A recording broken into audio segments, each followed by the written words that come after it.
How we doing, everybody? What's going on? Hey, thank you for the raid, JXP123. Appreciate it. Welcome, viewers.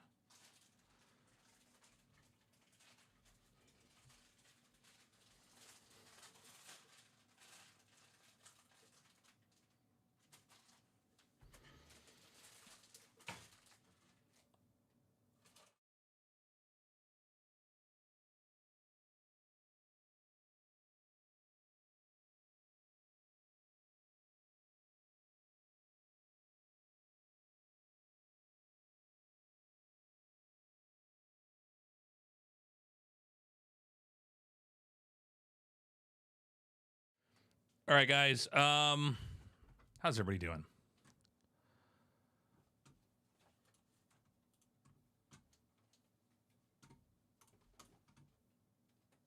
We are going to be reacting to some YouTube content here.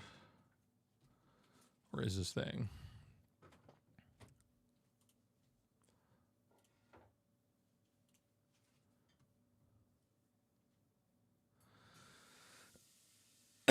Eight hours of streaming Stormgate and getting wrecked. You need a break.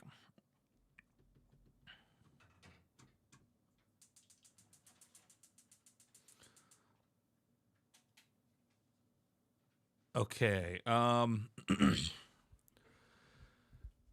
right, chat. Today we're going to be reacting to... Actually, let me just get it in P, and then we're going to do this. Sorry, hold on a second, guys. 1 sec.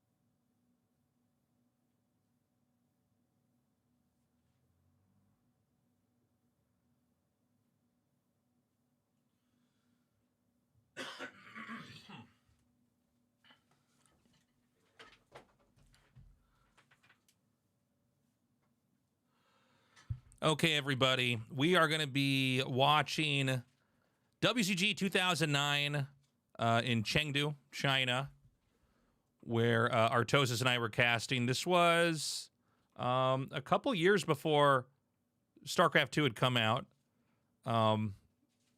This brings back a lot of memories for me. By the way, this is the highest quality we can get for the video. I know it's muted right now. There's a couple songs. I don't think they're copyrighted, but if I have any copyrighted music, it will strike the entire, not just this video, but the entire stream I do on YouTube as well. So I'm going to keep this part quiet, but this was a really fun event. If you were based in Korea doing esports work like Artosis and I were, it was much easier to scoop a gig in China back in the day.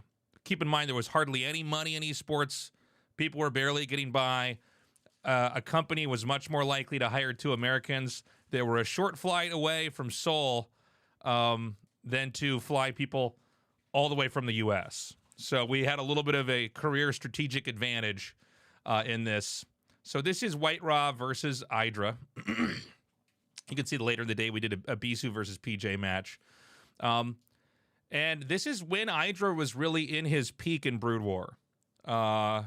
And on some level, his infamy, you know, because he was obviously known as a pretty bad manner player. The truth was, if you knew Hydra in person, he was like the sweetest, most normal guy. But, you know, he was known to be kind of bad manner online. White Raw, super cool guy. I got to meet White Raw several times over. And it's crazy how much his English has improved. Let me see if I get the volume going on here. It with confidence. He's actually one of the older pro gamers on the team. So is this volume okay, by the way, chat? Pro gamers that we have down here in general. And here's a shot of him now. Because you're hearing me talk right now. This is my pre-voice lessons voice. By the way, whenever we go back and listen to Artosis, it's always funny how much his whole speaking style has changed to now. He's got no noticeable accent now. Anyways. White Raw, you can hear Artosis saying here, one of the most nice-mannered guys ever. White Raw was a super charming guy. Now, him being Ukrainian at the time, it actually gave him a career advantage as a full-time StarCraft player. I think he was making like $400, $500 a month, one of the only sponsored players outside of Korea. And at that time in Ukraine, you could live off $400, $500 a month.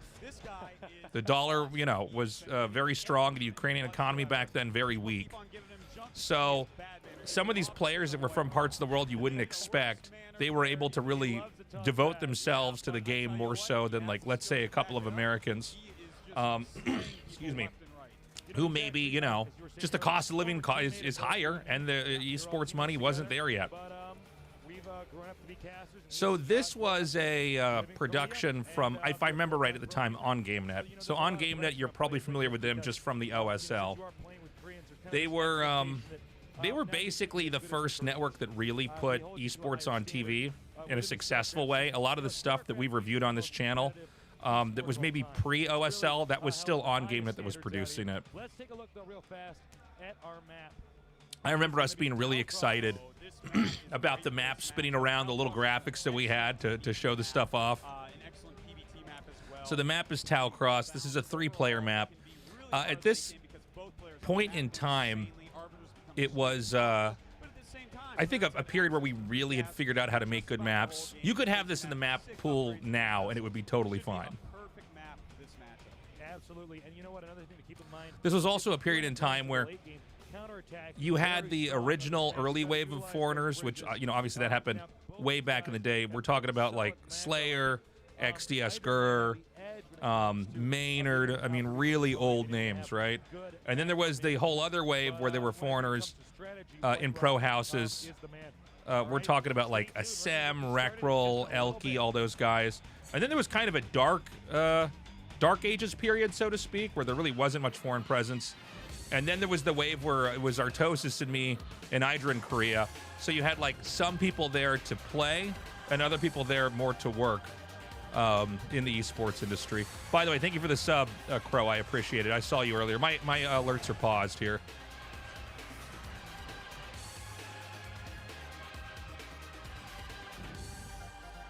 All right, now we're going to see if we get copyright struck from that.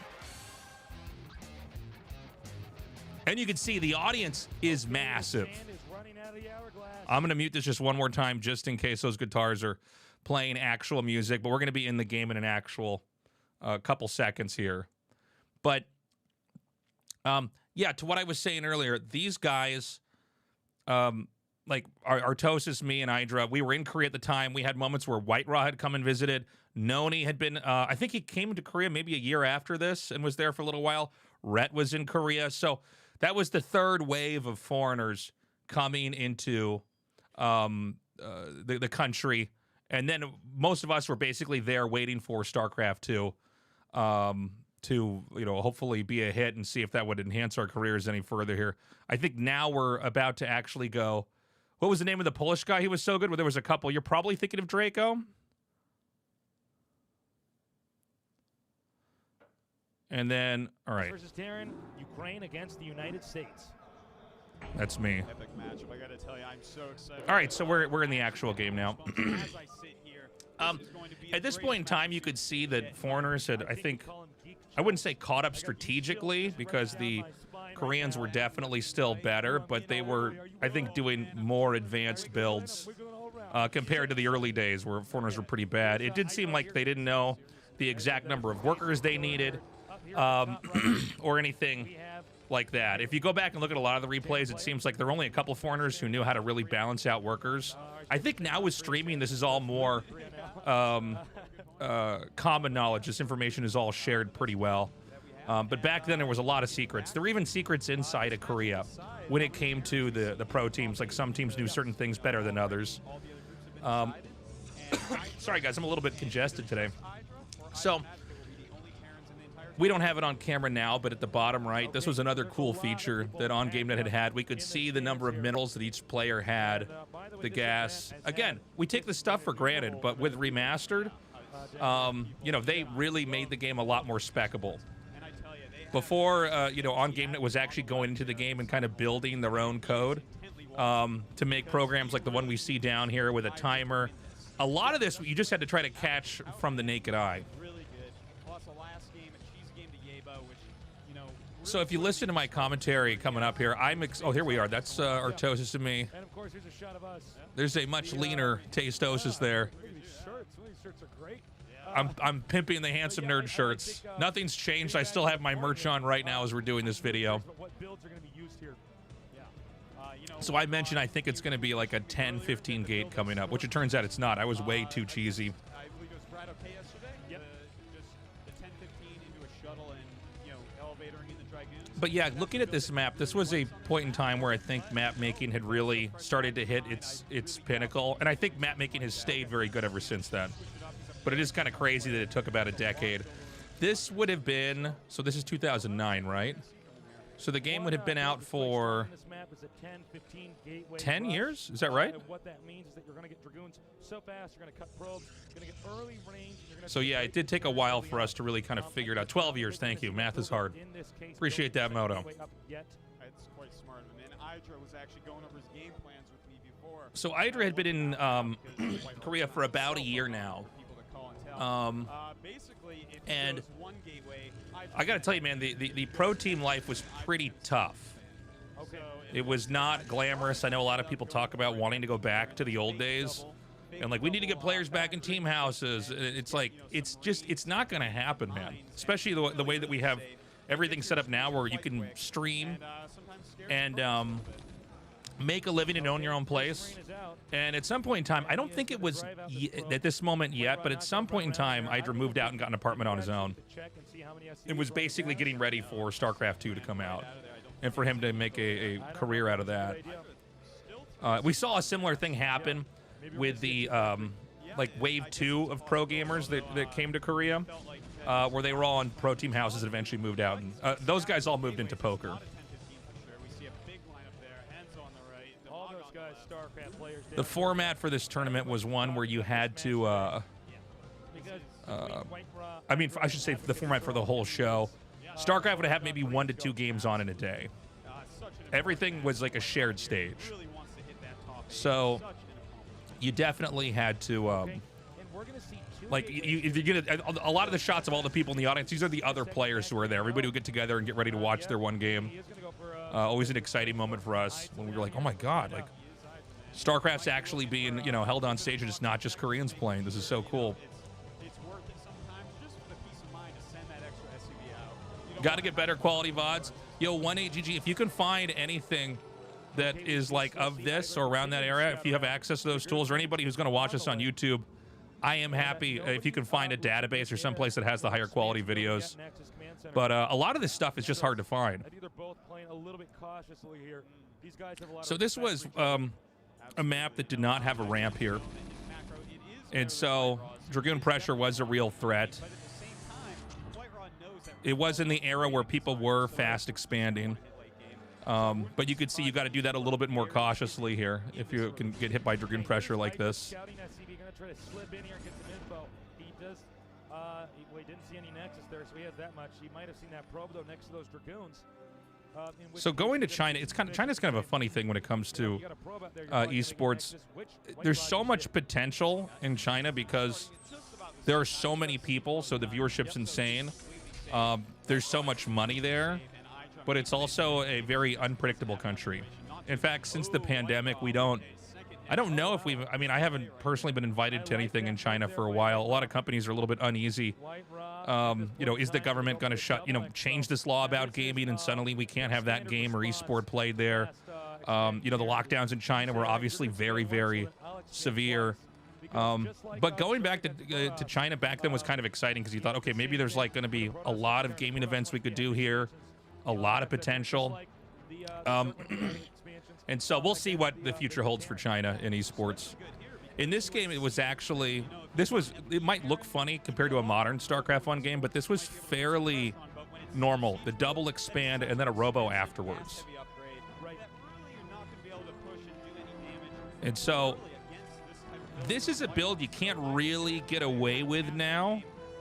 Although we do see players try it, but it's generally considered kind of risky. It was pretty much the norm. If you saw Terran expand, you would just take 2 bases. Now, Hydra, this guy was known as a macro god. Like, once he started to get good, he was like the macro player.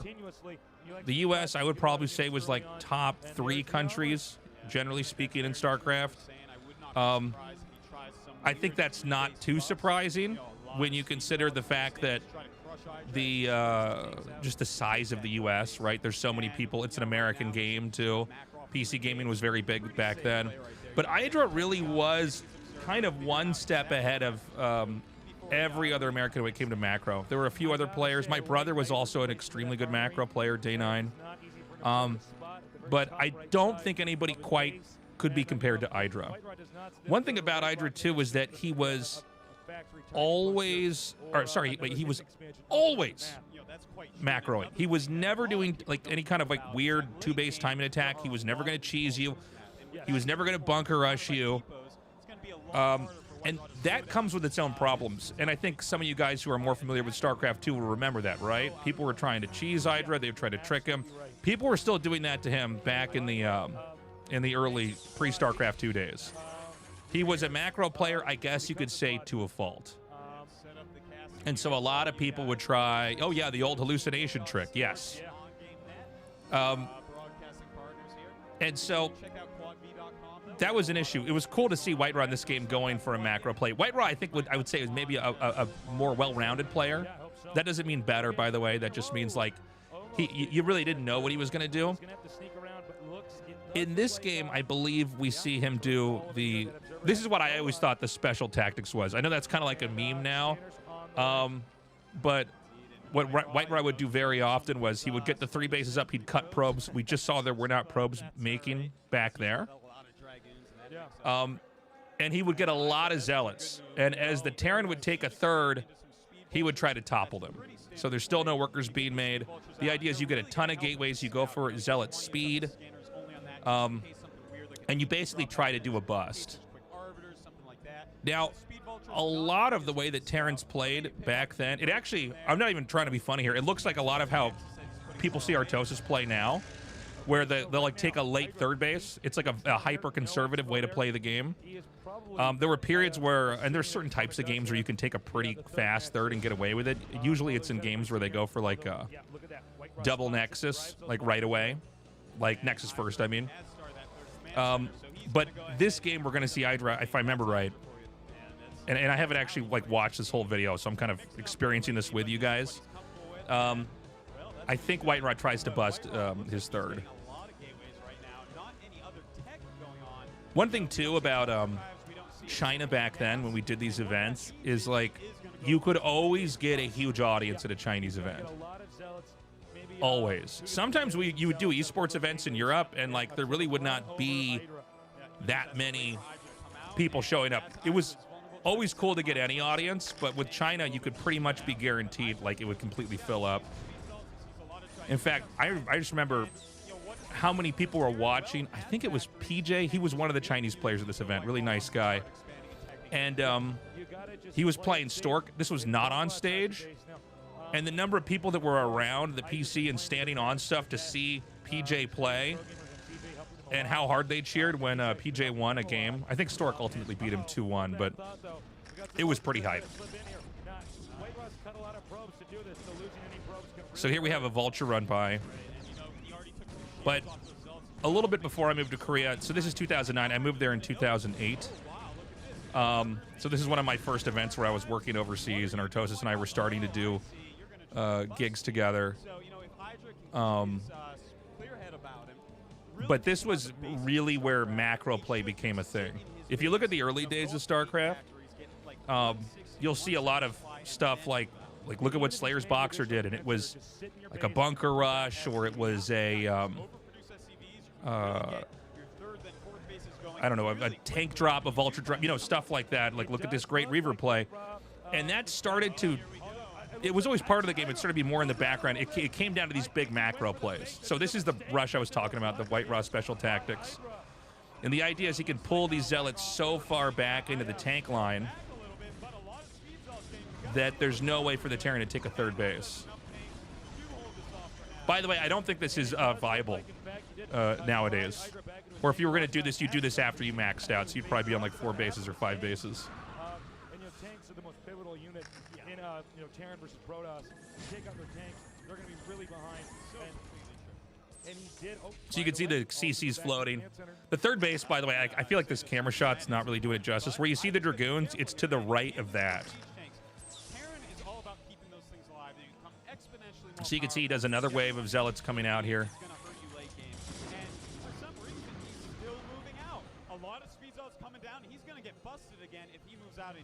Yeah, Artosis, it's interesting he's saying, I was thinking the same thing. He's going to get busted if he keeps moving out with these vultures.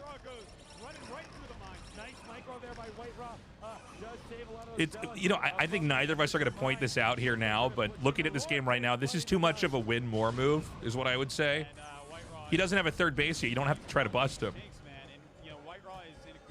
Even 13 games after the, 13 years after the game's been out, it's crazy how much people had improved from then. And then if you look at the game now, where the game's 25 years old, it's a quarter of a century old, people are so much better now.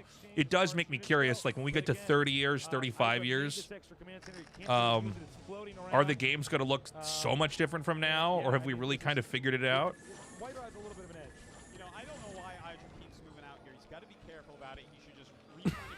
Listening to Starcraft 1 Artosis, he shouldn't be moving out here. He's got to be careful. Because White Raw is a little bit all in. Even looking at the mini map, you can look at his natural and his main base. Very low probe saturation on both. So, you know, his economy is. Yeah, see, the thing with Hydra was, if you ever wanted to practice whether or not your macro was good enough, he was the best guy to play versus, because if you had maybe missed a pylon or I don't know, you thought you had the right number of Dragoons and you could stop something like that, you would find out if it was true or not with Hydra, because his pushes were so good, his macro was so good. Now, one thing to note here, Protoss does not, in this game, and it was not as common, no mid-game Reavers, right? Think of all the games you see now. There's almost always a Reaver earlier than now. There has not been any Arbiters made yet. People would go Arbiters, and that was kind of the default endgame unit. Carriers were good. I mean, carriers have always been good, right? But people really stayed on Master Dragoon, Speed Zealot, maybe one slow shuttle with Zealots in it. I think the more proper way to play the game compared to what we're used to seeing would be, you know, Protoss trying to get up to 5 bases and try to get gateways in the bottom part of the map where the third starting location is.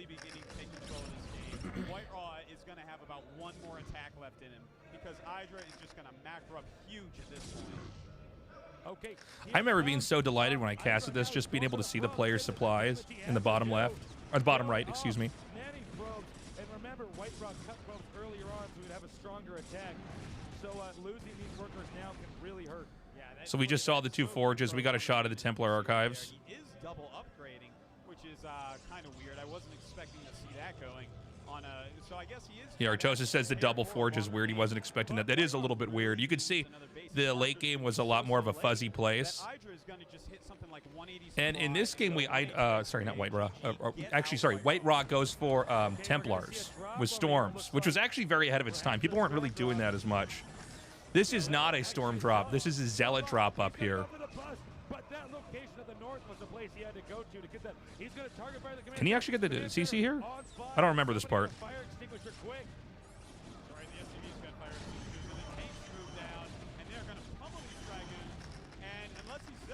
Oh my God! Having this many tanks stacked up like this. Yeah, White Raw is not able to pull away in time. This number of tanks is getting insane. It's interesting too, because people really did not. The games were very chaotic, I guess. Like, you know, if you listen to, like, I think a good example of like how good pro gamers are now is if you listen to like a home story cup for StarCraft 2. One thing people complain about is that the pro gamers, like, they'll see one thing go wrong and they'll be like, oh, well, this game's over now. But really, if you're a good player, that's how you have to think. At this moment, it's going to be really tough. That's at that moment I realize I'm on camera. I'm trying to gesticulate as much as I can. So if Hydra doesn't push pretty quickly, you know, White Rock can do a little bit of The casting voice being different. Interesting. You only notice the change looking back. Yeah, the issue that I had back then is I didn't know how to project from my diaphragm. Artosis always projected from the diaphragm, so his pitch and everything sounds, excuse me, it sounds around the same. He cleaned up his accent. He had a little bit more of a kind of a Boston dialect. But yeah, it took me years to figure it out, and especially when StarCraft 2 came out, I would like be kind of good at projecting from my diaphragm for a while, and then I would like, especially if the game was exciting or I was like really trying to analyze and I wasn't really focused on my body, I would stop projecting correctly, and then I blow my vocals out. So you can find all these old videos of me where I just sound like I have some kind of cancer in my throat. My throat must have hurt so much after that. Oh yeah, I would be like eating Ricolas and drinking hot tea. When I first got work in Korea, I was working usually 1 day a week. So I was like, I didn't care if I blew my voice out. I'm going to regain my voice after a while. And then it was when I started to pick up work where I'm like, oh, I'm destroying the tool that allows me to make a living. By the way, is that 3 Stargates? That's such the wrong number for Arbiter Tech. Again, late game, very messy. I think if you look at a StarCraft 1 game now, things are so mapped. Get 3 Arbiters out, and Hydra decides to push late. That could swing this game back into White Raw's favor. God, I say a lot. So good on this map. As Terran tries to come over the bridges, he has to clump up a lot. That's where Stasis. So this was that real macro style. Terran is not going to move out until they're at 200 supply, or maybe 180. But this is cool to see, the storm drops. Or maybe it's just High Templars. Does he have a shuttle with it? Keep in mind, most Terrans would have pushed you several times by now. This is why it was so hard to deal with. It's like, dude, is he just never going to attack me? A lot of StarCraft back then, it was like, okay, like Terran's going to attack you. Now Protoss is going to hit you here. And then, you know, eventually people realized, no, there's probably a right way to do this, and it's just to stay back. And Hydra was really the best at that.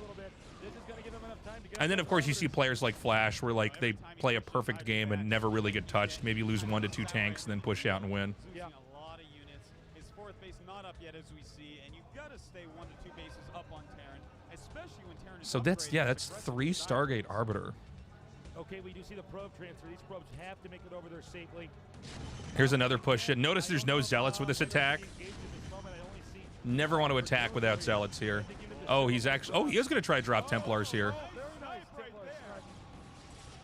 Yeah, he was definitely ahead of his time doing storm drops like that. So this is what you do nowadays. Only you'd have Zealots in the fight with this.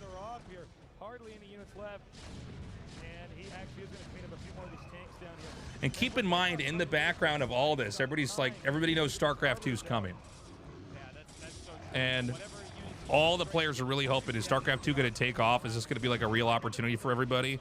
Keep in mind, if you're a foreigner, with the exception of like White Raw and a few other people, no one was ever able to do this full time. 3-1 upgrades. Unreal. Now he may actually counter. I mean, even for you know, Artosis and me, where we were getting paid gigs to go cast overseas, we were not making real money. You know, so it was a fun time. But you know, everybody was like, okay, if StarCraft 2 can be a hit, will this really change everything? And it really did. StarCraft 2 started the esports boom. StarCraft 1 started esports in Korea. StarCraft 2 started esports globally. The tables have turned. Hydra is now the aggressor. And look at now, how long has this game been going on for? It says 20 minutes. This is a 20-minute Arbiter. Just so you know, you can get an Arbiter in like 11 minutes. 1 and 2. Well, you know, White Raw right now is going to have to do a really scrappy defense here because Hydra has a superior army. So here comes a push through the bottom. One thing about this map is there is no like rolling elevation. Oh my god. Oh, the probes.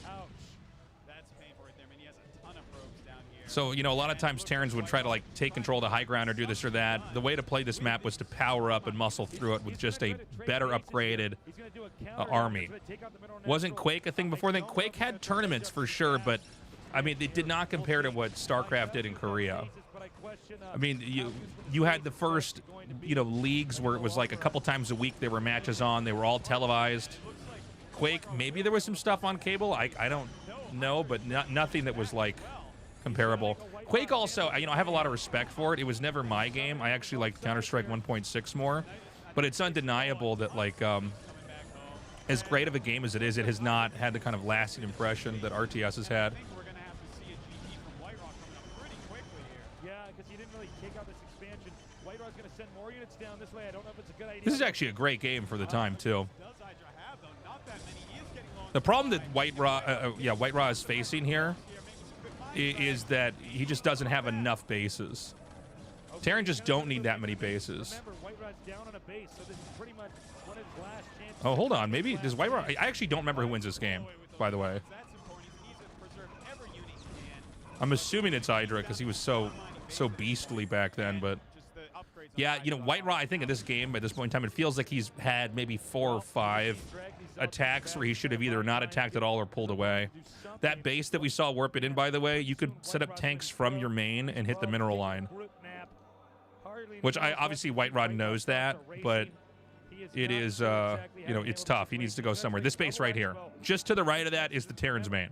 Just take a look at the minerals on White Rod's counting station over here at the bottom right. He actually is not getting resources very quickly at all. No, he's not. Another push is going to come out here. I think this will probably be the killing blow. Against Hydra, 2 base and 130. Looks like Pung mode is coming. Yeah. Who needs siege?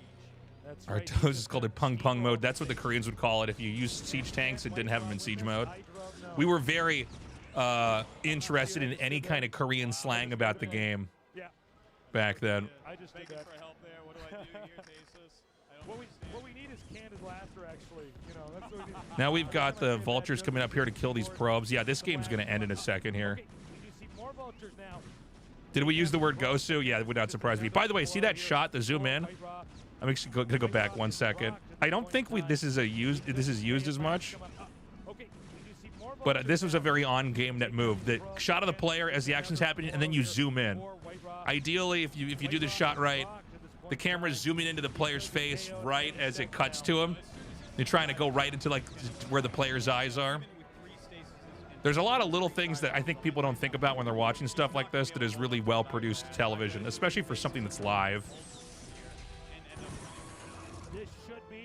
It's funny seeing Hydra when he's this young, by the way, because like last time I saw him, and I think last time I saw him was like 7 or 8 years ago, he was totally jacked.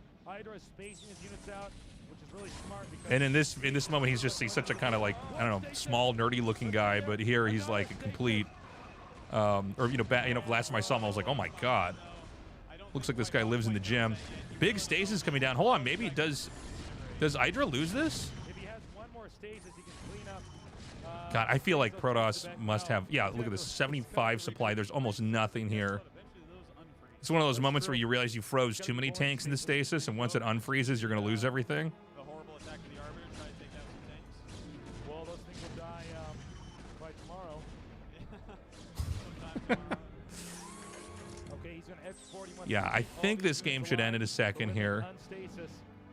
But again, if you were to look at this game at a glance, you might think it was a modern game. People had really at least figured out the unit comps. The maps are pretty good. And I think this is going to be him tapping out. I think that's why they're trying to put him on camera over and over. He's going to lose all these probes over here in the bottom.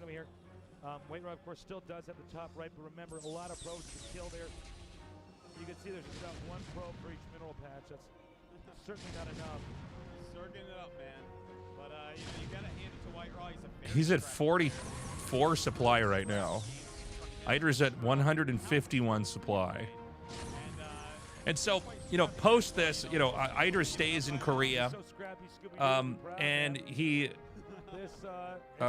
became like kind of a Starcraft 2 legend, especially in the early days. I guess right around when the beta was out, was streaming big during was it the beta of Starcraft 2 that streaming really hit, or was it after Starcraft 2's release? We saw Justin TV switch to Twitch, and now here we are. I'm streaming on Twitch right now.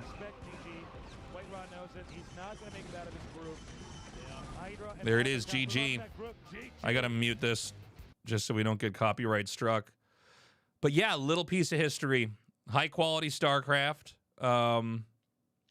back in WCG. This was like really the big important tournament if you were a foreigner, because it was the only tournament that had kind of a global presence that you could qualify to from your home country. So like White Rock qualified in Ukraine, got to go to Chengdu in China where the finals was. Hydra qualified in America, you know, came to China to compete. And so, you know, it's cool to go back and look at this, see how high the quality, how high quality the games were back then. And we all knew StarCraft 2 was just around the corner. And, you know, obviously we all know how that ended up. Esports became truly a global thing. So, guys, thank you so much for watching that. I really appreciate it. Do please like and subscribe. Let me know in the comments if you like this kind of content. I really like nostalgia tripping with you guys, watching this stuff together. Yeah, go to tastelessthreads.com. We saw I was wearing my own merch in that cast. I'm still wearing my own merch in my house right now. Tastelessthreads.com. A lot of cool stuff over there. And, yeah, thank you for hanging out. I hope to see you in a future video. Bye-bye. How was that, chat? Hold on a second, guys. I gotta fix something. Give me 1 second.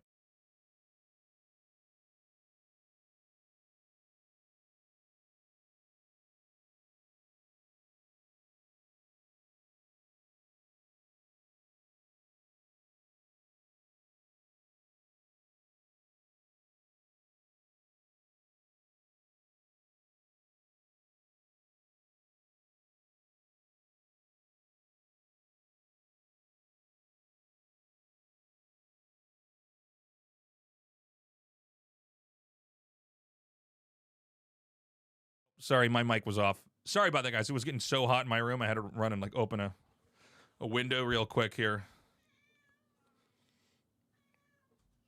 You guys want to do one more video? And then we'll do some Stormgate? How does that sound?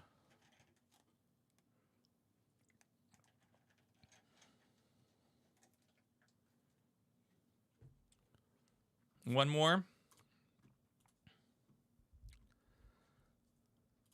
Why did the art... Oh!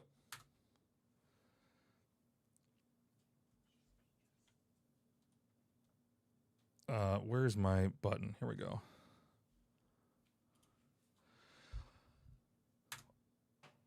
Okay, what is up, everybody? Tasteless here. I thought we would review this video that I found on YouTube. My algorithm recommended this to me a couple days ago. It's called The Death of RTS Games, What Killed the Genre. I thought this was a video that would be fun to watch with you guys as we are about to have a whole bunch of new RTSs come out. We've got Zero Space, we've got Stormgate. So it's kind of a hopeful time, but it's also undeniable that this narrative, this has been the narrative for years and years, that nobody makes RTS games anymore. It's a dead genre. It's the genre that your dad plays. So I thought we'd watch this video and add my own commentary here. Yes, genre die. It's one of those questions where if you ask 100 different PC gamers, you're probably going to get 100 different answers, but I still think it's an interesting topic to think about, and that is exactly what we're going to do in this video. I think I have a few very good reasons, even if they aren't the only reasons that the genre found itself on Command and Conquer there in the background, old CNC. Before we get into that, I just wanted to thank the Patreon supporters. I wanted to call Matthias from Sweden, who backs this channel at the highest level, and also Zach Garcia, who suggested this topic. If you want to join them, I will leave a link to the Patreon in the description. But with that, well, let's get into it. Acknowledge. Reason 1, too many games. Westwood's Command and Conquer is the game that blew the real-time strategy genre wide open. It sold about 1 million copies in its first year, and its follow-up, Command and Conquer Red Alert, sold even better. Figures like that counted as a breakout hit in the mid-1990s, and everyone certainly sat up and took notice. Later titles like Ensemble's Age of Empires 2 and of course Blizzard's Starcraft only further proved that there was gold to be found in them real-time strategy hills. Of course, this led to a flood of copycats. Now, I'm sorry if some of these games are a personal favorite, but a few games that come to mind are Lords of EverQuest, the Star Trek Armada games, and there was even a trilogy of games based on the Left Behind novels. Yes, seriously, look it up. I have never heard of those 3 RTSs, by the way. That's crazy. I would think I know every RTS out there. I know all 3 of those. That's insane. They exist. Now, games like this, they just mostly came across as a cash grab. And beyond that, there was just too much. Games like the Lord of the Rings, the Battle for Middle-earth series, Star Wars, Empire at Wars, and Stronghold were pretty decent games, but there was just so much out there. With several dozen titles at least hitting the market every year, I think gamers were just overwhelmed. Now, a few dozen titles, that doesn't sound like very much today, does it? I mean, after all, Steam has tens of thousands of games going up on it every year. But remember, this is well before digital was on the rise. That is a good point. I mean, back then, it was like you'd go to Best Buy or, I don't know, what were the names of the stores that were back then? I mean, Best Buy is one that comes to mind that's still around. Maybe Fry's? Or did Fry's sell games? Or you go to like a GameStop, EB Games. Yeah, Electronic Boutique. That's another one.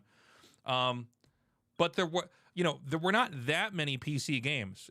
If my memory serves me correctly, I felt like there was, if you went to go look at different games you could buy, there were way more on like a Sega Genesis or a Super Nintendo or the original NES.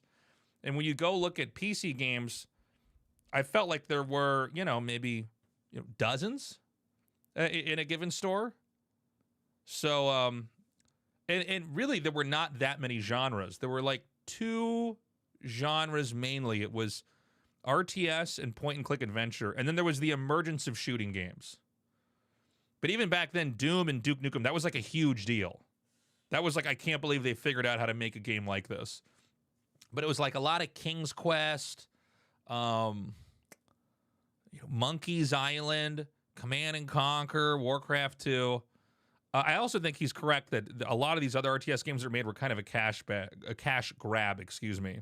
In other words, they weren't very well-designed games. This was mostly retail. Gamers were still going into stores and they were looking for games on shelves. I remember puzzling over what to buy while staring at the shelves at Best Buy and Fry's myself. I miss doing that, by the way. It is nice. I mean, obviously, it's great that you can download games online, but there was something special about going to a place and like picking up the game or looking at the backs of the covers. I do feel like we're missing something with that now that everything's digital. That being said, all those old games that I really liked, I guess I can get them on the good old games or whatever that's called. But like, I don't know where they are now. So I guess without the emergence of kind of digital shopping, all this stuff would be lost forever. There's just so many games staring back at you, and it was very hard to make a decision. And this is not just my opinion. Last year, for an article I wrote for Wired about Age of Empires 4, I spoke with Quinn Duffy, who is the game director, or was the game director on that title. While I was talking to him, I wanted to hear a little bit about why he thought the genre had declined. He said that, quote, there was a good period there where half a decade of clones came out. There were some gems, but for people entering into the genre, the first experience might have been something not great. He was a designer at Relic Entertainment from 1998 all the way to 2010, and he was still with Relic after that. He just got promoted. So he certainly knows what he's talking about. Unfortunately, a flood of software is often bad news for everyone involved in the market, and that certainly bore out. Development of new RTS games really started to slow down from 2005 on as publishers became tired of throwing money into an overcrowded market. By 2010, the flood of new RTS games had slowed to a trickle, and that's really remained the case ever since. Sword Art tried to engage there, but the dredge line only. Of course, fans of the genre did not just disappear from the face of the earth as the genre's popularity began to fall off. Instead, they kind of went to some spin-off genres, most notably tower defense and multiplayer online battle arenas, better known today, of course, as MOBAs. This is something for the Zoomers that they need to be reminded about this. All the MOBAs were actually in RTS games. It's crazy now because MOBAs are so big, right? And RTS games many times are treated like a thing of the past. But like, yeah, they were actually, like, if had Blizzard played their hand correctly, they would have just hired the Dota guy and this, blown Dota up, and Riot Games wouldn't even exist, nor would Dota 2 exist. That does really kind of highlight a failure of Blizzard's lack of attention in their own genre that they mastered making. Now, tower defense games, they experienced their own cycle of popularity and eventual demise, but for a while they were very hot. The most popular example on the PC and on consoles was probably Defense Grid The Awakening, which was a really big indie hit back in 2009, But let's be honest, a lot of the action in this genre was happening on mobile and in the casual gaming space. Games like Plants vs. Zombies, Gymcraft, Kingdom Rush, and Bloons Tower Defense. These were the titles that were really hot in the genre, and for a time they were dominating charts on the App Store and on the Google Play. Yeah, this was a funny time because we didn't really know where cell phone games and iPad games were going to end up. Because when Plants vs. Zombies came out, I mean, that was right. Do you remember, like, everybody, like, people made fun of the iPad and how dumb it looked, and then all of a sudden it was like everybody had one, and then like all these game companies started to make games, like, you know, the smartphone was getting better, and all these companies were beginning to move over to that, and then there was, I mean, we all know where it ended up, right? I mean, console games are still big, PC games are still big, but it was like, are all these game companies going to switch over and just do games on iPad? Is that the future now? Is it just going to be games on your phone? But Plants vs. Zombies, by the way, this game specifically was a masterpiece. I used to love, you know, when I would have these international tournaments I'd go to, sitting next to Artosis on an airplane, watching him intensely play Plants vs. Zombies, and I'm just making fun of him the whole time. But yeah, I mean, honestly, this game is so good. I don't know what happened with Plants vs. Zombies. It definitely seems like iPad games have taken a back seat. I guess peak iPad gaming was maybe Hearthstone. That was a lot of fun. Obviously, you can play Hearthstone on your normal desktop too.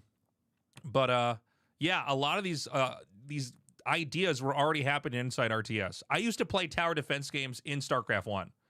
And then when I saw these other companies just make their own game independently and monetize it and make millions, I thought, oh my God. You know, it's kind of one of those moments where you're like, why didn't I think of that? Store. These tower defense games really took up all the casual interest that remained in the real-time strategy genre. And that's a really good point. Like Plants vs. Zombies, you know, that's a really fun game, and it's a different type of setting, right? It's not the intense hardcore 1v1. It's not your long RTS campaign setting, but yeah, if now with Plants vs. Zombies, why would you need to go back into an RTS and play that? And one thing that I'm hoping for here with Stormgate, Zero Space, all these games that are coming out, is that they make space for these types of experiences inside their own game. Again, the big failure from Blizzard in my mind is that they really didn't know what was going on inside their own game. They didn't know what was happening in StarCraft. They didn't know what was happening inside Warcraft 3. And all these other people just saw it and took the idea and moved on with it. Play, easy to get into, and easy to put down.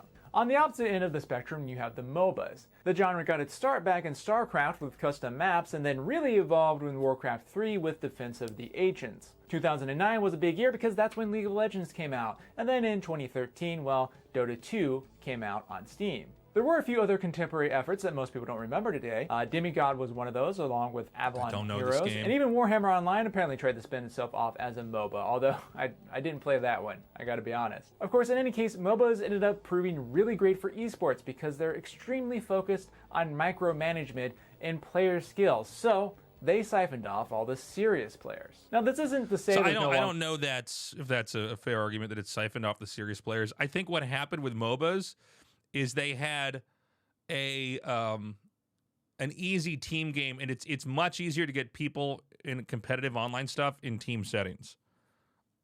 Maybe you're like me watching this. I'm one of the weird ones. I'm completely fine laddering all day by myself.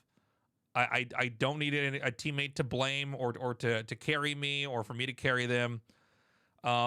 But that's unusual. And that's also the same for fighting games. Fighting game, you get the same kind of person. They want to grind. They want to figure it out on their own. I think with MOBAs, it allowed a lot of people who maybe could have been a little bit intimidated to get access to come in. And the other thing, too, is that, like, yeah, you can have games, team games in StarCraft, but it's like super... It's still hardcore, right? You still really have to know what you're doing. Although I think StarCraft 2 did a decent job of improving that. Space for traditional real-time strategy games, as the success of the Age of Empires remasters and of Age of Empires 4 have proven. Still, I think it's pretty clear the genre has evolved into a variety of offshoots that differ quite a bit from the original concept. And from that perspective, I think it's worth questioning whether the rather tight definition of a real-time strategy game had doomed the genre from the start. Comparing StarCraft 2 to games like Sins of a Solar Empire or Factorio will get some real-time strategy game fans pretty annoyed pretty quickly. And even games like Dawn of War 2 are sometimes excluded from real-time strategy canon. I think this lack of flexibility may have accidentally painted the genre into a corner. The novelty wore out. Season 3. Acknowledge. I find myself thinking a lot about why some games succeed and others fail. It is, after all, a very interesting part of video game history. One theory is that breakout hits tend to happen at the intersection between a novel new technology and innovative gameplay. And the real-time strategy genre was certainly one such intersection. Okay, so what was the novel new technology that drove real-time strategy to popularity? Well, it was something you use every day: the mouse. Now, the mouse was invented all the way back in 1964, but it didn't really start to catch on until the Mac, Amiga, and Atari ST made it more popular through the 1980s. By the late 1980s, it was a pretty common peripheral on computers, although not always mandatory. Early PC games were often severely limited by the need to interact with them through a keyboard or sometimes maybe a joystick. This made fine-grained input very difficult, but with the mouse, it was finally possible to interact directly with a game's graphical user interface. I think it's important to point out here, like,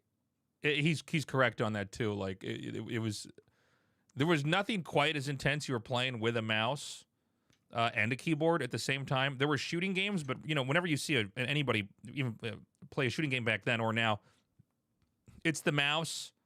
But you know, your hand is stationary. With Starcraft and these other RTS games, your hand's going all over the keyboard. Also, a lot of people played like shooting games back then with just the keyboard. People would move around with the arrow keys. It was like later on, I think, when people started to figure out this concept of like, oh, you can like just have the mouse hooked in where the controls are and you can shoot anywhere. You can shoot the head, stuff like that. But, and again, some of you guys might be a lot younger than me, but I remember as a kid playing Doom with just the keyboard. And then the real novelty of actually playing an RTS game with the mouse and finding the hotkeys to hit all the, you know, to macro out the units quickly was quite an experience. Resulted in hit games like 1987's Maniac Mansion, 1990's God game Populous, and Westwood's 1991 role-playing game hit Eye of the Beholder. God, if you look at these Populous. games today, they can seem kind of strange. They'll oftentimes have big buttons and bulky interfaces that are surrounding a main gameplay window. It seems very inefficient. But at the time, it made a lot of sense because the mouse was new and players were just starting to learn how to interact with games by clicking on things. At the time, this was a big innovation. Really good point. It was just more intuitive to click on buttons than to learn keyboard commands from a manual. It was Brett Sperry, a co-founder of Westwood Studios and director of development on Eye of the Beholder, who found a novel way to apply this to strategy games with Dune 2. The game used the mouse to let players quickly and directly interact with units in real time. It was a concept that relied entirely on the speed and the precision of mouse input. Real-time strategy games were actually very hard to pull off on earlier machines, as the earliest efforts in the genre show. That's a topic I've covered in a previous video, so I will throw up a link to it right now. Of course, new technology is always just around the corner, and designers are always coming up with new ideas. And at the same time, ideas that had once seemed novel begin to go stale and they no longer grab the attention that they once did. I think that leaders in the genre like Blizzard and Westwood managed to hold on to popularity longer than they otherwise would have by embracing new innovations. It turned out that real-time strategy games were great for competitive multiplayer. That is true. I mean, think of Warcraft 3, and I know Warcraft 3 can be, especially if, I know a lot of my viewers are Starcraft people, it's kind of a hot topic, like heroes and creeps. But, you know, that was a pretty novel idea. In fact, it was a crazy novel idea to have, like, heroes in an RTS. It's cool to see those innovations. And as 3D graphics became more popular, they were a pretty good showcase for early 3D hardware. But after about a decade of popularity, the genre did grow cold. And I think that does have to do with other new innovations that distracted PC gamers. Examples would be things like open world games, massively multiplayer RPGs, and competitive shooters. Compared to these titles, real-time strategy games just started to feel a bit old-fashioned. So those are my 3 reasons why the real-time strategy genre died. Now, of course, if you liked this video, feel free to give it a like and subscribe. Guys, check out this guy's page. It's Computer Gaming Yesterday. He made a great video. This is a year old, so keep in mind that, like, you know, a lot of the Stormgate news, the world we're in right now, if you're wondering why that wasn't brought up here, that's because it's old. Anyways, you know, I'm optimistic about RTS games. I've been having fun with Stormgate. I had a lot of fun with Zero Space. Yeah, and who knows what else is out there. So it's going to be fun to see if we can see a big resurgence here with RTS again. If you like me reacting to this kind of content, by the way, please like and subscribe. You know, it helps me with the algorithm, getting this out there to people like you. Yeah, that's it. Have a good one, and I hope to see you again in a future video. Bye-bye.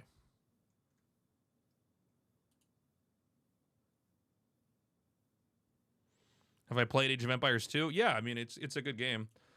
I've not played it competitively, though.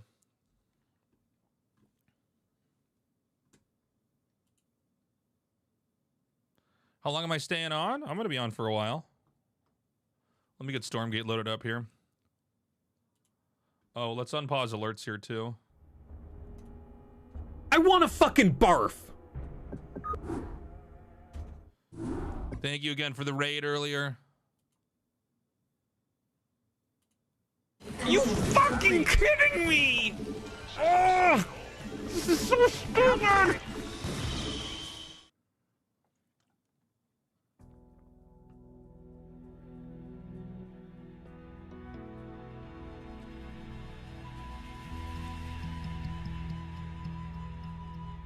Is my chair lower than normal? What is going on here? Yeah, it is. Okay, there we go.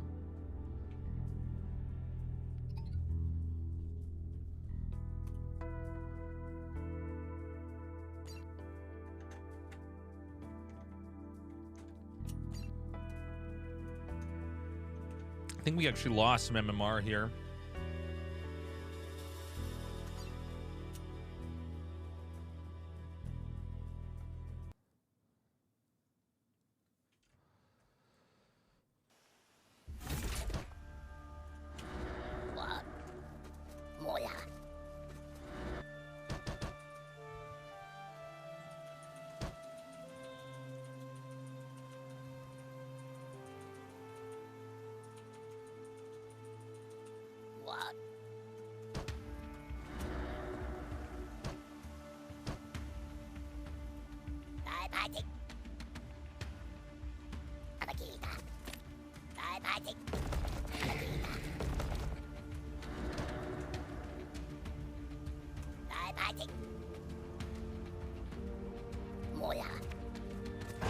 Not enough Luminites.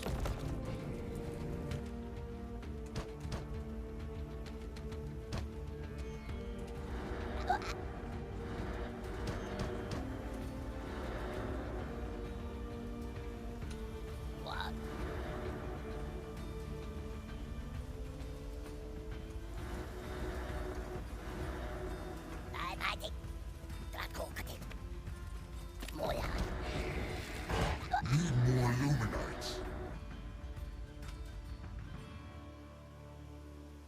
Actually, let me redo this. Oh, what?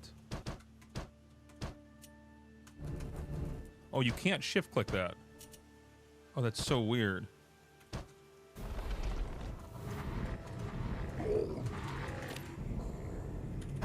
Not enough Luminites. Forces are in battle.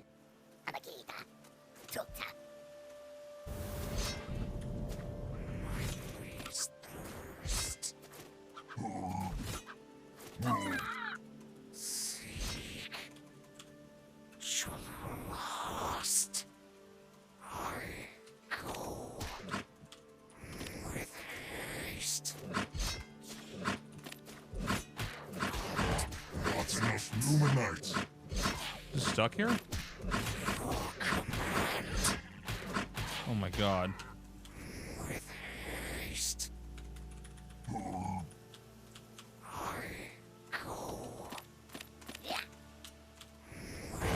Not enough Luminites. Not enough Luminites. Not enough Luminites. Make it! Get it! What are we doing?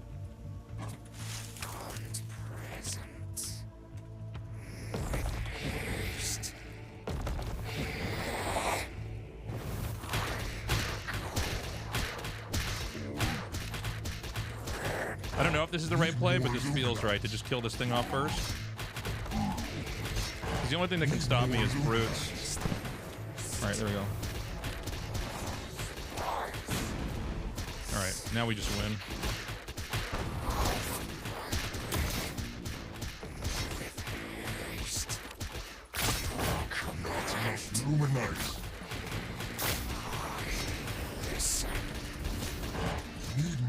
produces anything. This is crazy. Just doesn't have stuff. Diesel's the MMR burglar. I am the MMR hamburglar over here. And Fast is so snowbally. That's why I'm still doing this. I don't.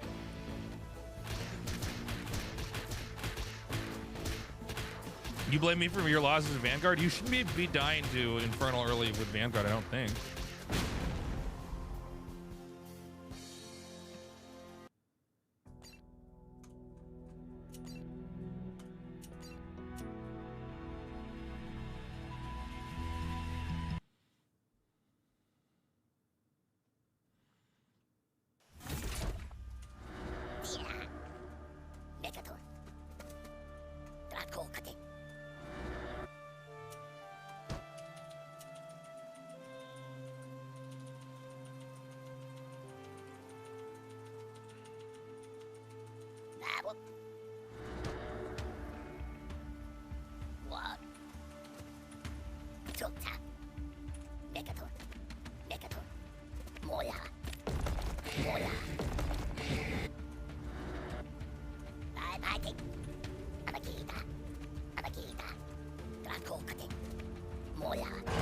Not enough Luminites.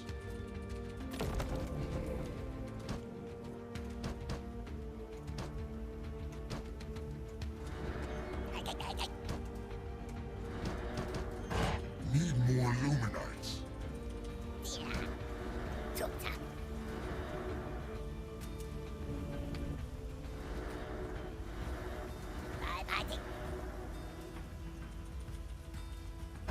Need more Luminites.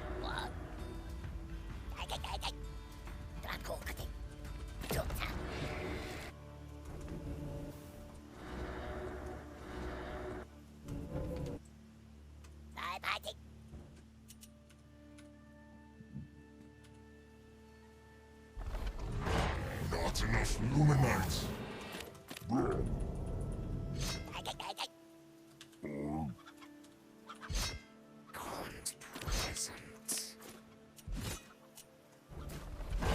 Not enough Luminites.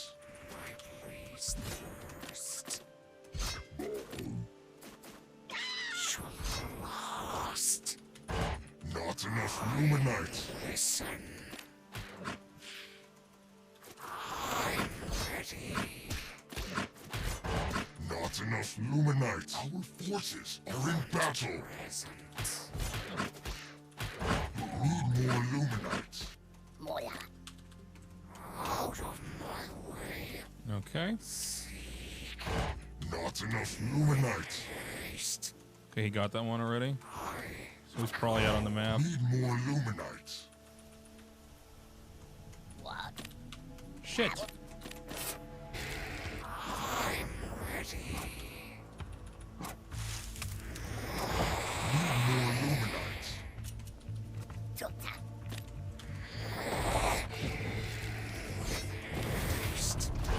Not enough Luminites. Oh my god. Not enough Luminites.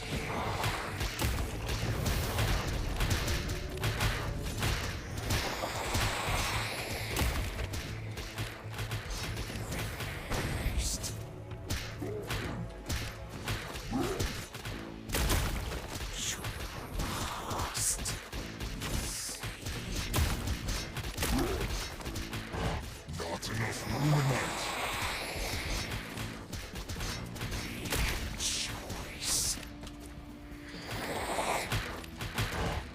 All right, we won again. How's the new patch? I mean, I don't have an opinion on it yet. Not really sure yet. Not enough Luminites. It almost seems like I can probably take one off gas.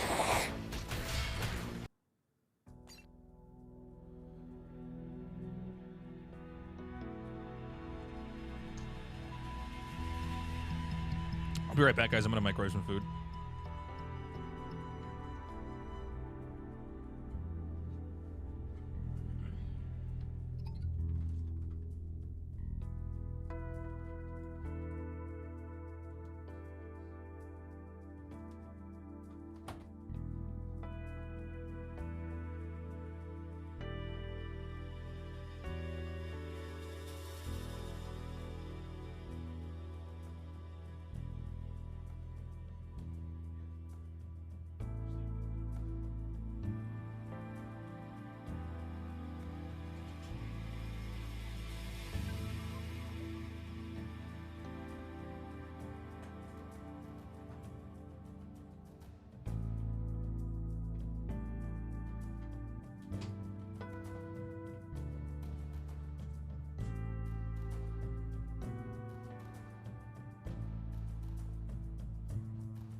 Did you miss the history lesson? You did miss the history lesson, I'm afraid, but we'll it's gonna be uploaded to YouTube.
Oh, we got a game. Okay, good.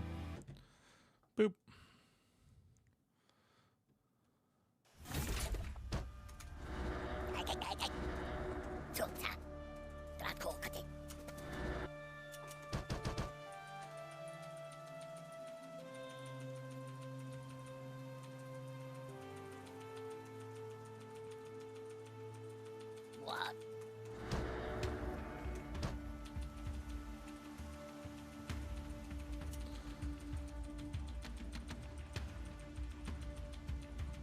Stealing units, Stormgate hotkeys? Sorry, can you explain to me just after this game? I'm actually not sure if I understand what you're talking about.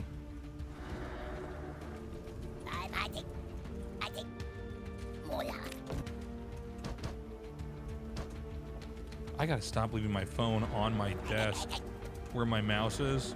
There were times I'm like microing a fight and then like my hands just smacking into my iPhone. Not enough Luminites.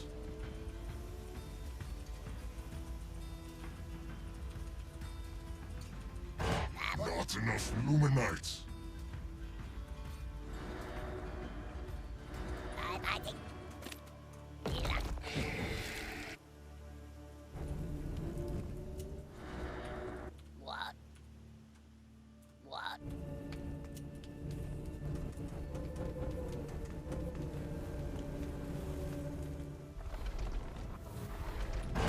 Not enough Luminites.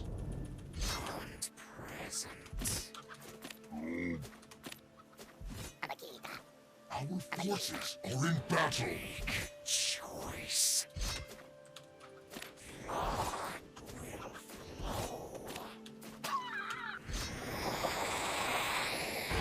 Not enough Luminites. Oh my god, he's right here. Oh no! Oh, we messed up. Oh, we messed up. Oh my god.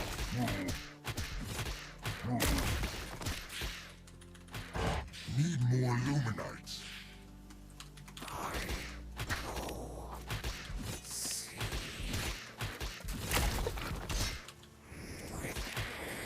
Why is he trying to stop this?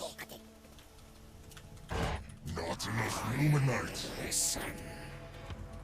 Oh my god, we're right here. Not enough Luminites.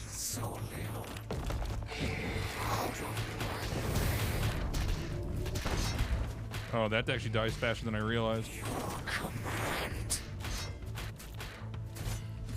Are you fucking serious?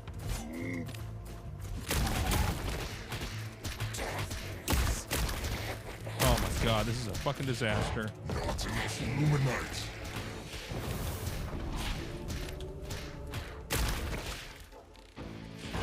Not enough Luminites. Listen. With haste. You must. Need more Luminites. Listen. Need more Luminites. It's ready. Death is imminent. Listen. Not enough Luminites. Must. With haste. Not enough Luminites. With haste. Need more Luminites. With haste. Oh my god, that's gone in the front. Shit. Not enough Luminites. Choice. Okay, this is still doable, I think. Choice. With Need more Luminites. so little. Not enough Luminites. Out of my way. So little. No, this is not it. I can't advance unless I have a brute here. Not enough Luminites. Okay, I think we might be now kind of see how to stop this rush.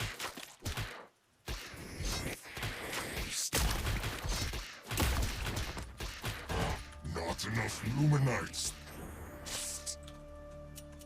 So little. Let's take a look at the replay.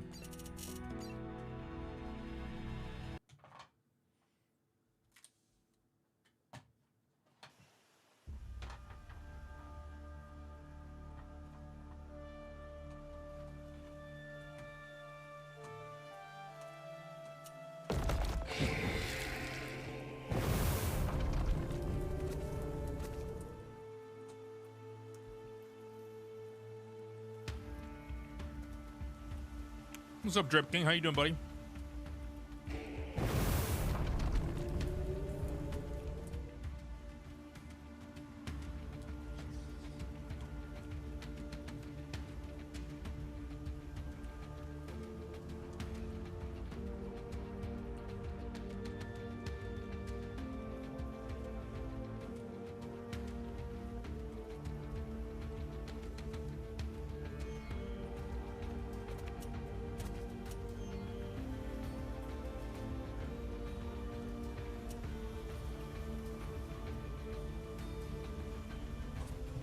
One second, chat. Hold on.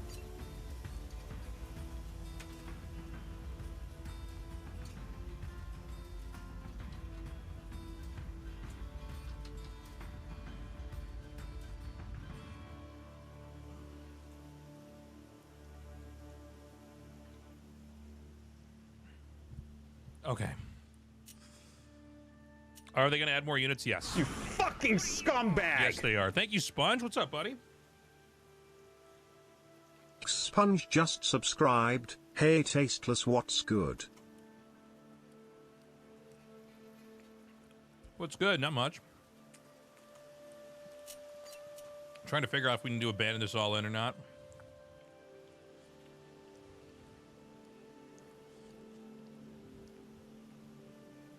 Yes, Light Tone, they will be. They don't have tier 3 yet.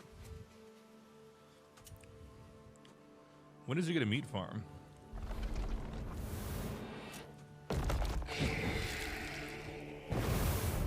Poof! Ta-da! Violent J here, one half of the Insane Clown Posse, thanking you. Why? Because you subscribed, bitch. That makes you hella live. Whoop whoop! Gauntlet Wizard just gifted 5 subs. Dude, Gauntlet, thank you so much, man. Appreciate you.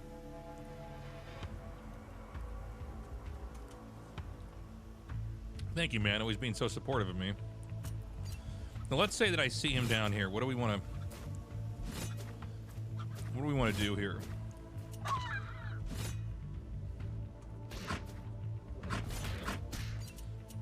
Now, the issue. Now, here's what's different.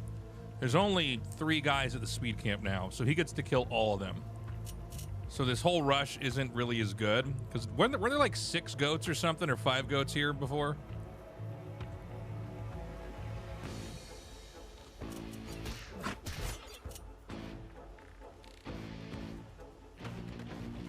So he has... okay. Oh my god! Wait, let me just restart the replay. I just bugged it.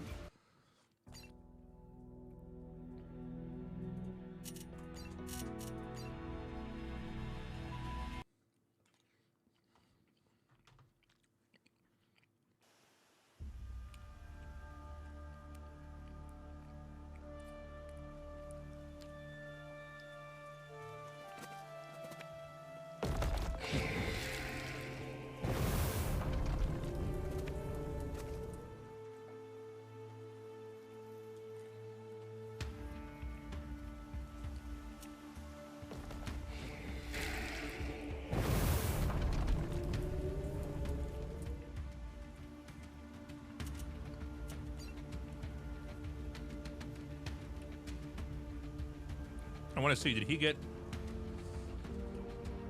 Sorry, I'm coughing a lot today. Did he get 3 fiends from this camp then?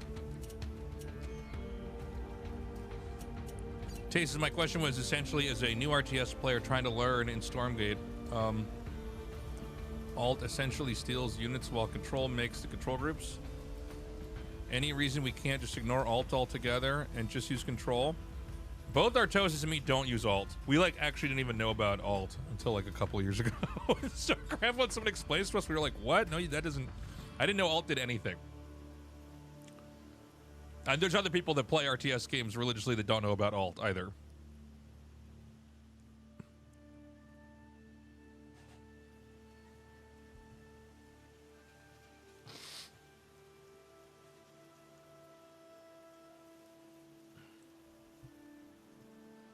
Yeah, when would you want to use Alt, Trip King?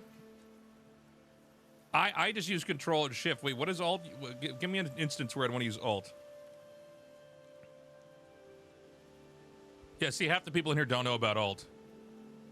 I use it to steal units. What does that mean, to steal units?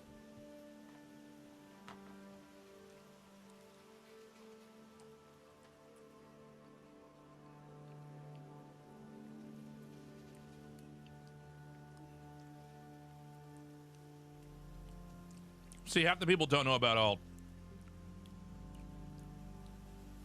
I'm eating chili, Boomer.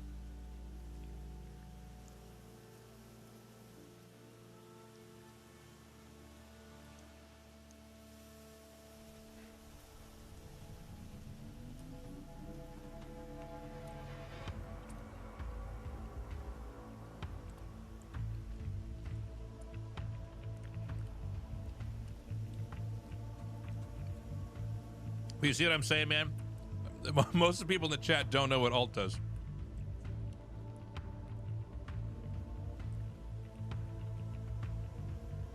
So you have a massive group, right?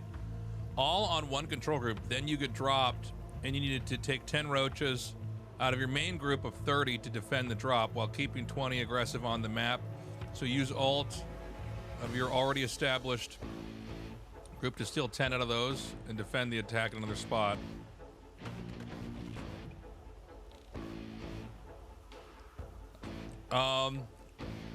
Let's practice it after this game. Let me see. Maybe I should start doing it. I just reset the control group. I'll just hit Control, click on a unit that selects all those units of the same thing and hit Control 1.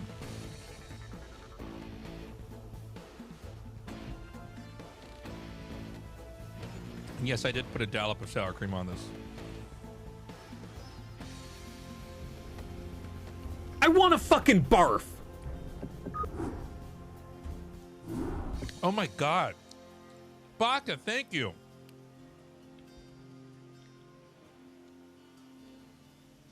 Baka, thank you so much for rating me. 229 viewers. Holy shit. Welcome, everybody.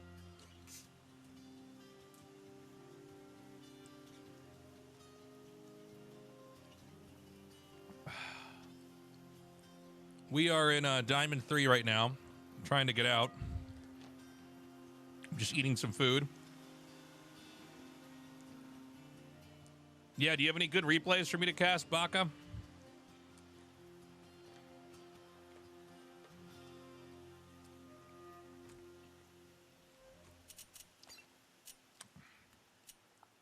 Skip forward. Skip forward just goes ahead 10 seconds. All right.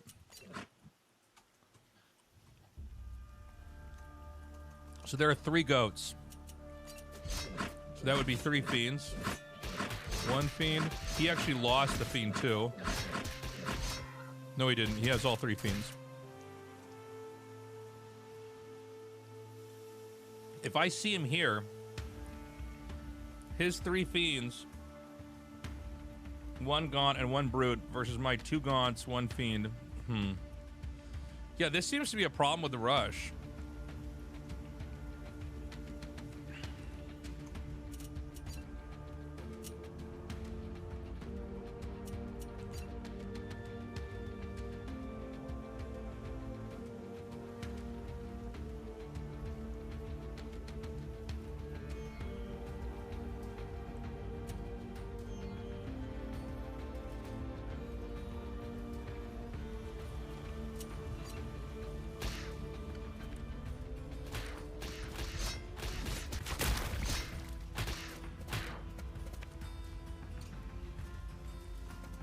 Okay. What is the play here? First of all, I made the tower too soon.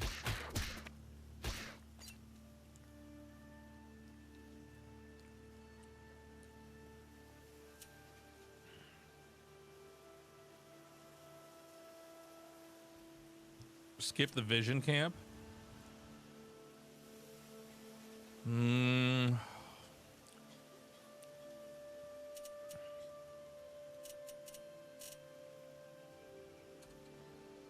Let me see what I would have if I skip the vision camp.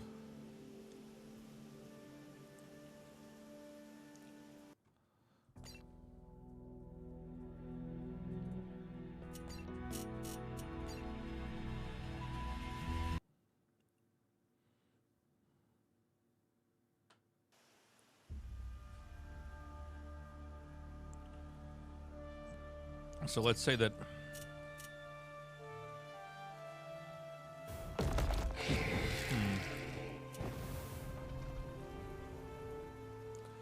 skip the vision camp. Well, the thing is, the issue is that this is the priority camp.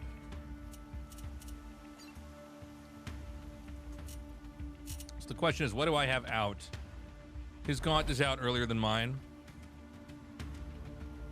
He's literally attacking before I have a unit.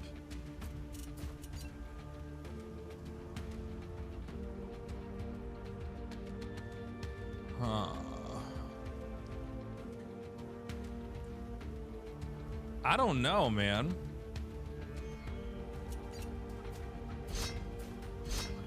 So right about this moment, I would be like here. I think he's already going to have one of these things killed. Here's a question.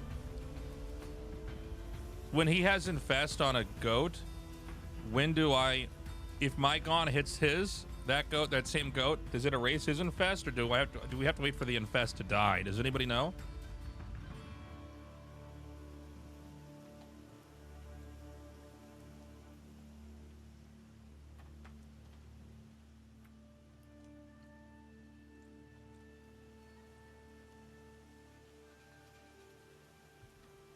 Whoever infests first.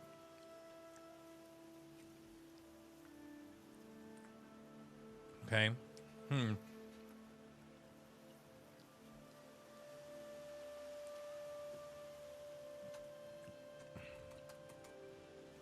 I don't think that this rush is...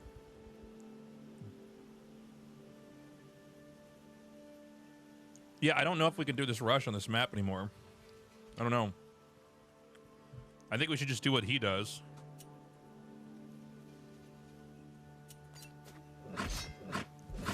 Look, he already has 1 fiend. He has 2 fiends by the time I get down here. And realistically, he has 3 before I can even do anything.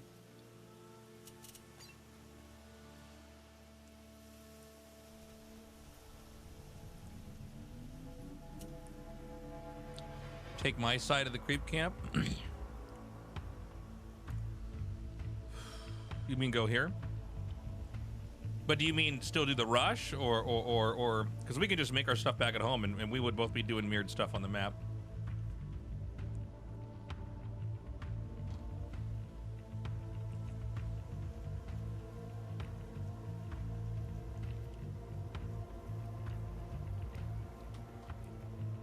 Make a shroud stone at the speed camp.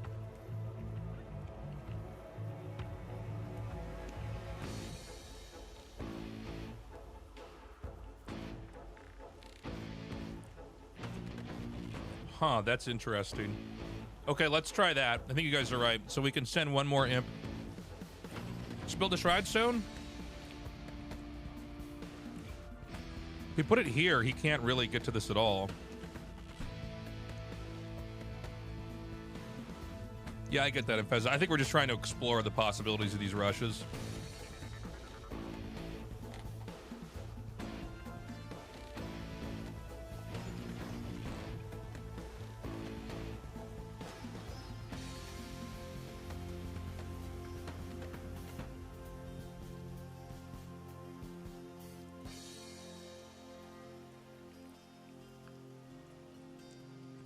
So you think send 2?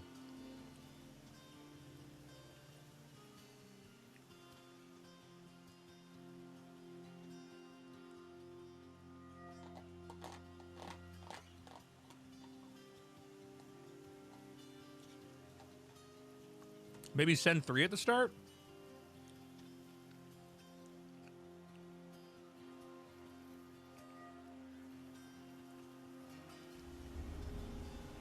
I want to fucking barf. Millet the Stoic, thank you so much for the raid. Welcome, viewers. I hope you had a good stream.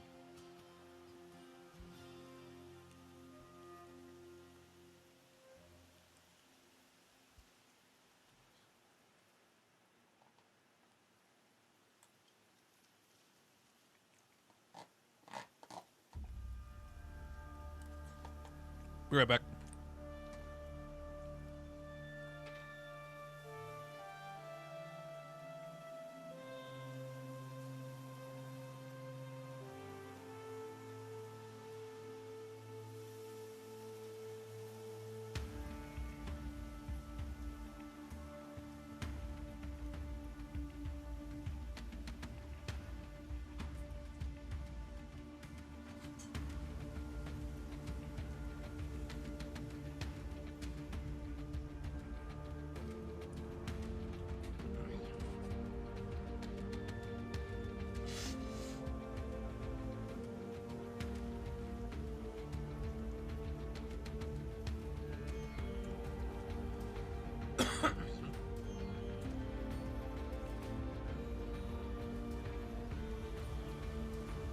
And damn, Drip King, you are my muse, man. I think to snipe, and I think to snipe the Gaunt, we gotta get an early Brute and split it and rush his Gaunt. Well, if we have a tower here, we would already know, right? This is, it pauses like this. This is paused. Which keyboard and mouse do I recommend for gaming? I have a Logitech. Shit, what is this mouse called? Hold on a second. Let me see if I think I have it written down on my phone. Logitech.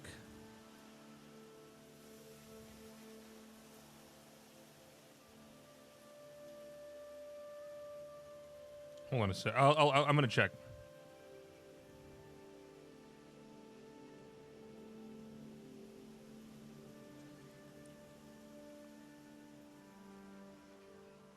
For a keyboard, I'm using Blue Switch. I think a high quality keyboard with Blue Switch should be fine.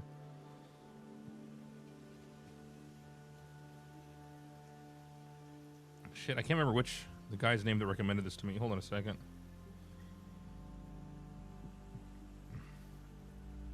But it's a wireless Logitech mouse. You should be fine. Yeah, I'm sorry, I can't find the mouse. It's one of the, like a G1 or something like that. G100 or yeah, it's or the Pro Logic ones. Yeah, something like that. It looks like this. You screenshot this. It might be the super light. It might be the super light. That sounds right. Jesus, that cut pace. Yikes.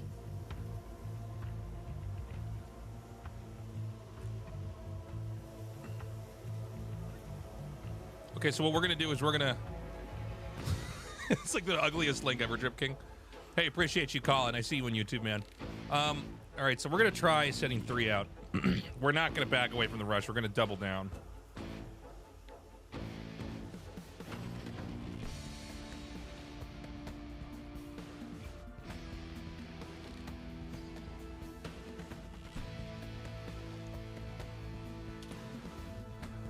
All right, let me just see what he does with this too. He goes meat farm. No, he goes tower. Can I ask you guys a question? Why is everybody going for the tower before the shrine? I don't understand the rationale. Why would you not get the shrine before the tower? I guess in this case, because he sees him, I'm attacking, but wouldn't it always be better to just get the shrine first?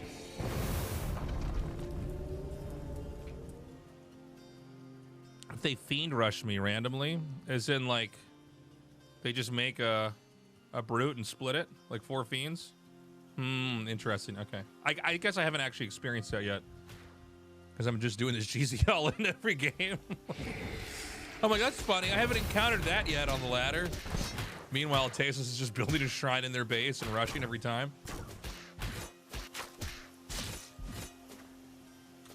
All right. Why can I not get out of this game? All right.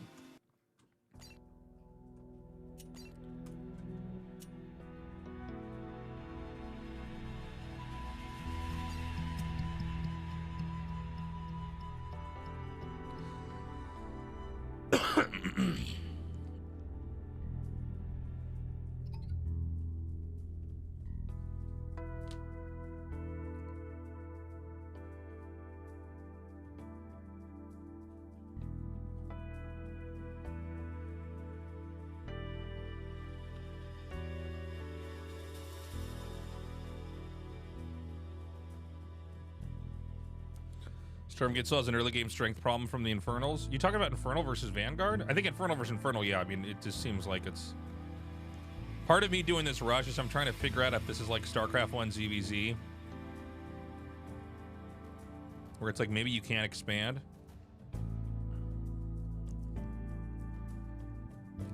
Give him the Tasis build. This is it in Fezza.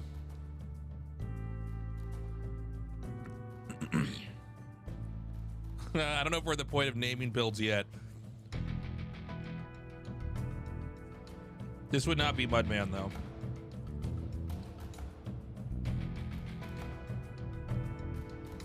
Yes, I've been announced as a caster.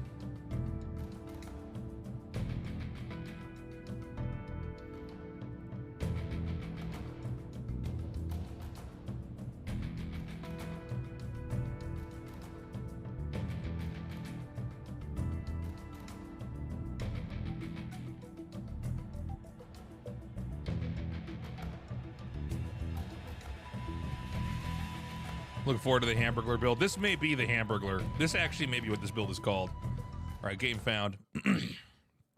Hamburglar build. Edit again. All right, we're going to send 3 imps. Get ready, chat. Oh. Look at what pieces of garbage we are. Look at this. This guy's probably thinking about taking an expansion. Like an idiot.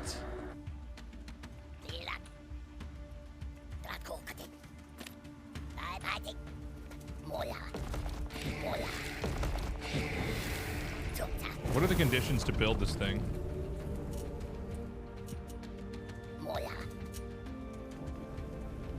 I didn't know that I had to have another building to make this. All right, so we said this too soon. Too loon. Can't talk.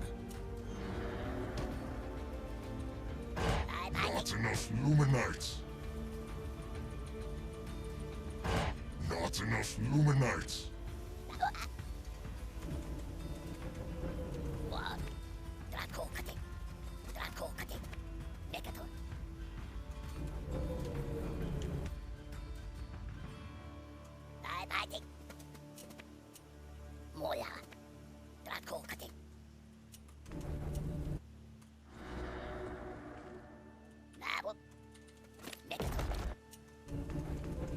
We have like no workers, man. This is crazy.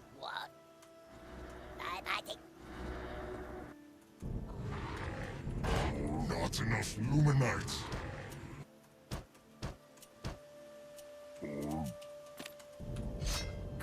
Our forces are in battle. Luminites. Your command. Not enough Luminites. Please ready. Our forces are in battle.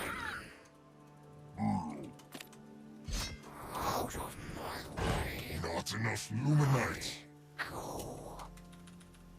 Ready to kill. Oh, I'm so bad. Shit, we gotta send this guy out. Your command. Dude, we don't even have this thing ready to go in time. I don't think this works. Wait. Yeah, I don't feel like this actually works. Oh, maybe. Need more Luminites. Hey, what's up, Rob? How you doing, buddy?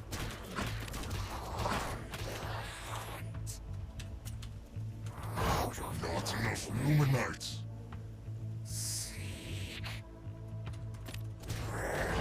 Need more Luminites. Our forces are in battle. Choice.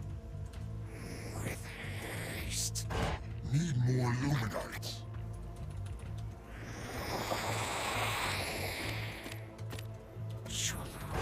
Need more Luminites. Fucking attack it! Oh my god.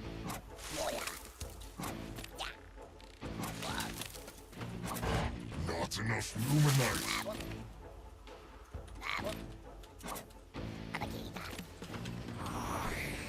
Not enough Luminites.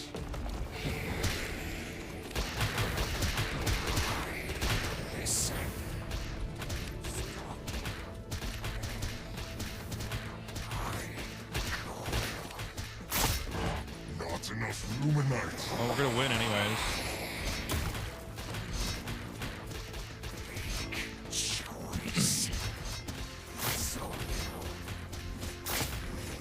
Alright, so we didn't do the build right.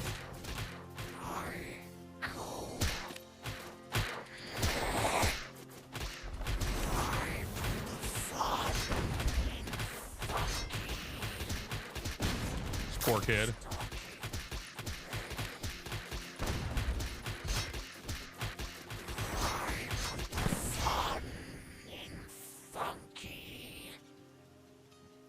Okay.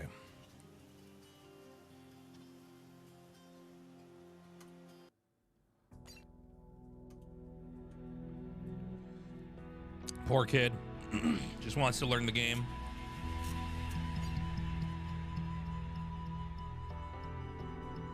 So, how do I get out of this MMR? Because I feel like I'm getting only 1 or 2 points. Is it that my points have to be above my MMR, or my MMR has to be above my points? Which one is holding the other one back?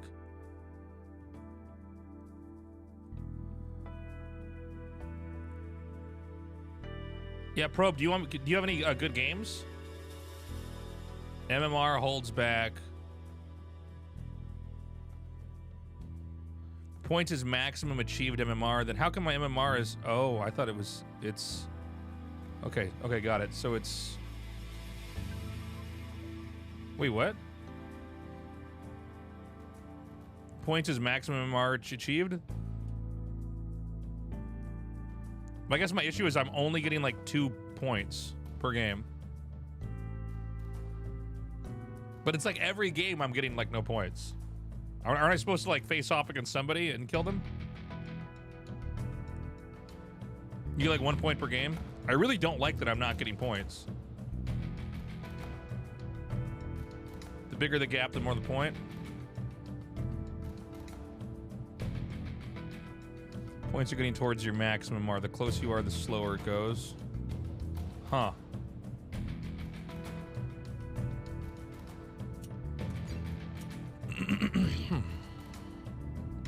Here's a question. Can one Gaunt out-damage a building tower? What is this? What just happened? What was that? Did you guys see that? What was that?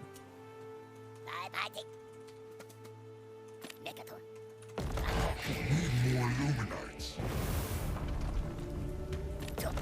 Oh my god, that was close. Our base is under siege. Not enough Luminites. Alt middle mouse button? Oh, what is this? Oh, it's on. Our base is under siege. Not enough Luminites. Wait.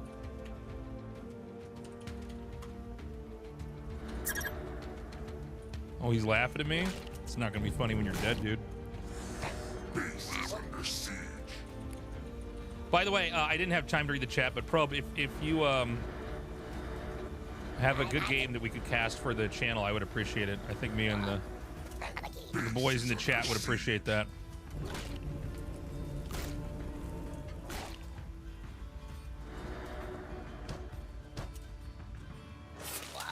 Base is under siege. Oh, base is under siege.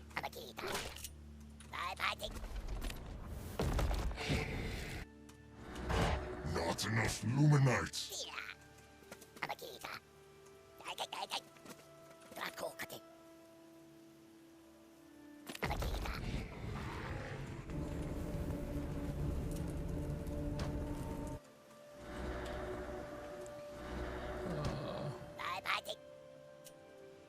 Oh my god, the meat farm every fucking time. Not enough Luminites.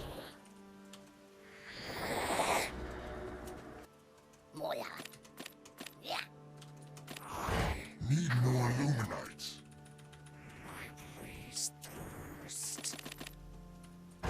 Need more Luminites. I'm getting the wrong trees. Need more Luminites. Get in, man. What the fuck? What are you doing? Dude, I swear to God. Do you guys find the imps buggy when you try to tell them to do stuff? Not enough Luminites.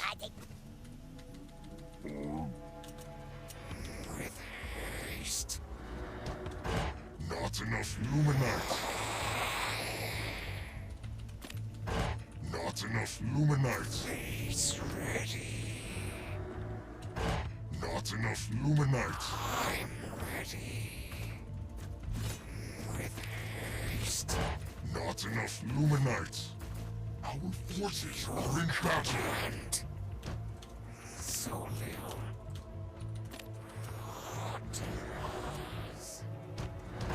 Not enough Luminites. Listen.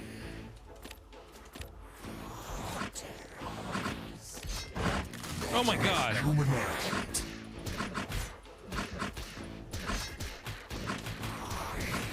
Listen. So little. Need more Luminites.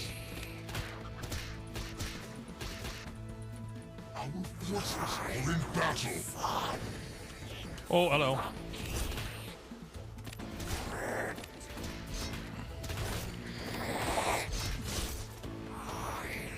Listen. Need more Luminites. So little. Make choice.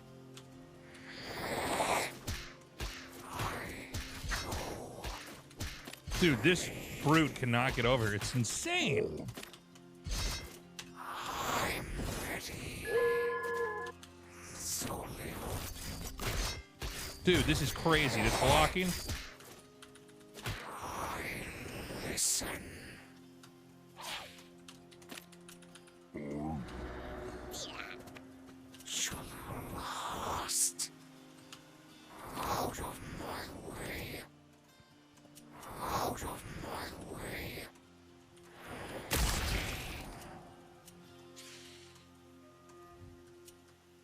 I'm ready.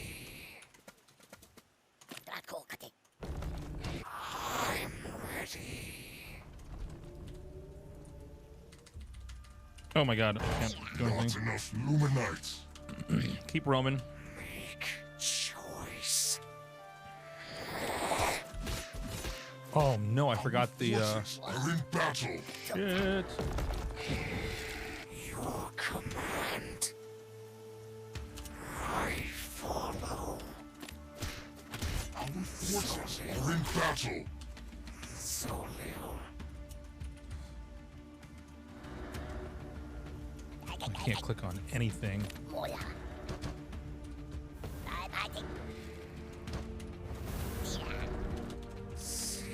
Oh my god, I'm so fucking bad. What the fuck? Need more Luminites. Ready to kill. D. Can I actually hit this base down here?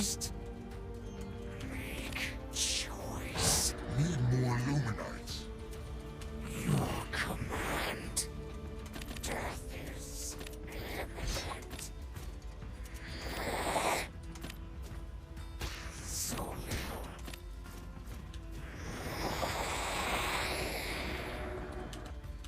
I go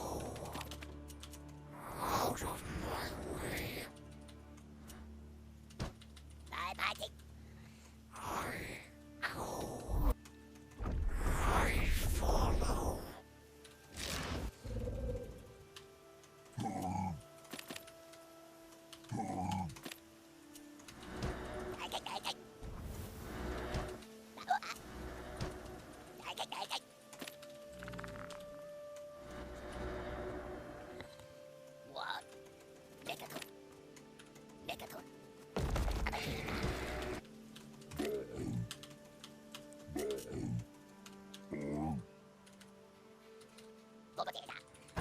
Not enough Luminites. Shit. I'm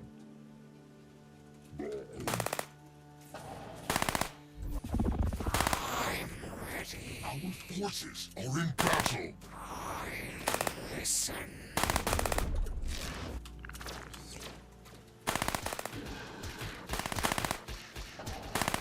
Our forces are in battle. So little. Fuck me. My please thirst. So little.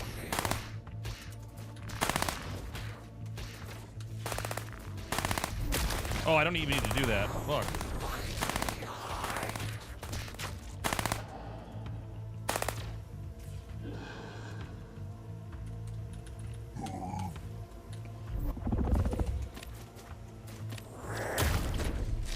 Ah! So fucking bad.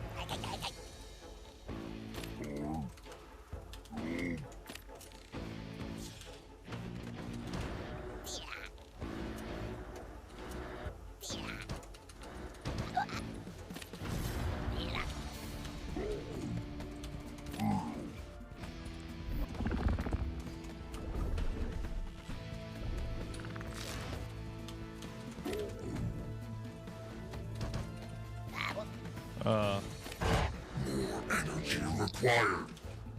We need to get more shit out here pretty quickly.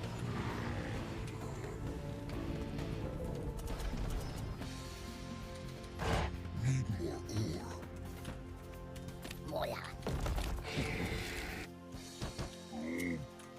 more ore.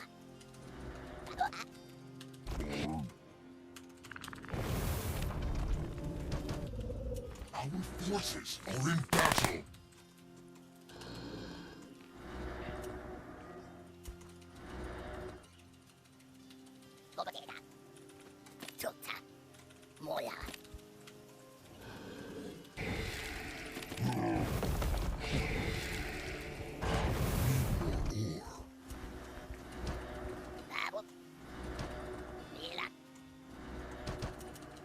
Oh shit.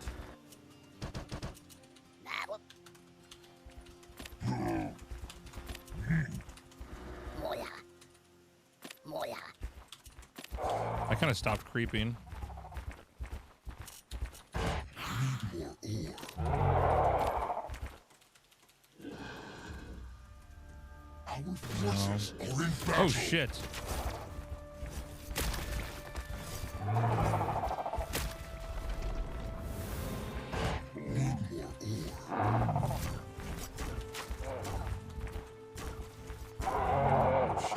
forces are in battle. Can I take this fight?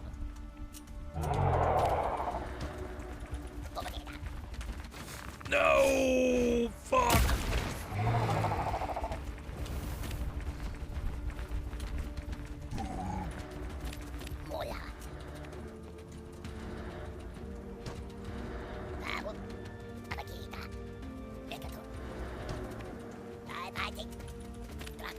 Choose another location. Not enough Luminites. Need more ore. Our base is under siege. Oh shit.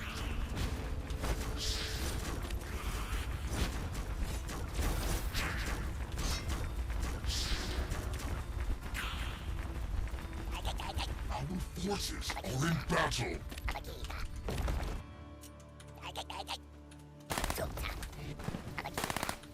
Choose another location. God, can I not get this out of range? Choose another location else. Our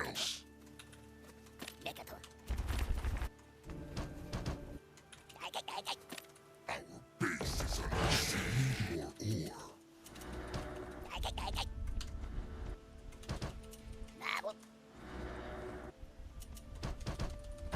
Need more ore. Need more Luminites.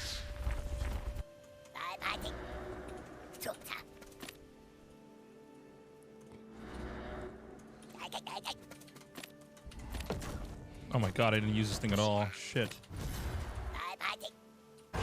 Need more Luminites. Not enough Luminites.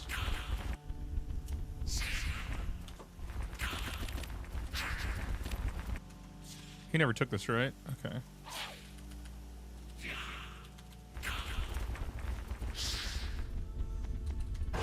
Need more ore. Our forces are in battle.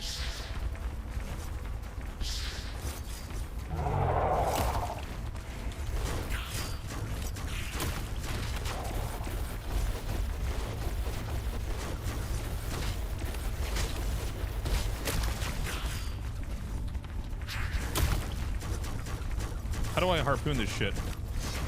That's how you do it. B.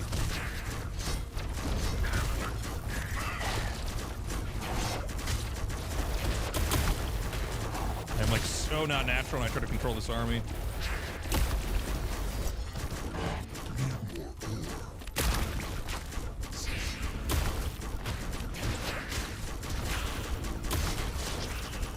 Oh, why does it look other people make this look so easy? Our forces are in battle.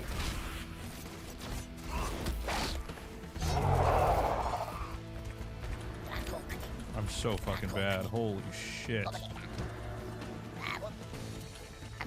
Choose another location. Need more ore. Need more ore.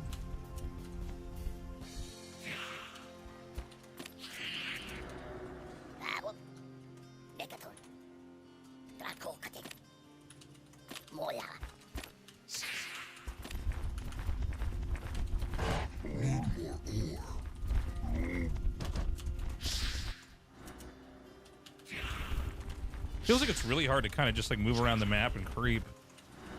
Base is under siege. Our forces are in battle. Our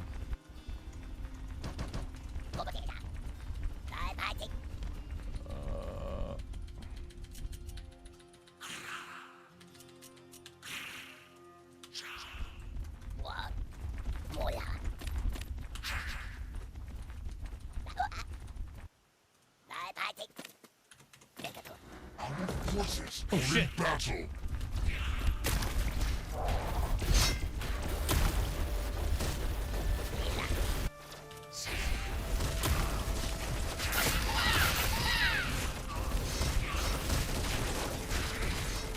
I'm sorry, where did my imps go? I shouldn't be out here doing this if I can't. Where the fuck did the imps go? Forces are in battle.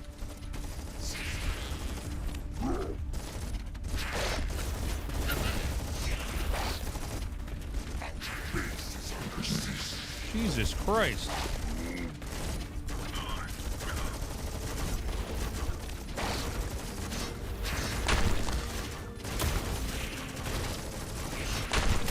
Forces are in battle. Jesus Christ. I do not understand how I'm supposed to engage with this.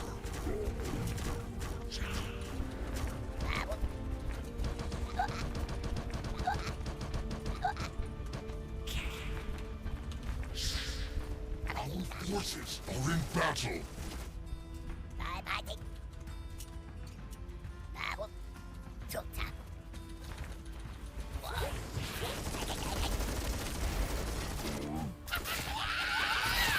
Oh, they're just shooting him down before they even get close?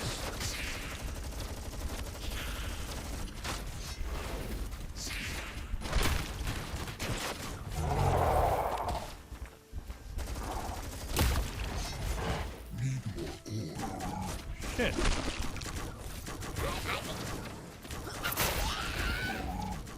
Base is under siege. Imps have a 4-second fuse. Is it actually that short? Am I basically fucked in this game? Is this like winnable at all in any universe? Should've gotten the stone way earlier. High rank. Put the high rank exos as a top priority.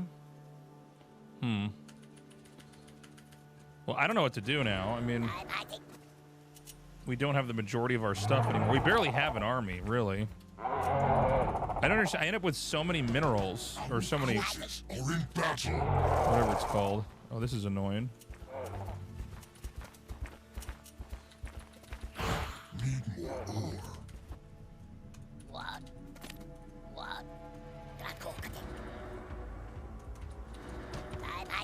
Our forces are in battle. Oh, shit.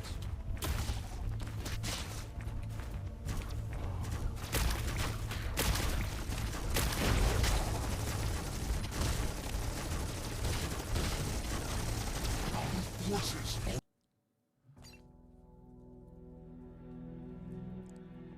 Oh, the dragon. I totally forgot. Oh, my God.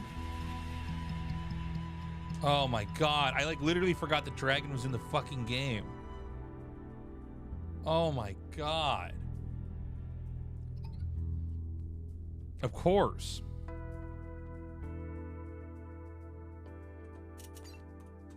I just, like, totally forgot about the dragon. Oh, wait. Did we figure out, does Probe have any games we can cast?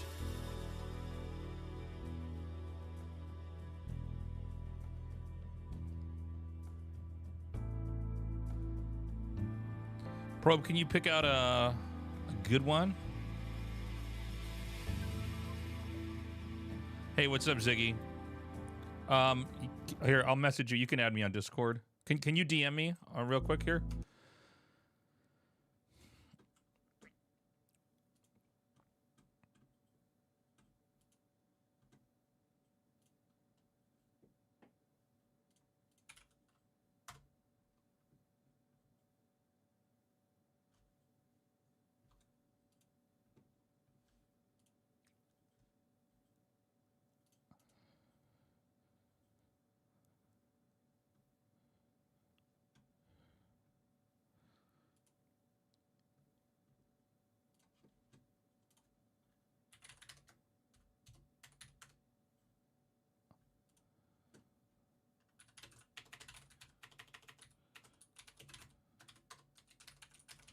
I just sent you my Discord ID.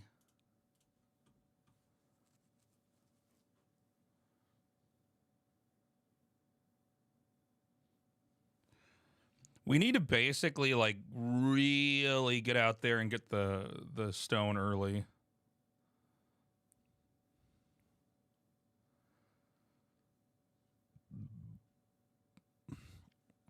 I think what's happening, too, is I'm getting in these fights and, like, I don't really understand how my army is supposed to interact.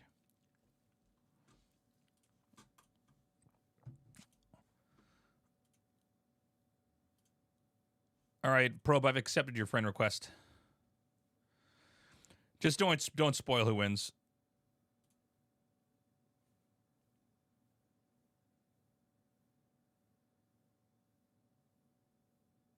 More Hellborns?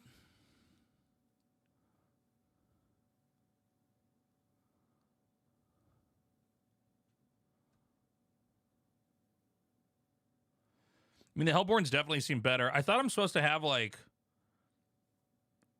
I guess, like, a little bit of excess Brute, but then mostly just Magmadons, Hellborns, and Weavers.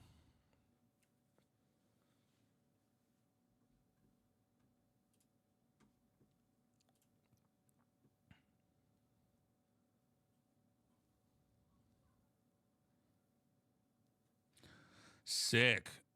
Probe versus Parting. Chat.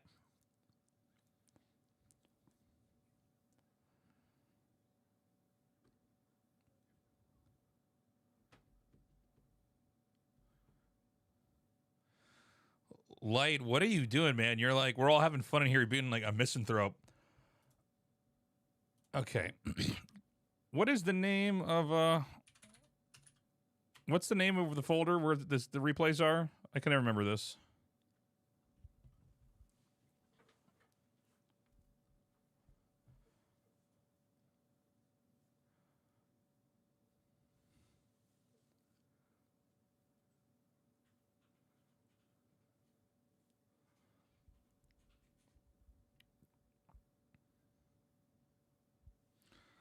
Perfect. Thank you, Probe.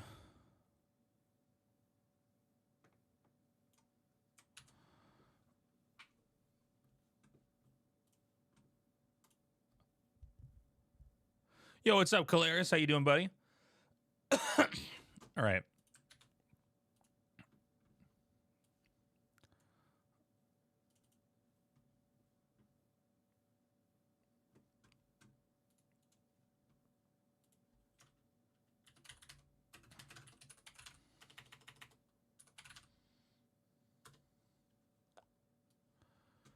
Okay. 1 second, guys.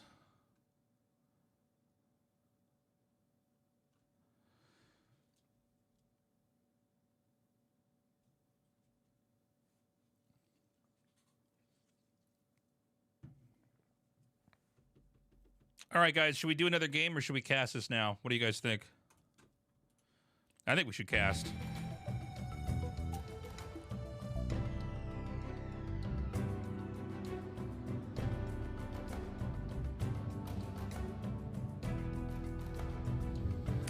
I did play the Forgotten City Zero. It's good. I have not played Subnautica. I might play that later, though. I've heard good things. We're also going to be doing Alan Wake 2 later. I like doing other games on stream. It's just that, like, we're doing so much RTS stuff, it's kind of hard to have any, like, time to beat the game.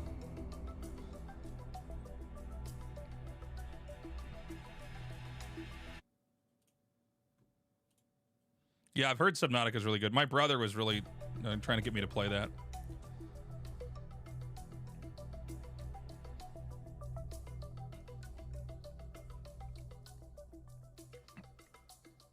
All right, let's, have I had a chance to check out Divine Frequency? I don't think I even know what that is.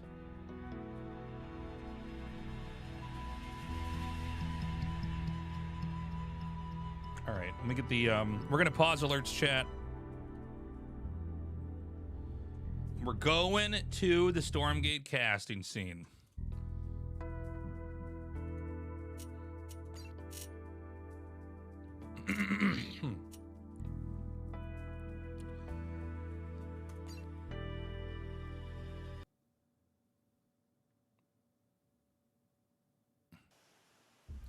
What's up, everybody? This is Tasteless bringing you a match of Stormgate here with Parting in the top right and Probe here in the bottom left. If you like my casting content, do me a favor, just like and subscribe. We're going to be doing a lot more content, whether it's guides, my own gameplay, other stuff on this channel. So help me play the YouTube game and get in that algorithm. It's appreciated. So immediately we have Parting here. I assume he's going to be going for a conclave here in this current build of the game. I can't actually check what buildings are making. Unsurprisingly, Probe sends a dog out. He's going to be trying to hit these imps. It's probably the best, as far as I can tell, and obviously the game's pretty new, but this seems to be one of the best ways to just harass. The imps are way too high in number over here, and there's a chance it can surround the dog.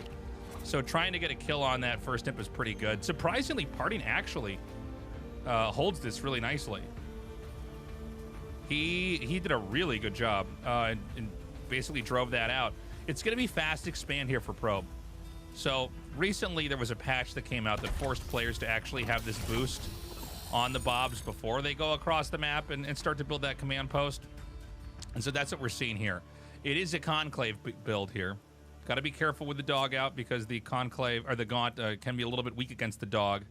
I think that's one of the reasons why we see players make it here, is so that if there were multiple dogs coming, you can put the gaunt in between the buildings. Anyways, we've now got, I believe it's 4 bobs over here mining ore. We're going to continue to see both sides produce pretty heavily. It might be a little bit of a slow game at the start when you have 2 sides that are both going for fast expand. I'm interested in seeing if this is going to be a second conclave or a vault. I have seen some double conclave play. It's been a lot of fun to see how people try to figure out fast expand builds, what's the best way to do it. We've got the dog using the vision ability, getting a peek up to see exactly where this shrine is at. The shrine is about at 80% completion. So there's going to be a little bit of an income lead here for Vanguard, although it does just seem like Vanguard gets to take a base faster due to the very nature of the, the way that the faction functions. We've got our gaunts out here.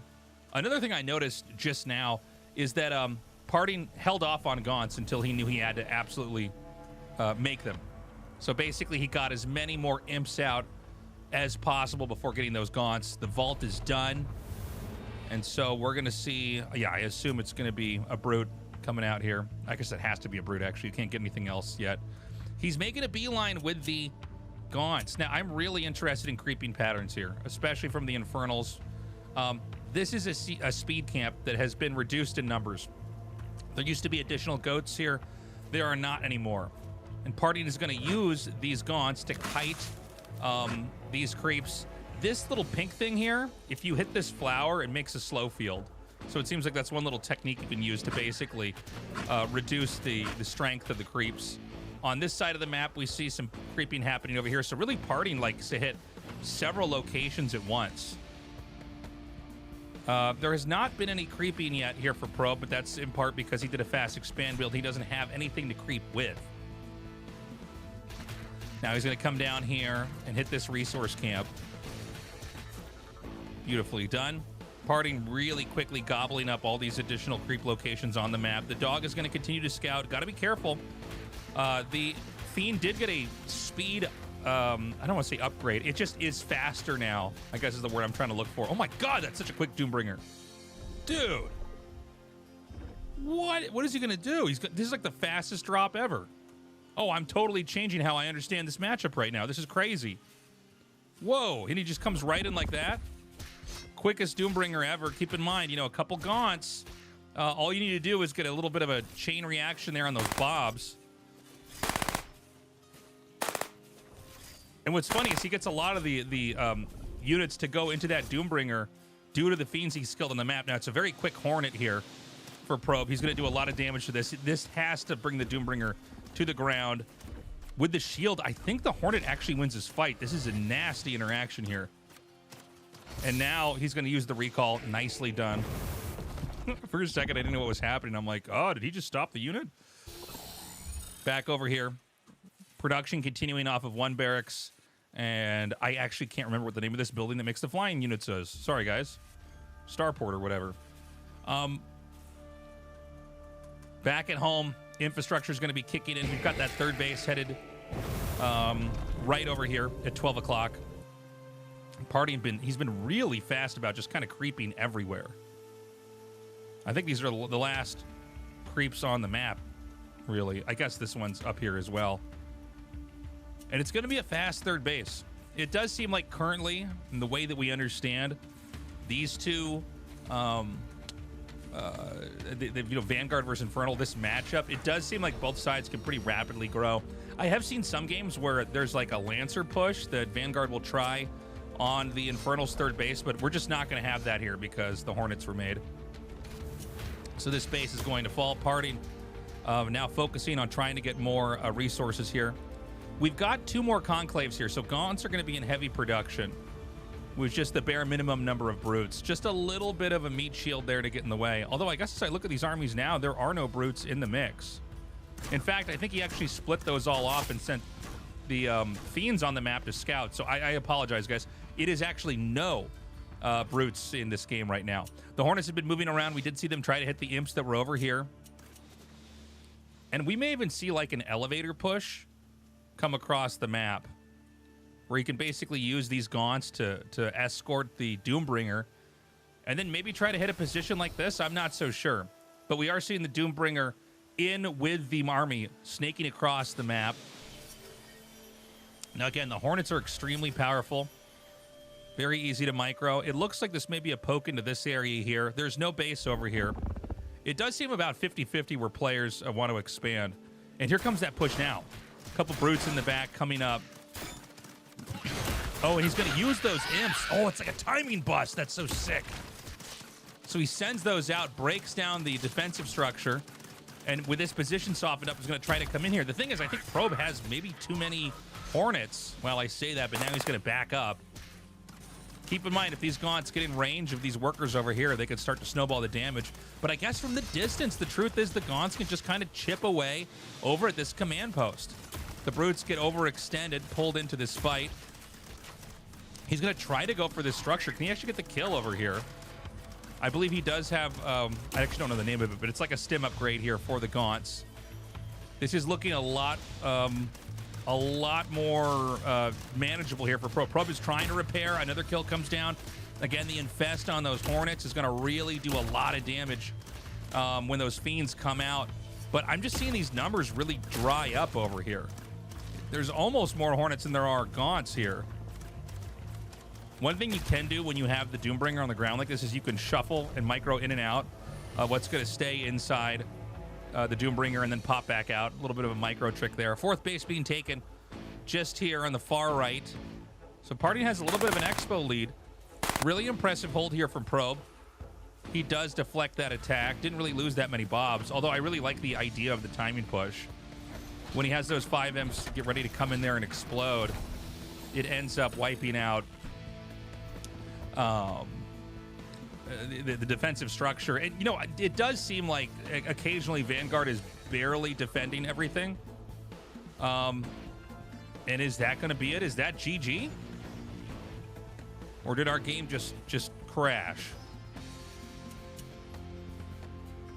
Chat, what's going on here? What just happened? Was that the whole game? This doesn't feel like it could be the whole game because there's like... hold on, chat. Let me just see if I can fix this. Okay. That's not the whole game. Let me see if I can fix this, guys. I might have to reload the replay. Hold on. Okay, we're back. Sorry. I didn't want to spoil the length of the game there. So now we've got the Hornets on the map. Oops, this is the wrong scene. One more thing. If you like these kind of... All right, here we go. So we've got the Hornets now roaming the map, getting any stray creeps they can find. I like the positioning of this Shroud Stone over here. I actually can't zoom in on the corner of the map. That's funny. Back at home here. Really, the mass Hornet play seems to be extremely good. It's so easy to kill all these creeps off right away. We do have some Shadow Flyers in the mix. And it's right now just, you know, tier 1. It's Brutes, it's Gaunts. We haven't moved into Magmadons or anything of that level. Although it did seem like this was kind of a build order from Parting that kind of peaks right when you get the exploding imps. It's like a timing push, so to speak. Let's not forget that Parting did become the world champion off the Build the Soul train, which he did way better than anybody else. So Party's going to stay in the distance over here. We do have some Vulcans coming into the mix. I really like the placement, by the way, here of Probe's everything, honestly. Here we go. I'm sorry, did you guys hear the flame imp sound? Maybe it's the same sound effect for the Shadow Flyers, too. Maybe that's what's confusing me.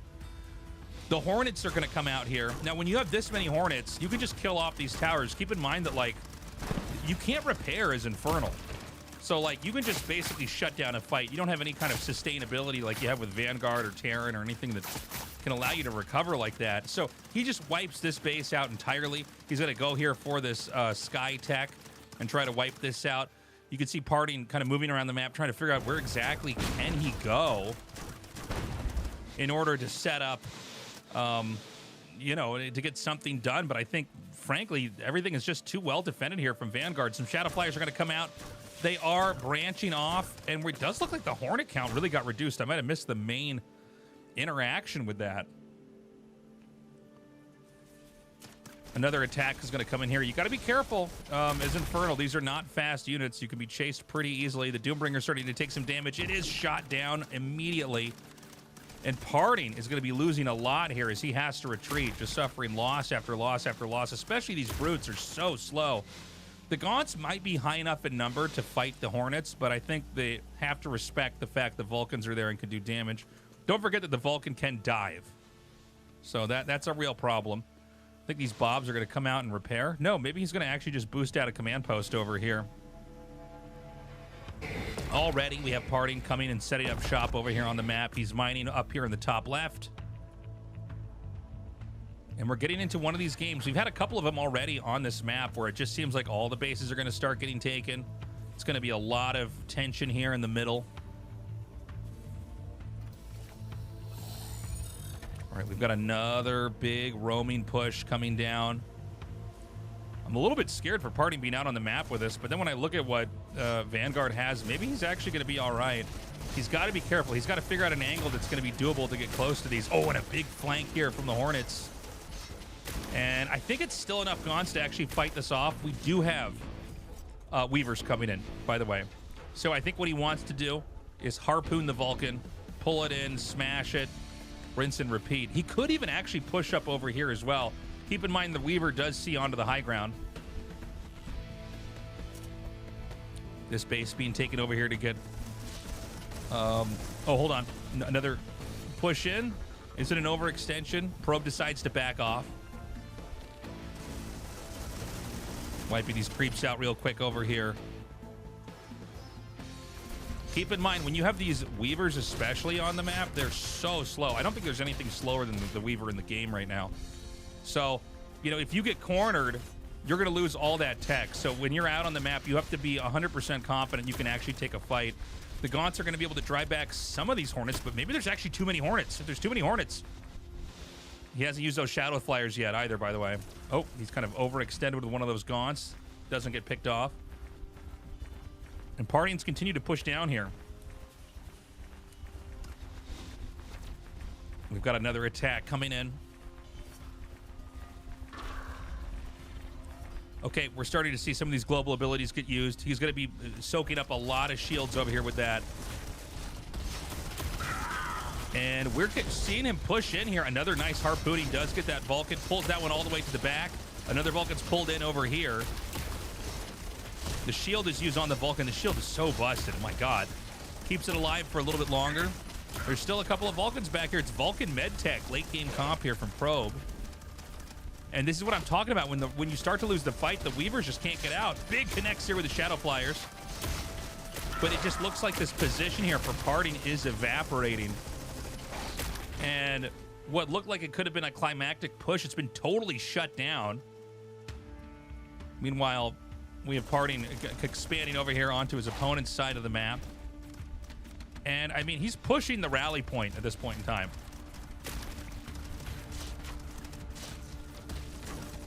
He's going to try to come back and fight a little bit. But this just isn't enough. Probe's going to come in here and smash this as well. Continuing to run. These Brutes are not going to stand a chance here. Really nice micro from Probe. He actually had to destroy... Oh, I thought he had to destroy one of his own buildings to open this position up. Parting's pretty well turtled. You do have to respect those Infernal Towers. When you have that many, it can be unwise to try to push in if there's army covering it. But over here's pretty exposed. He's going to use these imps, turn them. Try to do a bit of a Baneling bust there on that, but it doesn't seem to be too effective. You know, I think the imps are good against like Exos, maybe Lancers, but when it comes to the Vulcans, it seems like the Vulcans are just too tanky. All right, I am hearing the sound of the imps being triggered. I don't see where they are. And now we've got to push it over here. This push almost seems a little bit exploratory by Probe. Like he kind of wins a fight there and he goes, all right, where can I go next? Starting to wipe out all these buildings over here. He could actually just push into this infrastructure. This could be game ending, by the way. This is like everything that Parting has, basically.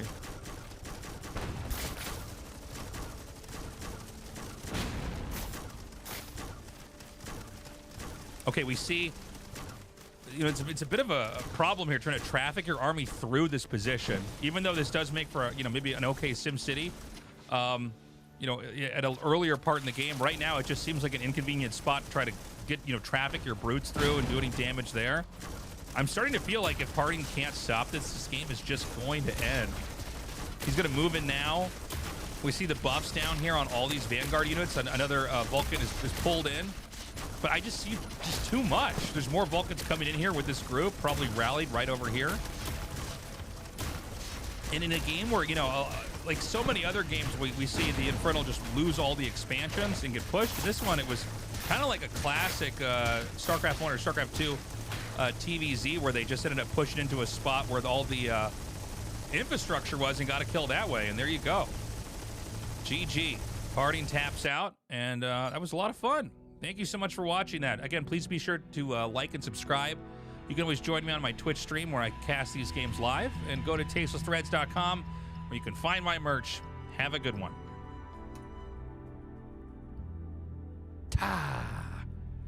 We did it, chat.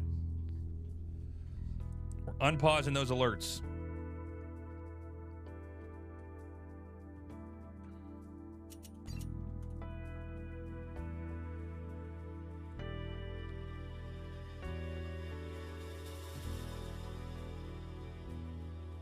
Second, I gotta text my editor.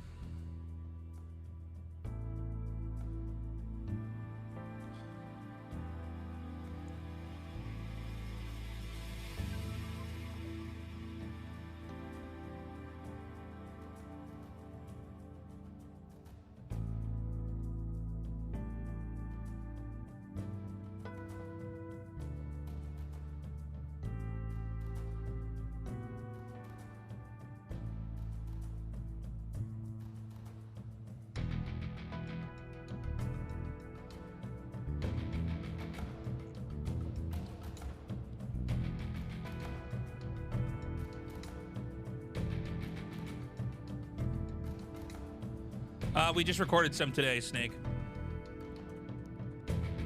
Okay.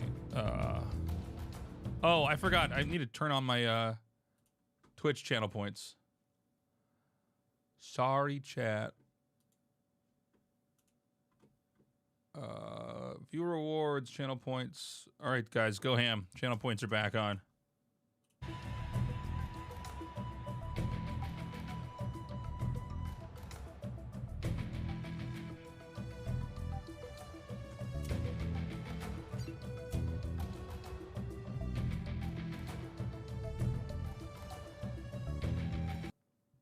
Oh, is there Gauntlet? Here, let's look into it after this game.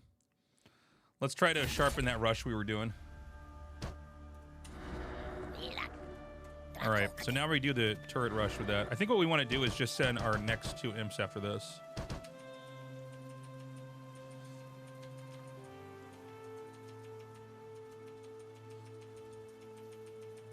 What? Tasteless. They're all coming in at once.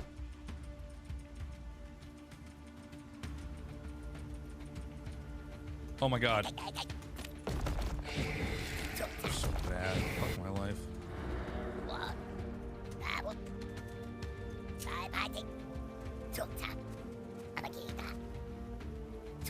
What is this shit?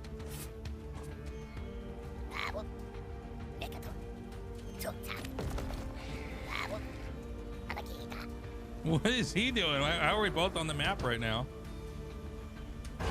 Not enough Luminites.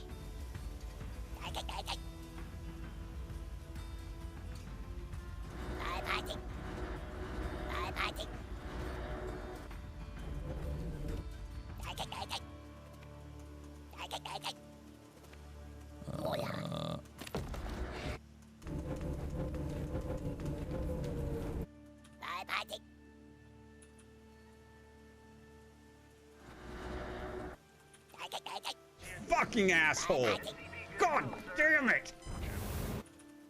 Thank you very much. Archevel 101 just subscribed. Appreciate you, Archevel. Forces are in battle. Ready to kill.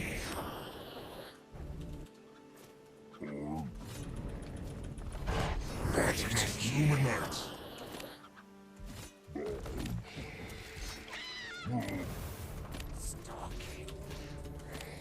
Oh my god. Need more Illuminati.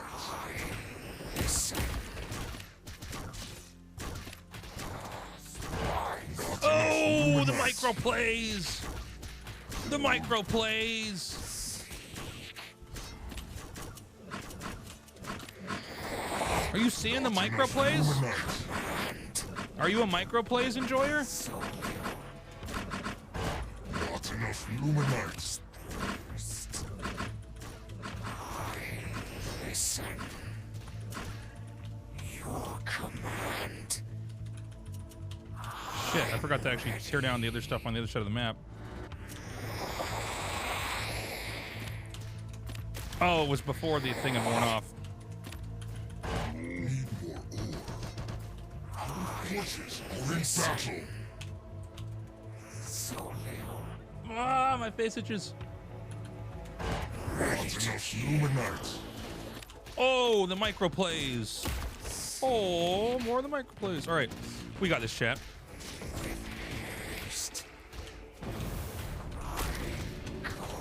Oh, dude. Down and dirty. Out of my way.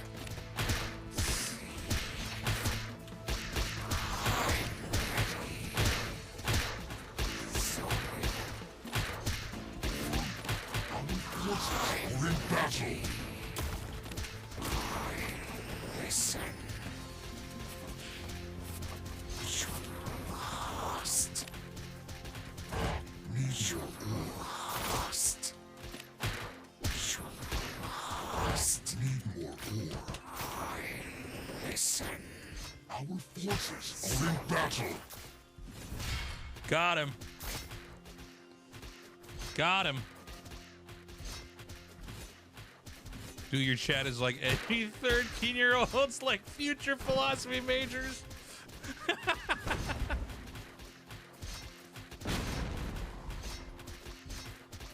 What are you talking about? There's at least 700 CEOs in this chat right now.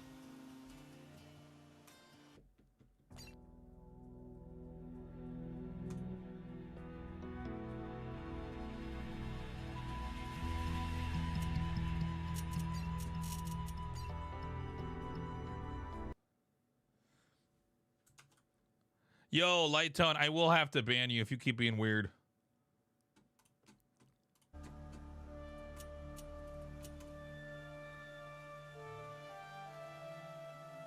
I don't want to open his chat log. No, no, no.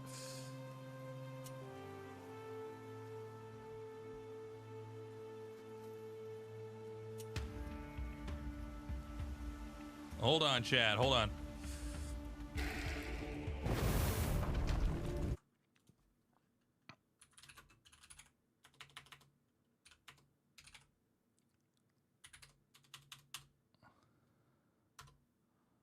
Sorry, Light One. I'm banning you for now, man. You've been running your mouth for too long.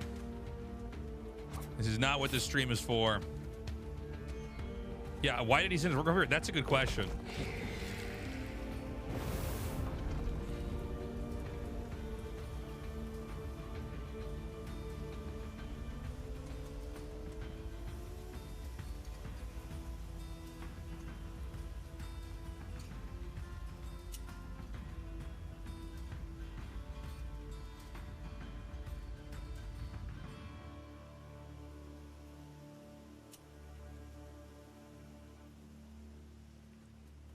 Hey, thank you, Richard.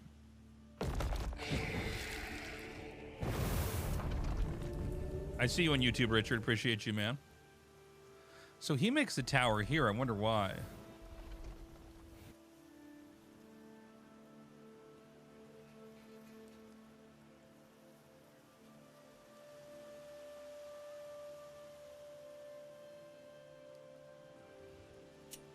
So he went double vault. By the way, if we do this rush, we will always kill not double vault, double conclave. If we do this rush, we always kill double conclave.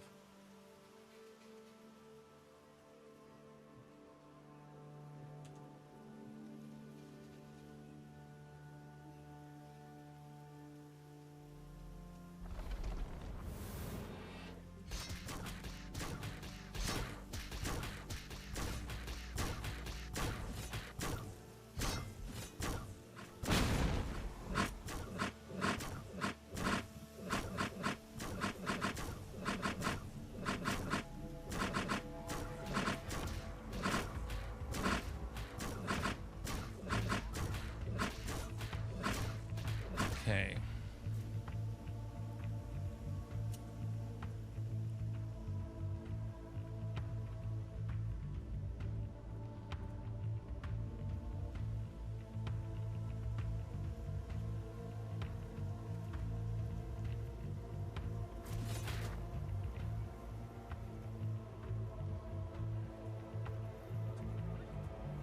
All right, guys. I'm going to go to the bathroom real quick, stretch my legs. I'll be back in a minute.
Christ. Go to the bathroom, I lose like 100 viewers.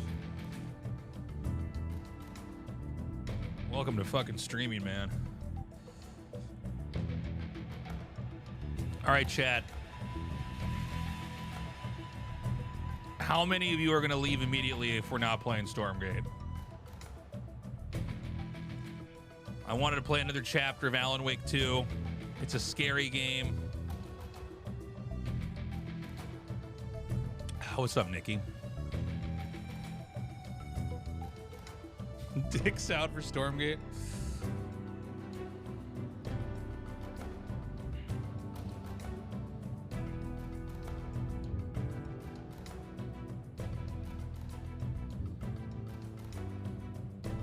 We'll leave and unfollow immediately after this message.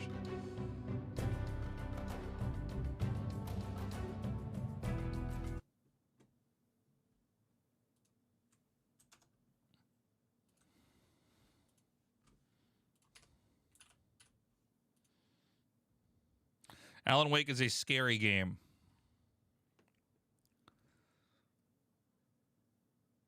Yeah, it got fixed.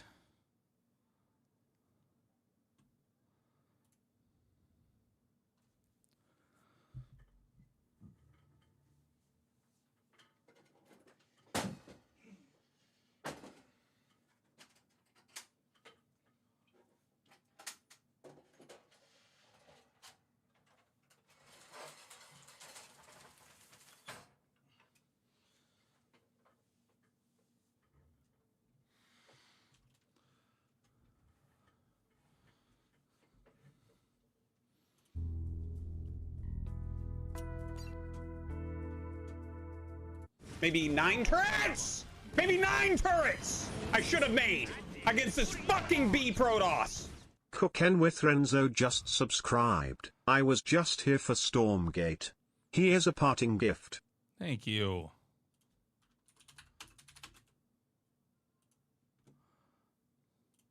Appreciate you.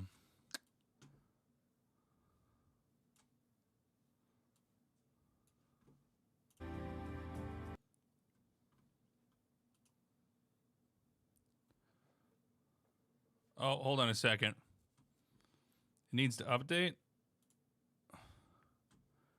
All right, I lied. We're going to do one more Stormgate game.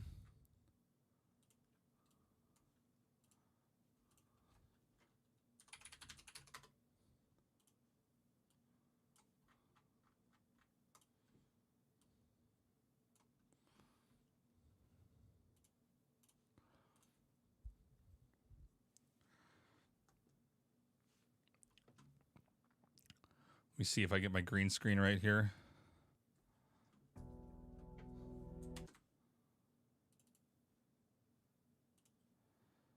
Filters. Chroma key. Wow, it's like Tasteless is really in the game.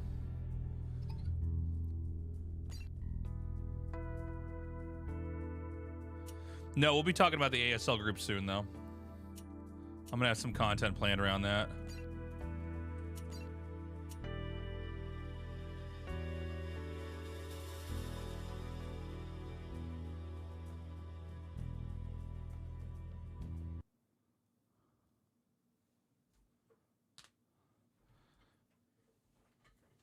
Okay.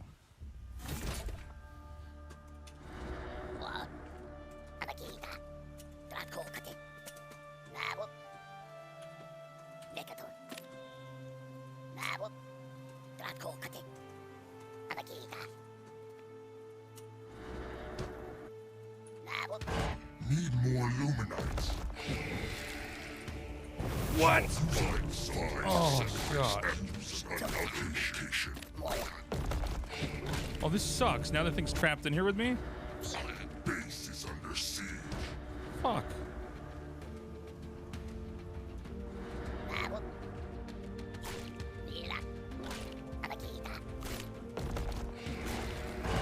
Not enough Luminites.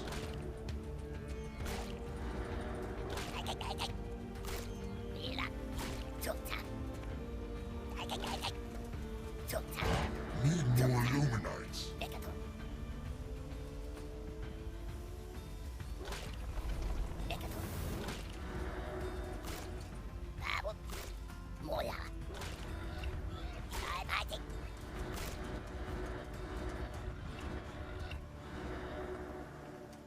I'm right up at my workers like a cruel taskmaster. It's true. Oh, that's funny. That's really funny. Base is under siege. That's so funny. Oh my god. Base is under siege.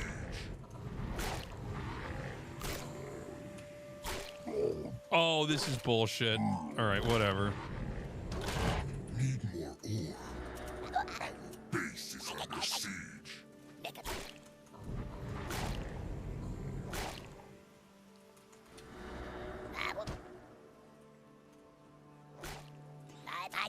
Base is under siege.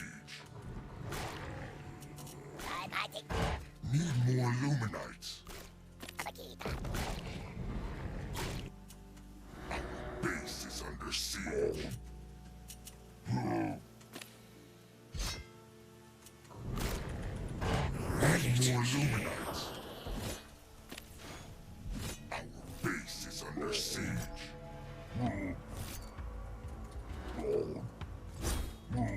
Can I win this fight? Does a Brute beat a Lancer? What actually wins with these two?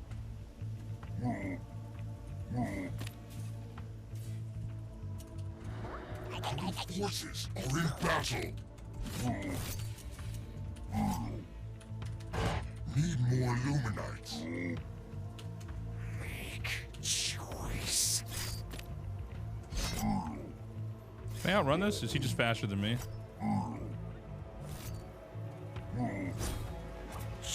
Our forces are in battle.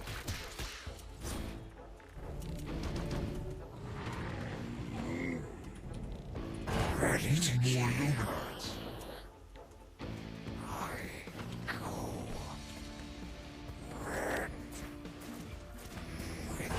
Need more Luminites. Our forces are in battle. Not enough Luminites.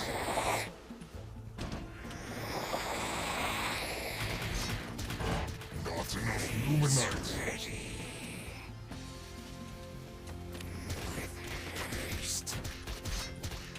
I'm ready. Oh, chat. Oh, chat. Stalking. Your command. With haste. Out of my way. See.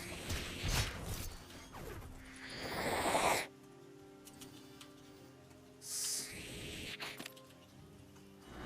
Our forces are in battle. Make choice. I wait. Can't present. Out of my way. Out of my way. Out of my way. Out of my way. Out of my way. Your command. Our forces are in battle.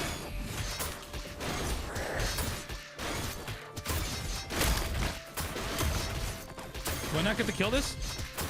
Oh, it's so close. Fuck me, man.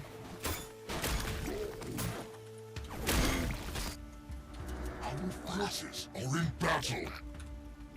Oh my god, this is here all Not along? enough Luminites.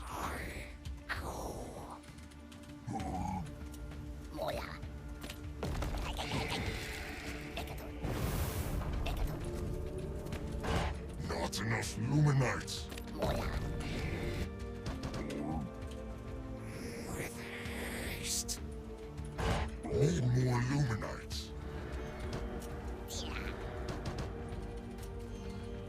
Make choice. So little.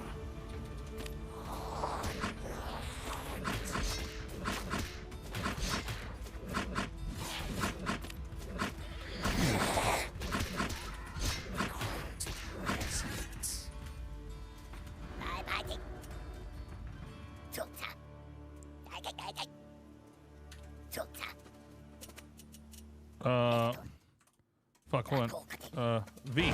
Need more ore.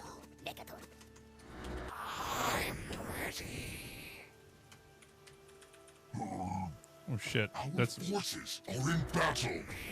Choice. Out of my way. Make choice. Haste.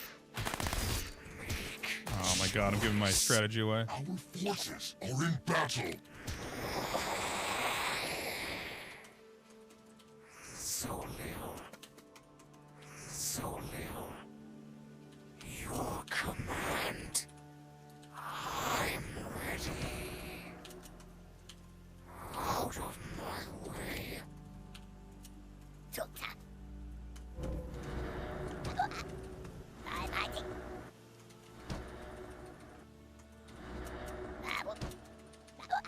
I messed up the timing. I thought I could get this a lot faster. So little. Clearly, I cannot do that.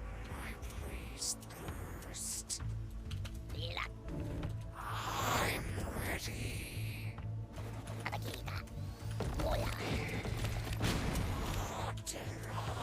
Base is under siege. I listen.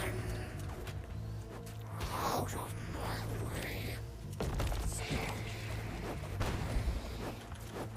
Please ready. Dude, this is pretty brutal, actually. I think I'm just dead. Forces are in battle. Takes a minute. God, I thought I could get that upgrade like so fast. All right, I think we might be fucked. Base is under siege.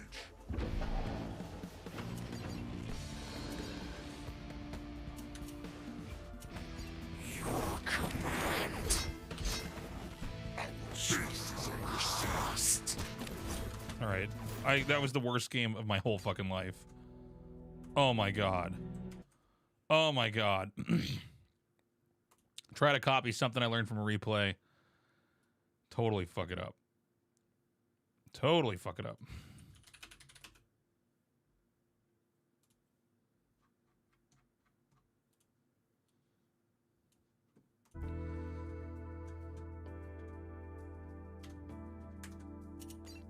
Oh, sorry.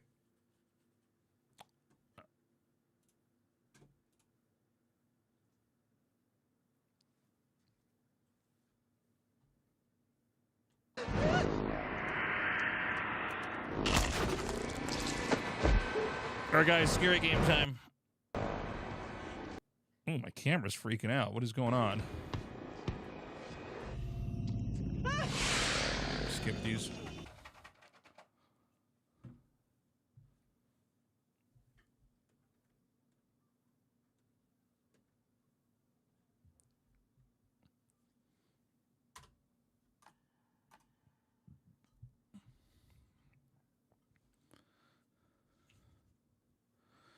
Guys, feel free to have fun, make jokes.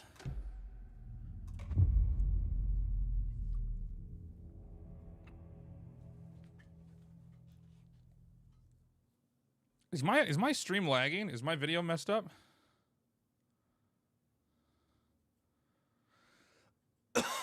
I'll look at it later, Graham. Pickle Man, you can't be over here.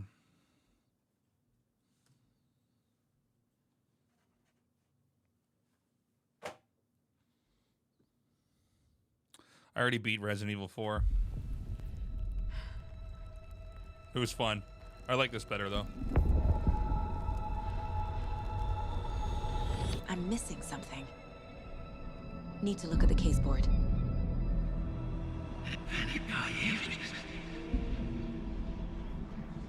Who are you?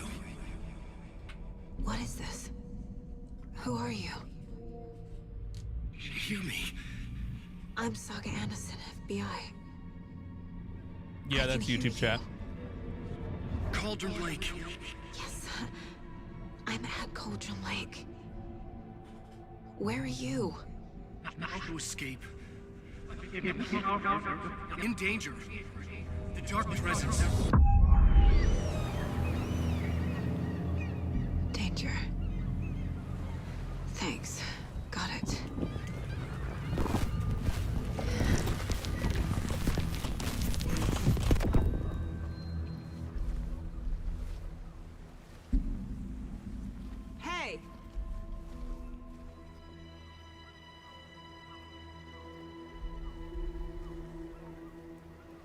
Are you okay?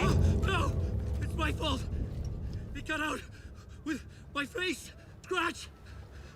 Sir, calm down. I'm gonna need you to take a breath. He's changed the story. The dark presence. We must stop it before... Easy now. First things first. What's your name? My name is Alan Wake. I'm a writer. I've been... Wake? Where did you come from? You've been missing for 13 years. 13.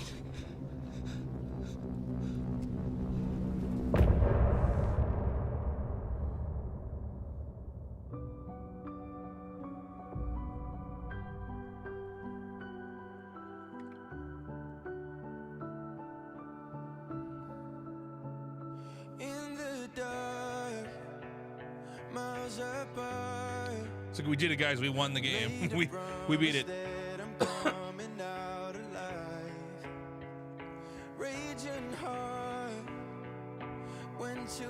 Yeah, should I try to fix the green screen? I will never lose myself again. Oh, I was calling you. Did you hear me? I lost my way. Lost my way. I was trapped in 1,000 nights with no escape. Nightmares taking me over, and now I'm wide awake. And now I'm wide awake. Oh, I died like 1,000,000 times. Feel waves I break. The nightmare's finally over, and now I'm wide awake. And now I'm wide awake.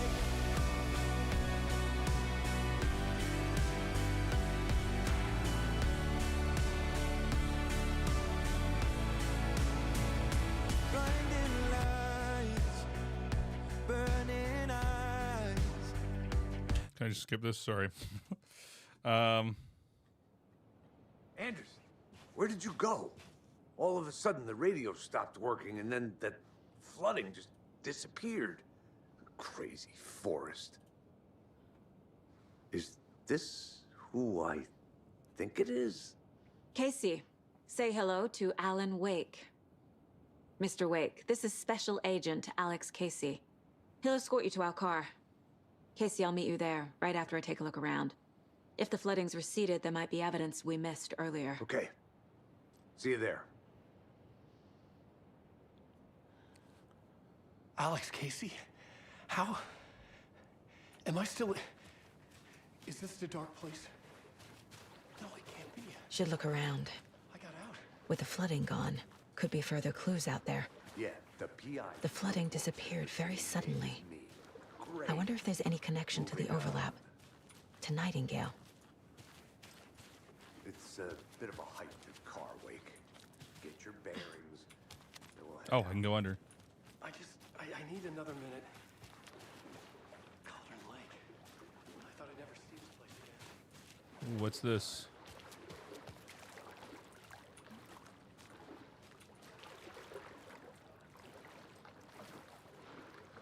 God damn, this game is pretty.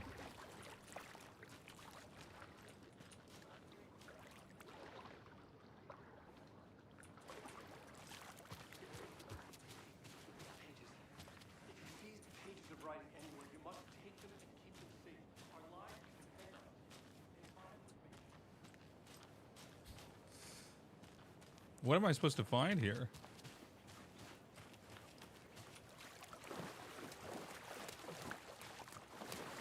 I'm gonna grow my hair long, like down to my shoulders. I don't think so. Yeah, there's so many schizo posting, dude, in the chat.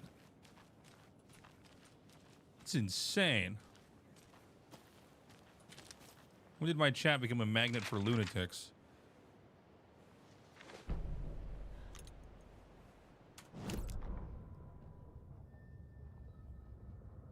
The reality-changing influence of the dark place flowed like water flowed, like fear flowed, down the path of least resistance, eroding the weak spots until they cracked.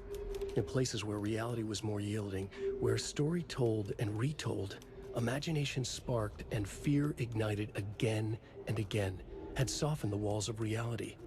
Sites of violence and tragedy, where truth was laced with fiction, where a work of art proposed an alternative narrative, something people could suspect to be true, something people felt strongly about, something they feared.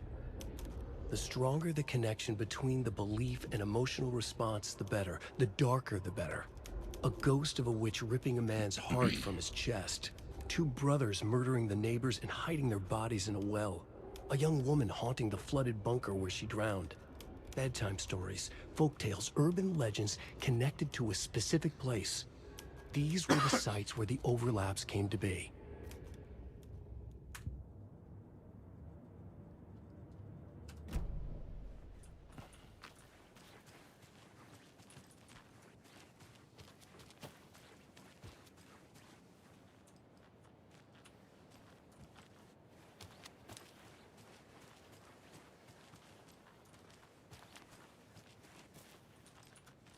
Oh. Almost A missed it. creepy twig sculpture?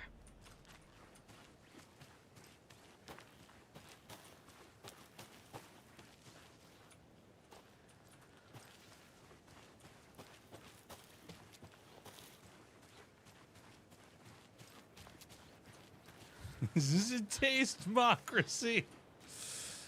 A locked box. Is that the cult of the tree symbol on it?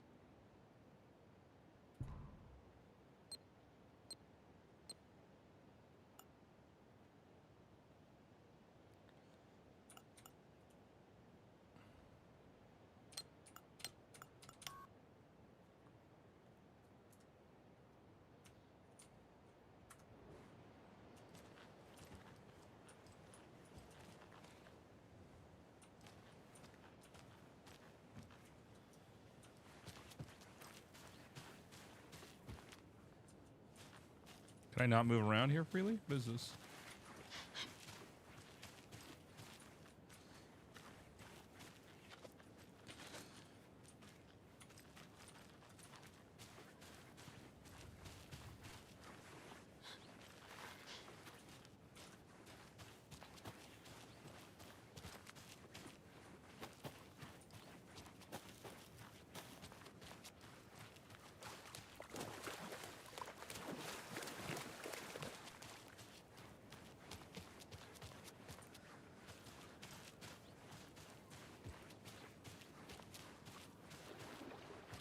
Can I go further out, or does it cut me off here?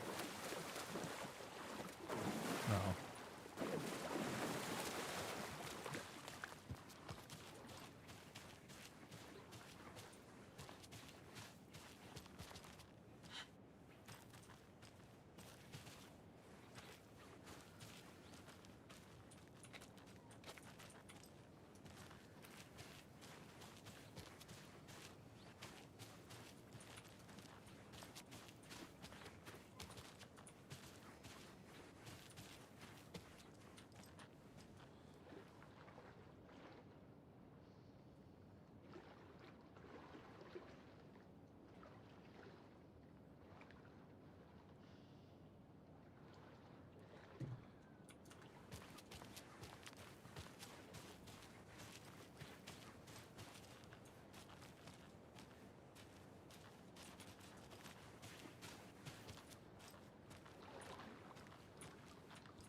Do I have to talk to them or something?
think.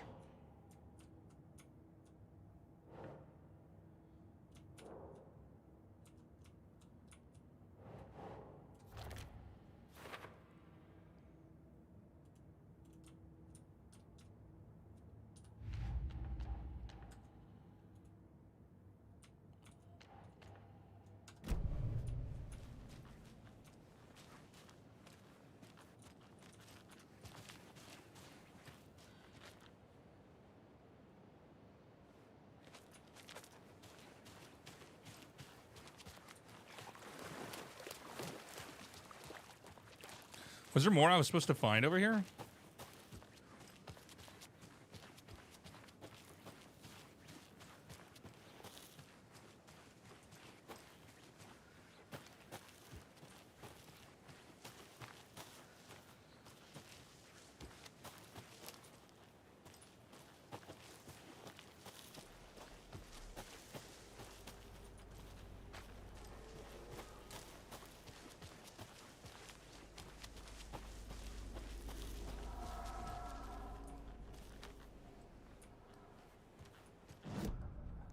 What are my goals again?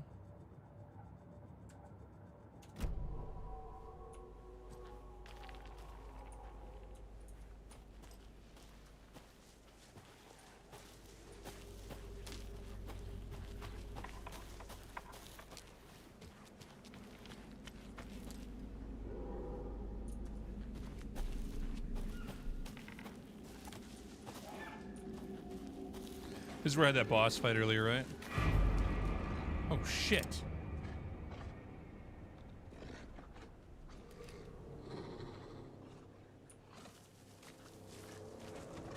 Oh, shit!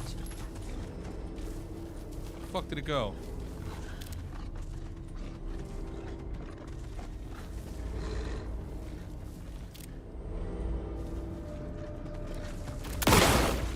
Oh, shit.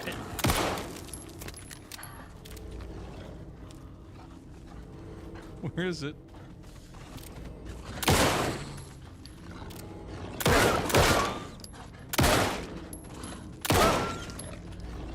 I have one bullet left.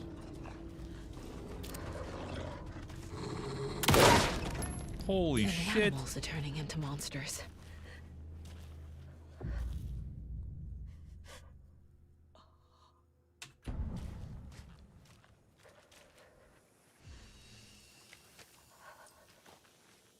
I have no bullets.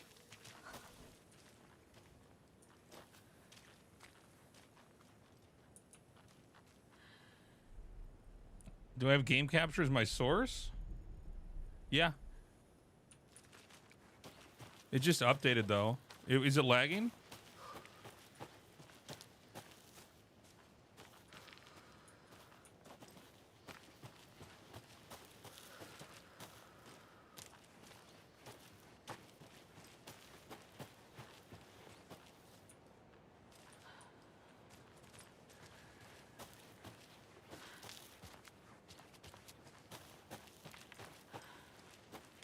Wait a minute. Are there bullets in those red boxes, by the way? Let's see if it lags more. If it does, we can try to fix it. There's nothing over here.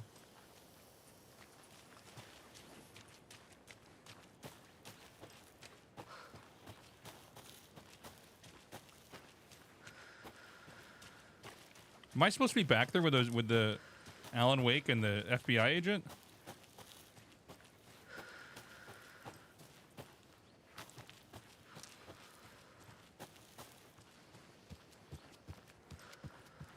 No, this doesn't feel right. Has anybody gotten past this part? I'm not supposed to be here. I'm just backtracking now, right?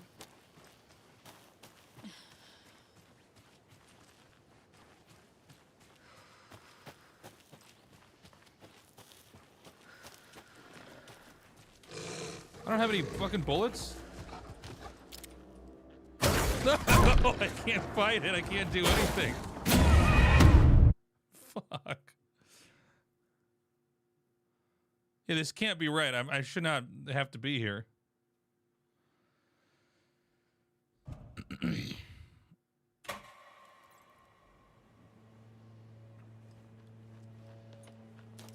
Yeah, I don't think I'm supposed to be up here. Can you punch in this game? I don't think you can. This is chapter 3, I think.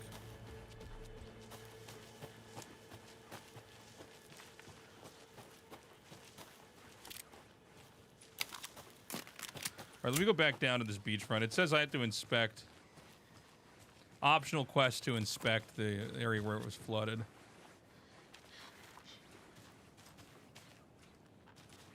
Okay, it only wants me to go here.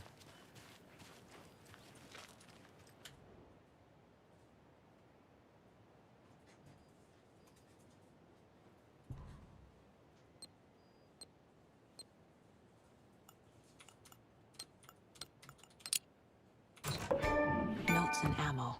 Oh my god, how did I not figure that out Looks the first like they're time? tools of the trade.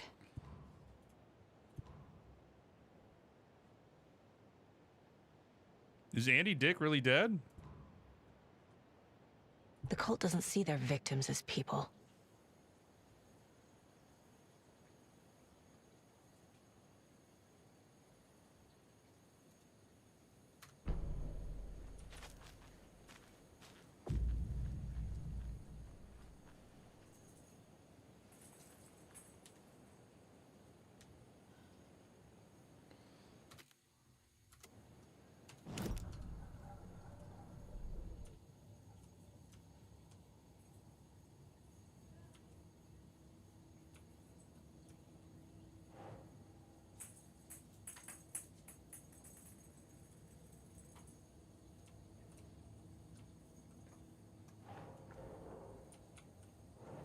Keep trying.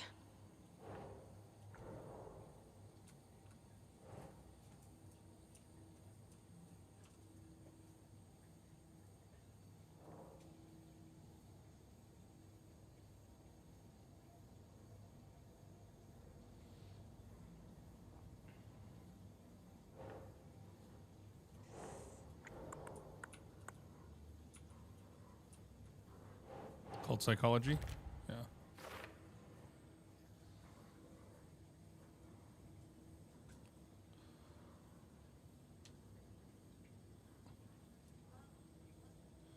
So that's everything, right?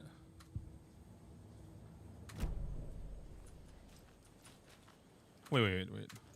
Wait.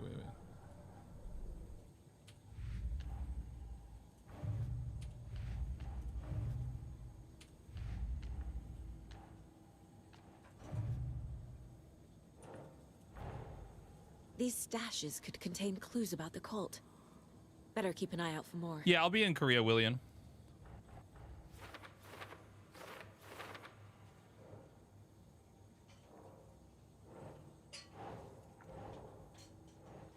Doesn't look right.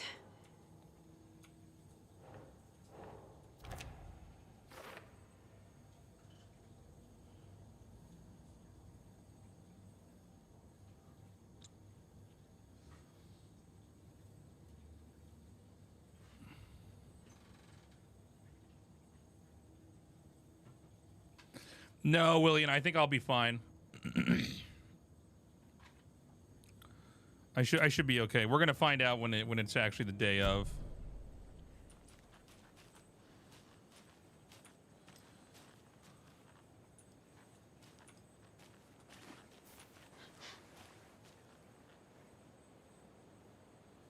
No, I stream on the Japanese servers. I'm streaming on the Japanese servers right now. I already tested it. I'm paid I'm not paid by the Japanese Twitch stream. No. I'm paid by in USD.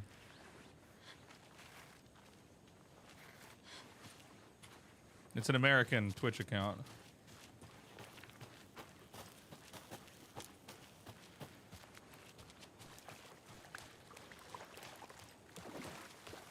Thank you, Drip.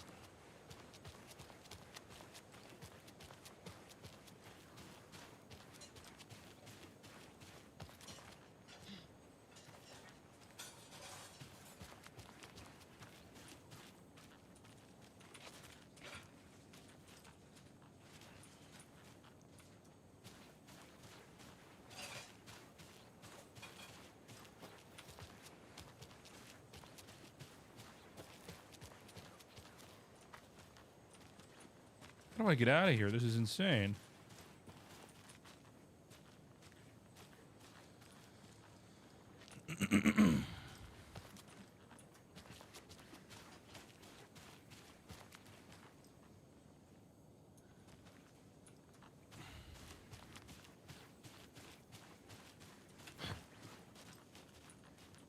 Don't I see it? See what? Just tell me what. What are you talking about? Am I insane?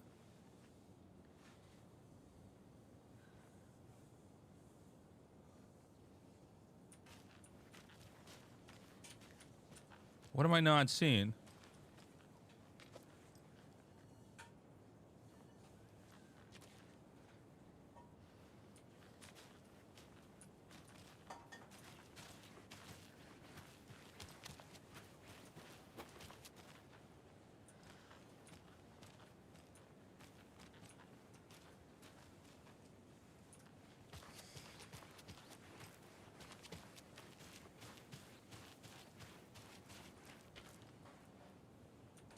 This is insane. I don't know what the fuck I'm supposed to do here. I have no idea.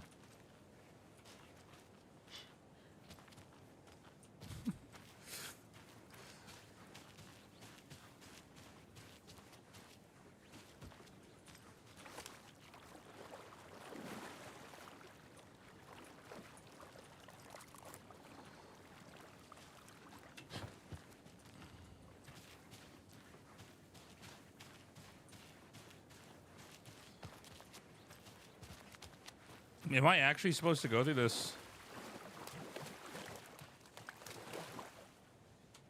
I have a checklist, but it's like...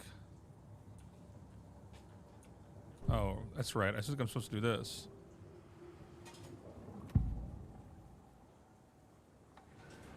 I know Nightingale No, is no, no. somewhere I already around did this. Cauldron Lake. The tree was a threshold. This place and the dark place. You're in over your head. Next stop, Caldera Street Station. The threshold, like a doorway, leading to Nightingale. It's somehow connected to a tree. Witch's Ladle? No, I already did all this shit.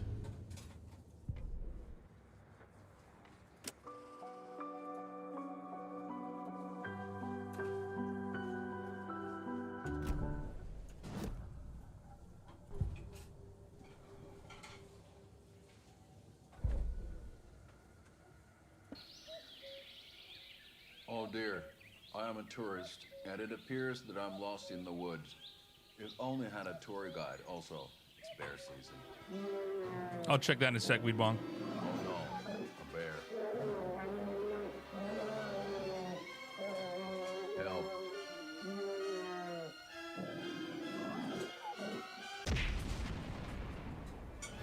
Did somebody call for a tour guide? Oh wow, Koskela Brothers Adventure Tours. Unforgettable tour experiences at affordable prices.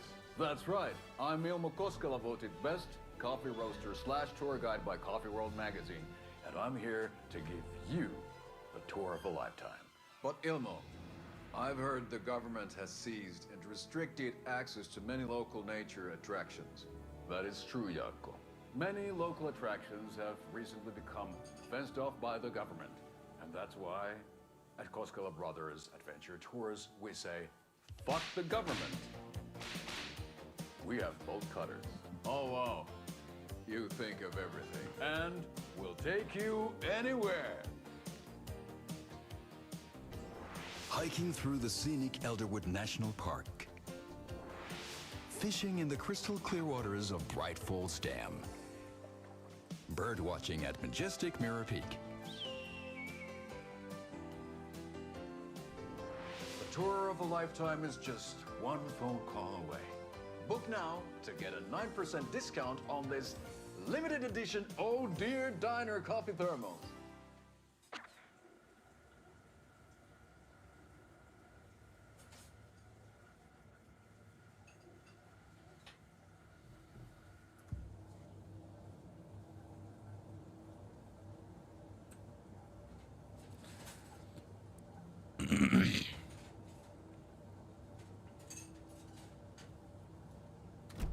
Well, we have one of the goals is to investigate the flooded area, but I don't feel like I think I've done everything. Maybe not.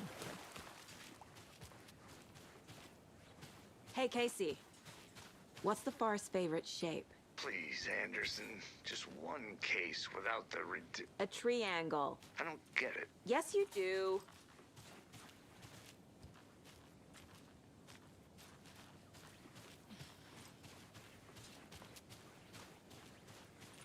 Gotta take the deer's fingerprints.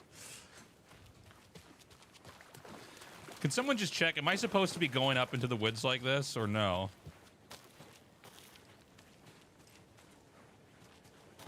So that's where I gotta go. I can go there.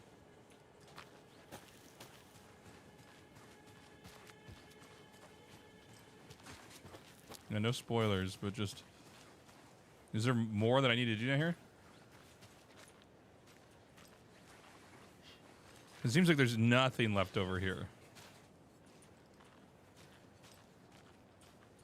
The goal is to get back to the car? Okay. And to get back to the car, we just go up this way?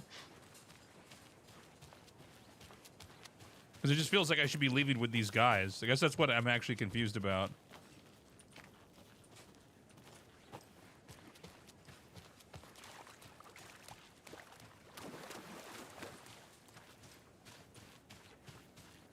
So we're supposed to take the car. It's like...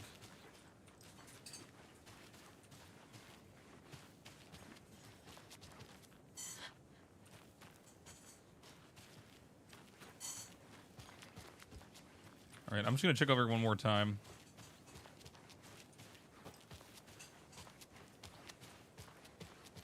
I can't climb up here. All right. Weed bong, is that just the play? I'm just supposed to go up into the woods like that? And then that's how we get to the car, I guess?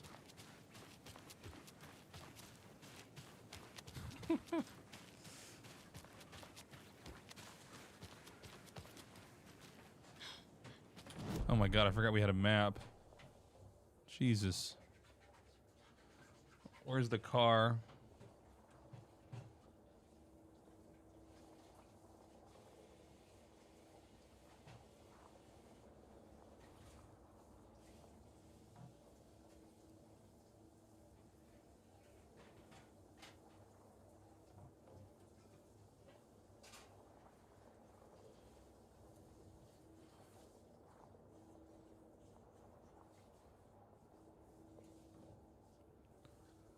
Jeez, we gotta go all the way back here.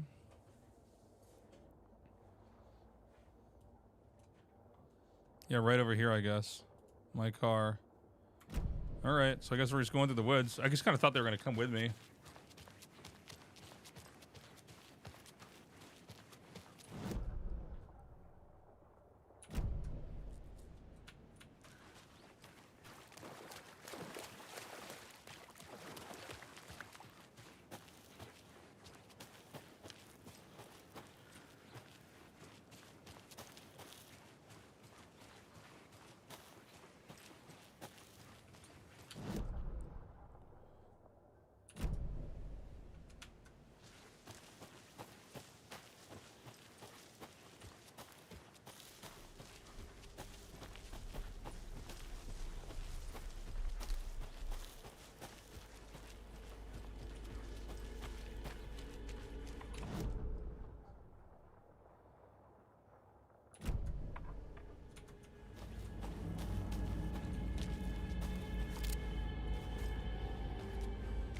That wolf was earlier. All right.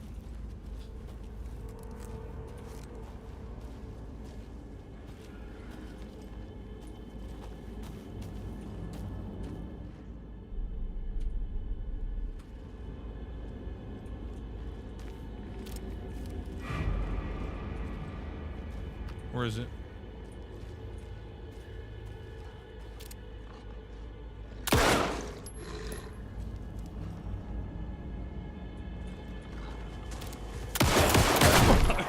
So scary.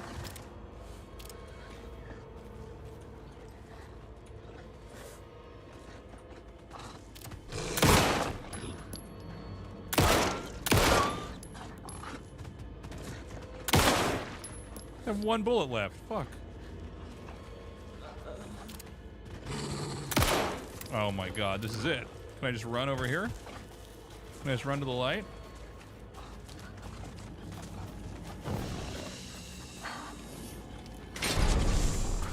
Oh, this is bullshit. This is I don't have any bullets. I don't have any bullets. I'm just gonna get fucked up by this wolf.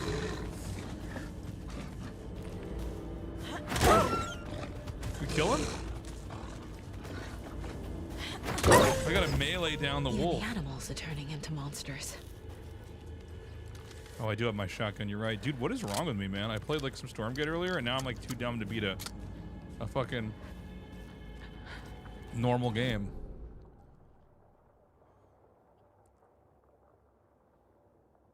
All right, so we don't even want to be going this way. We want to be going back up this way.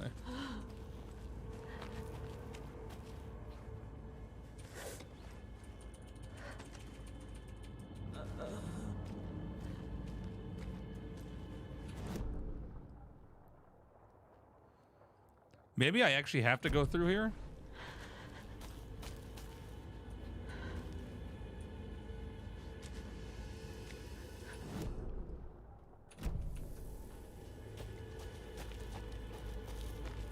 Or is it because this tree fell down that I'm totally blocked out?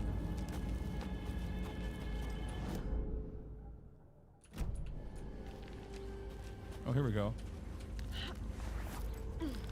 No skill wolves.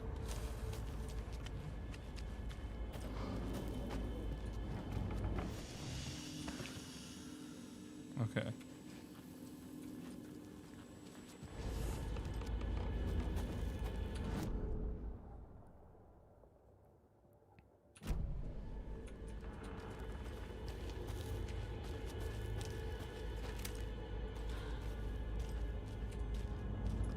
Where's my flashlight? What button is that again?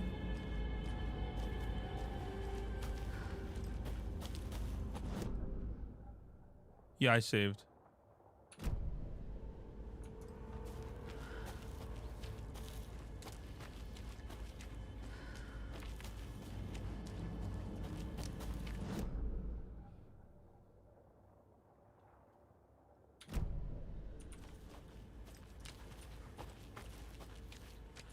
Do these lights also autosave, or do they just heal me?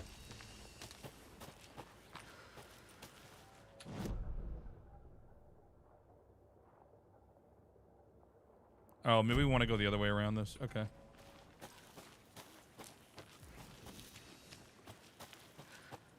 Something marked near there? Oh, I guess so. Red means we want to just inspect it.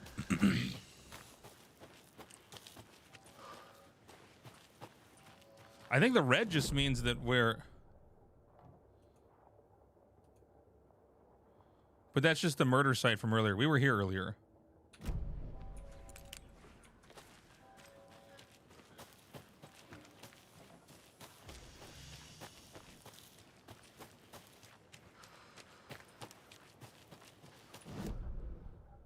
The black circle. Yeah, that's the murder site. We were there earlier. That's like what the whole thing that brought us on this mission.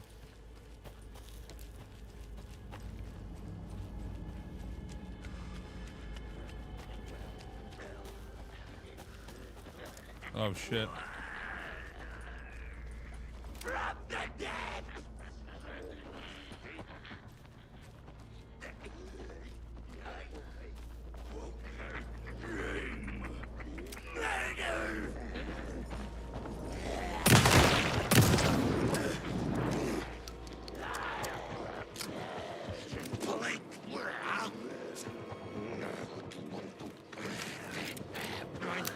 Oh, it's not loaded.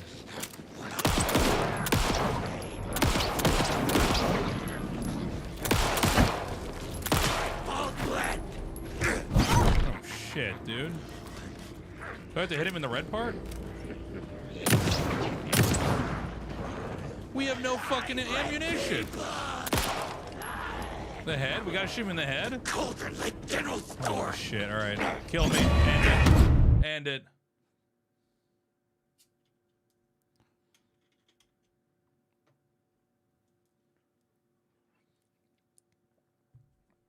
That was pitiful, guys.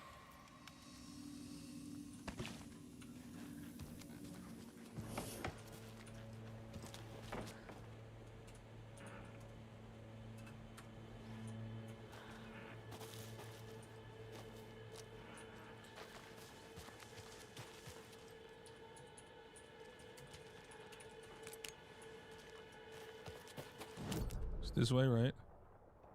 All right.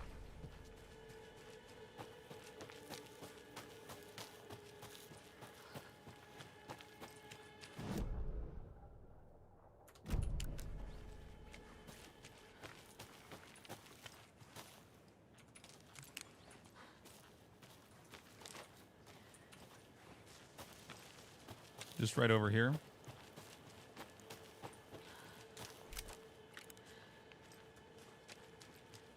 Do we have to focus the flashlight?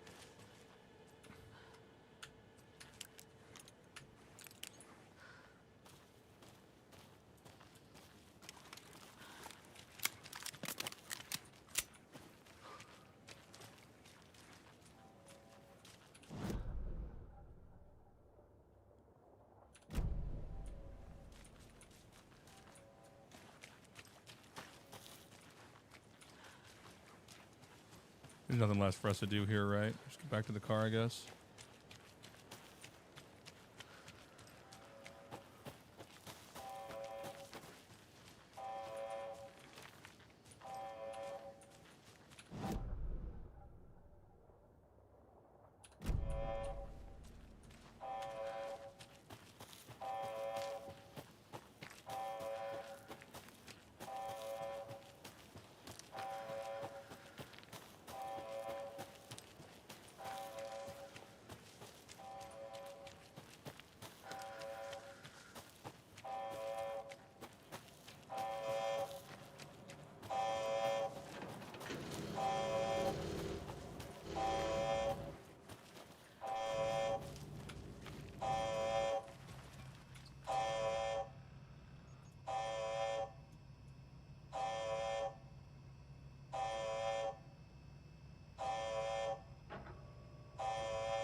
I already got that from earlier.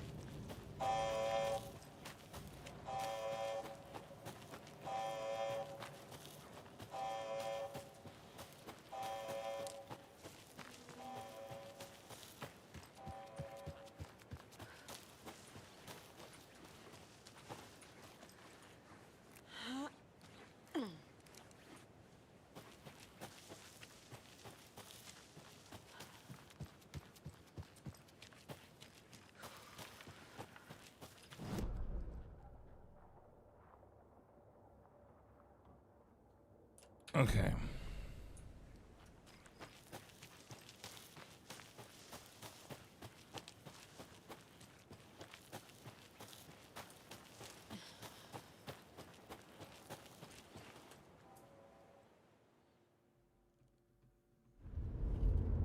Mr. Wake, we're taking you back to our field office in Bright Falls. You can freshen up there, and then we'll talk properly.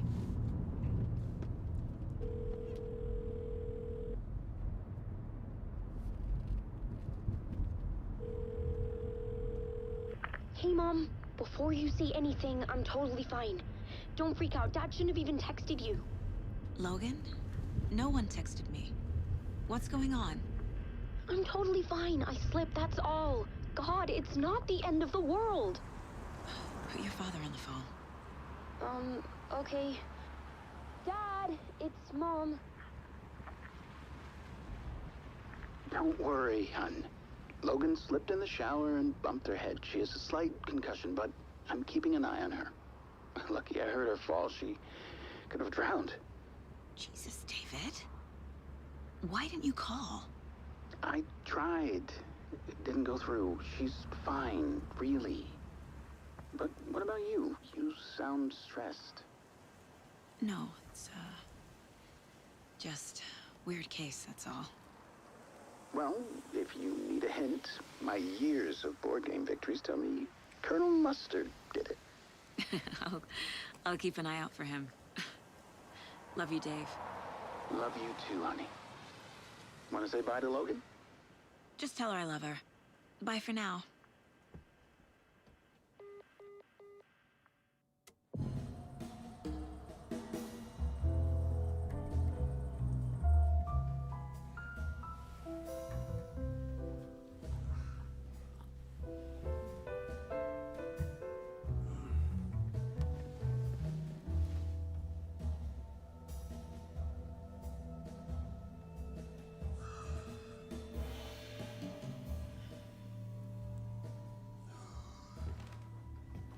Is there anyone you'd like us to reach out to, Mr. Wake? You've been gone a long time. No. No. They'd be in danger. It'll come for me. Welcome, Mega Man. Okay, let's talk about something else. Robert Nightingale. Do you know him? You were both here in 2010. The Dark Presence got him back then. That's the last time I saw him. 13 years. Oh, fuck me. Tell us about the pages. You had what looks like a title page with you. Return. Is this the name of the story on these pages? The writer's name has been scratched out pretty violently, but your name can still be made out underneath. Scratched out. Yeah. Scratch.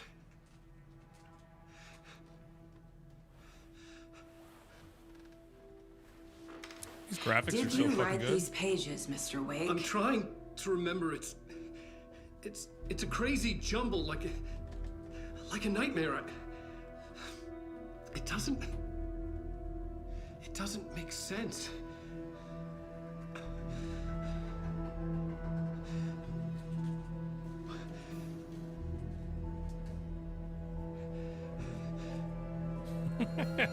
Guys are funny. I remember.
Gods of Asgard is here.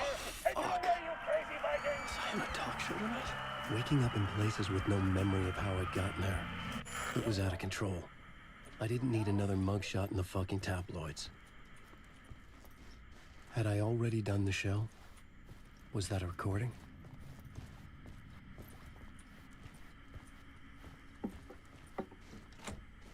No. Warm welcome to Mr. Alan Wake.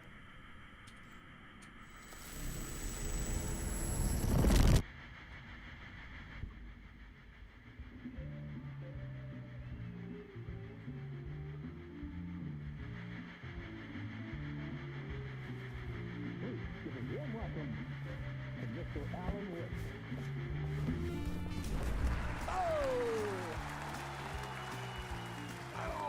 Good to see you, Alan.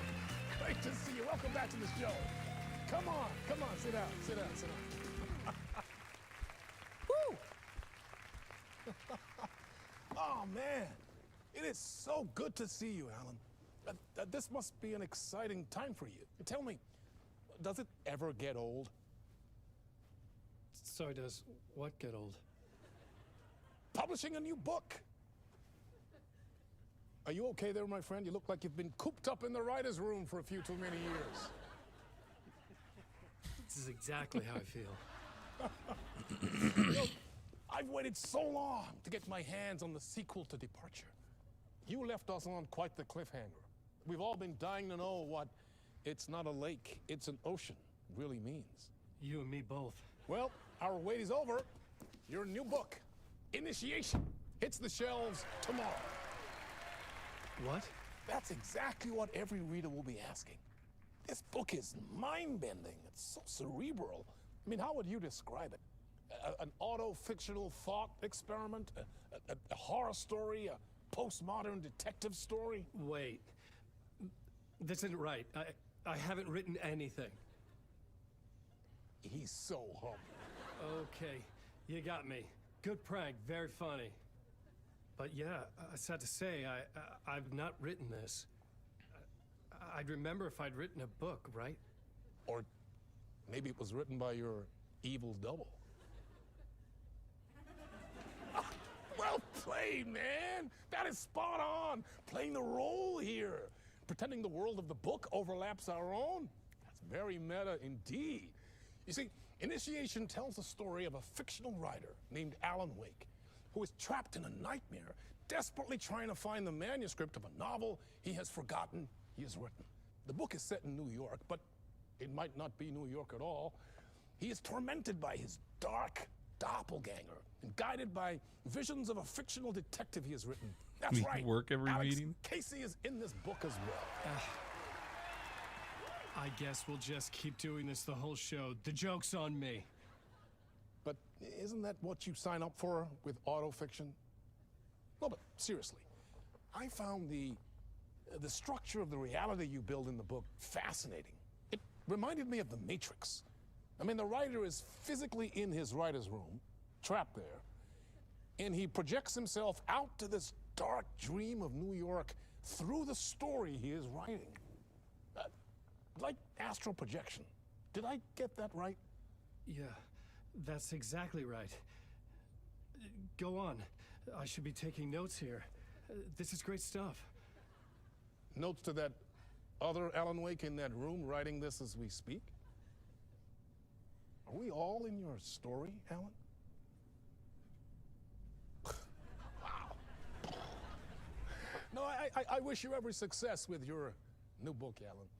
I hope it's as successful as your best-selling Alex Casey series. Initiation hits the shelves tomorrow. After this, I'm sure we'll all be eagerly awaiting the culmination of this hero's journey trilogy. I never played Control. Is it good? Return, perhaps. Yeah, thank you for one of the strangest interviews of my entire career, Alan.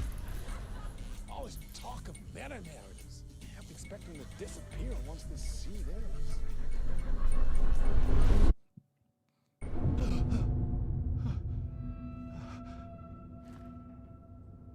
It is an interesting touch having the filmed parts of this like as a cutscene. I'm losing it. Something's not right here. I needed to get home. To Alice.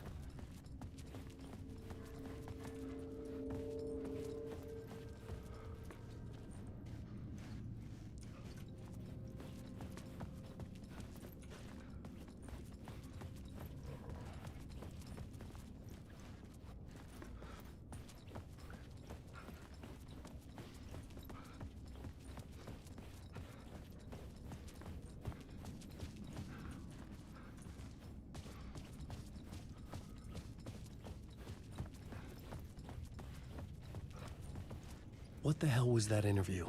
Some kind of joke? Initiation? I never wrote a book called Initiation. This felt like a bad dream. Could make a good horror story. Yeah, no spoilers, chat. I was a mess. I'd never heard of this talk show or Mr. Door before. None of it felt right. Was I losing my mind?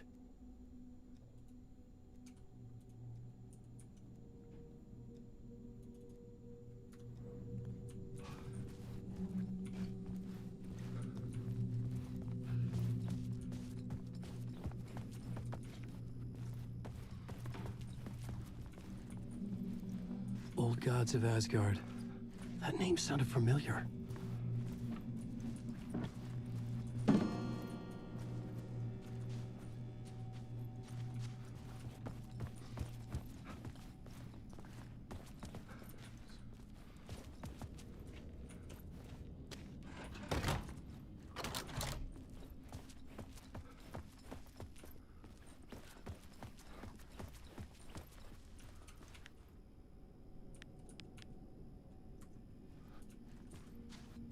Hey! I think I've been locked in! Anybody? Fuck. Now I have to find the code myself. Great. Let's go back over here. No flashlight or weapon yet either.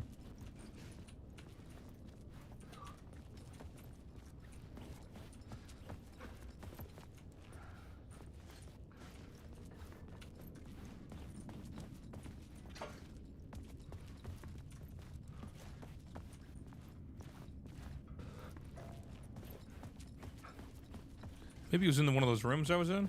Hold on.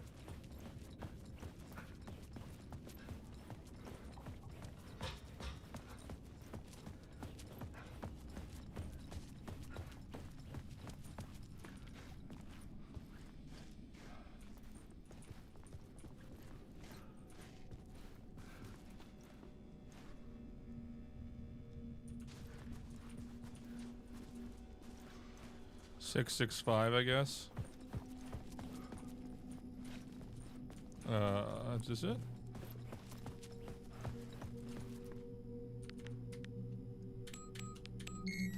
Chat. 200 IQ plays here.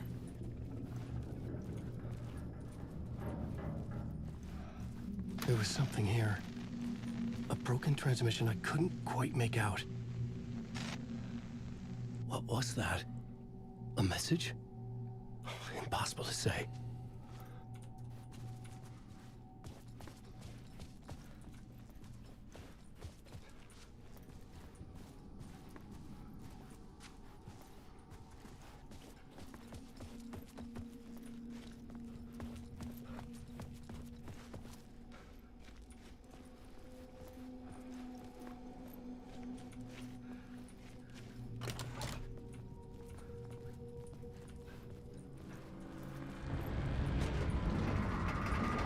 There was something in the studio with me. Shit. I had to get out.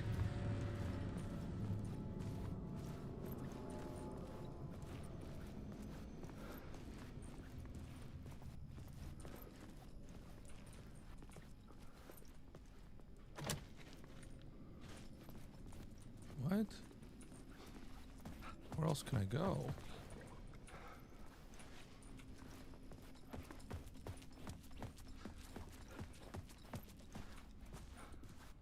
Back from where I came?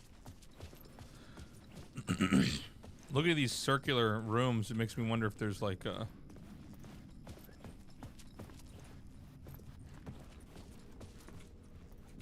some way to like avoid a monster that would be following me in here. This is where I came from, right? Yeah. Well, there's got to be more over here. Yeah, I do get what you're saying with it. It looks kind of like something from the Matrix. Like there's a little bit like kind of like green hue. Okay, so I went all the way down here. Was there like a dead end? Feels like there should be more I can do here. There's no door over here.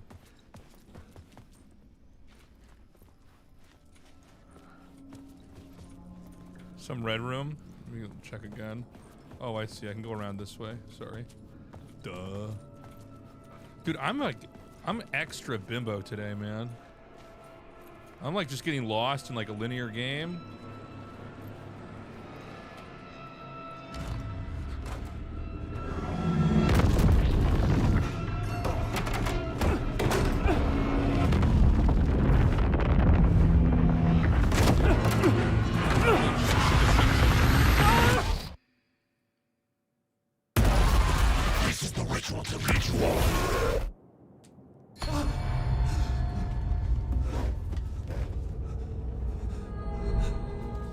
Waking up from the nightmare, I felt like a drowning man gasping for air. This place felt familiar. A ghost of a memory surfaced, about riding here for countless days.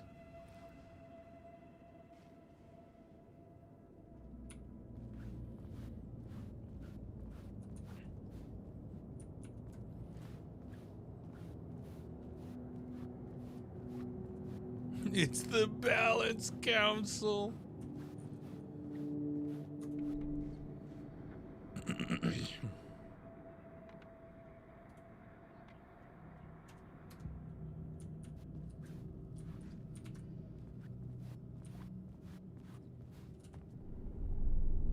A plot board for mapping out a story. On the index cards, the nightmare that just happened to me. A summary of the story so far. But other notes as well. Warnings. I had written them. I couldn't remember what it all meant. The name Scratch filled me with dread. I could trust these words. I had to act on them. You must write to escape.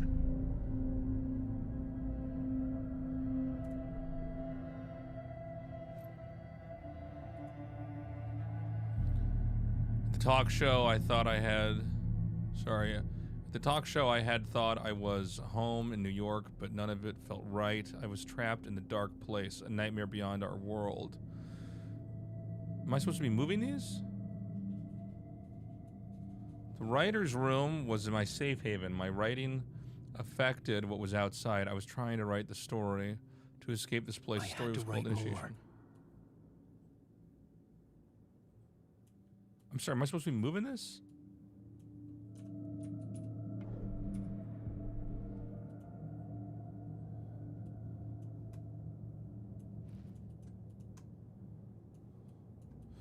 Anyways, with the story I wrote, I projected myself out to look for a way to escape. I had tried many times, failed. This place made me forget.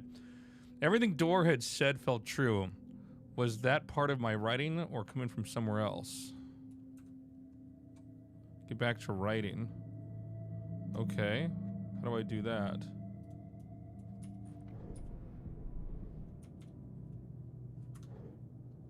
I had to keep writing. Okay. Thought I had to do something over there.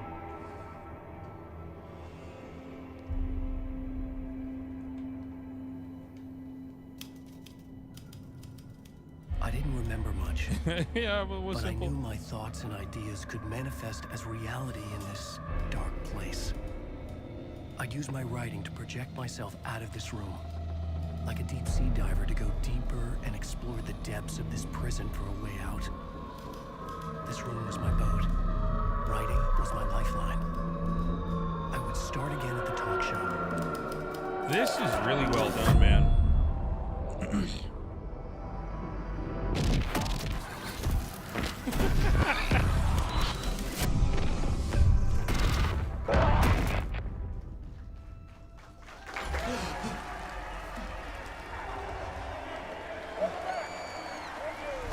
Thank you. Oh, you're too kind. Welcome back. We have a great show for you here tonight. We'll treat all you Alex Casey fans out there. Alex Casey himself is here tonight. That's right. Sam Lake, ladies and gentlemen. The actor who has given his face to the famous detective in the film series. And of course, we have Alan Wake here. The best-selling writer, the books, the films are based on. Let's do this!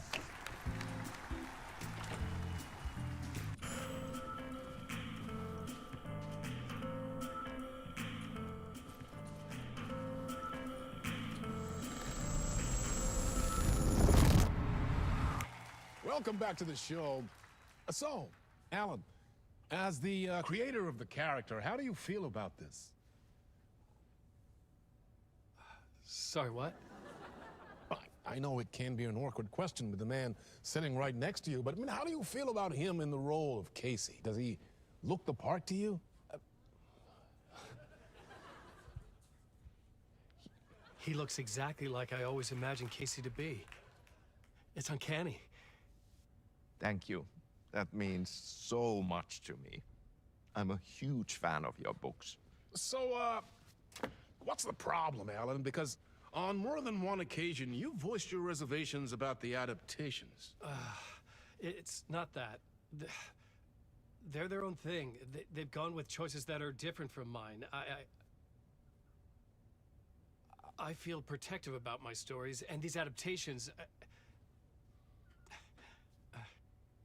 I don't know. I guess I just wish I could have been more involved in making them. Well, in that case, you won't have seen this either. We have a clip from the new film, Murder Case Casey. Should we roll it, or do you want to say something first, Sam? Nah, just roll it.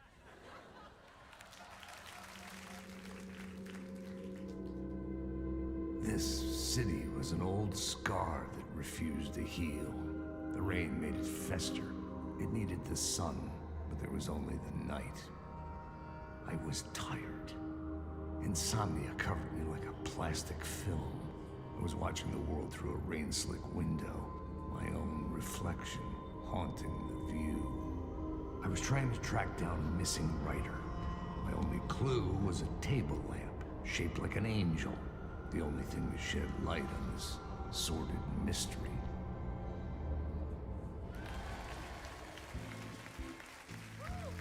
That's great. Murder case, Casey. Great job, Sam. Very exciting and very meta. I'm looking forward to seeing more. Wait, stop. What was that about a writer? About a lamp?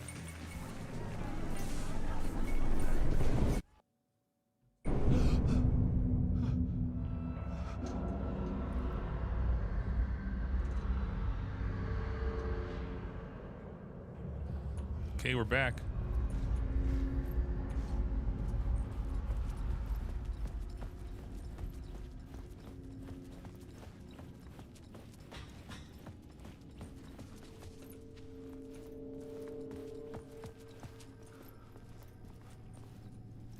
Sorry, something's in my ear. 1 second. Okay.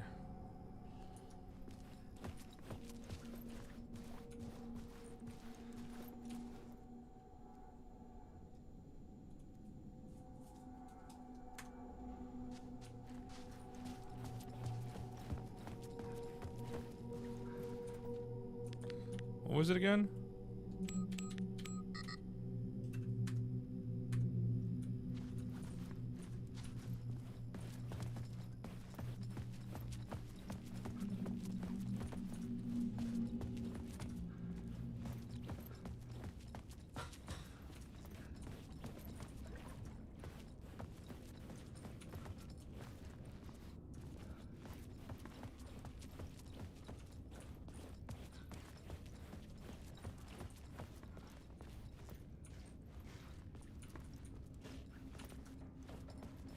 Is there anywhere else I can go?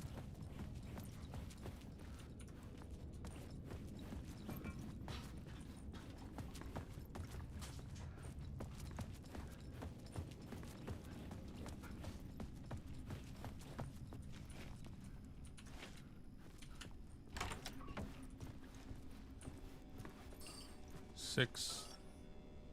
Wait, 5, 6, 5.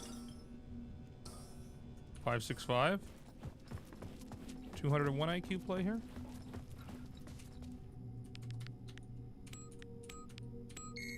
God damn. So sick.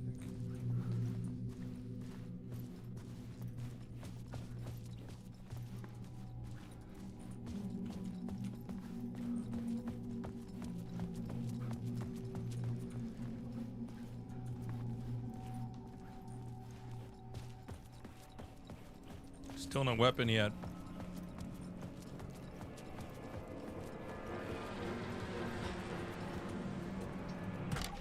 Shit, that scared me. Hello?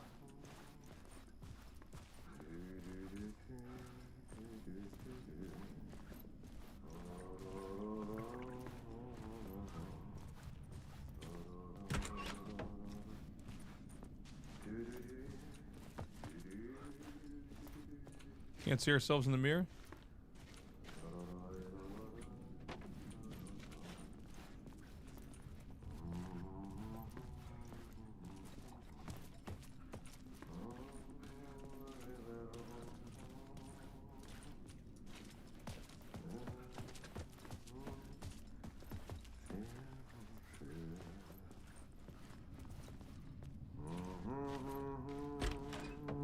Ah, no need. There you are, Tom.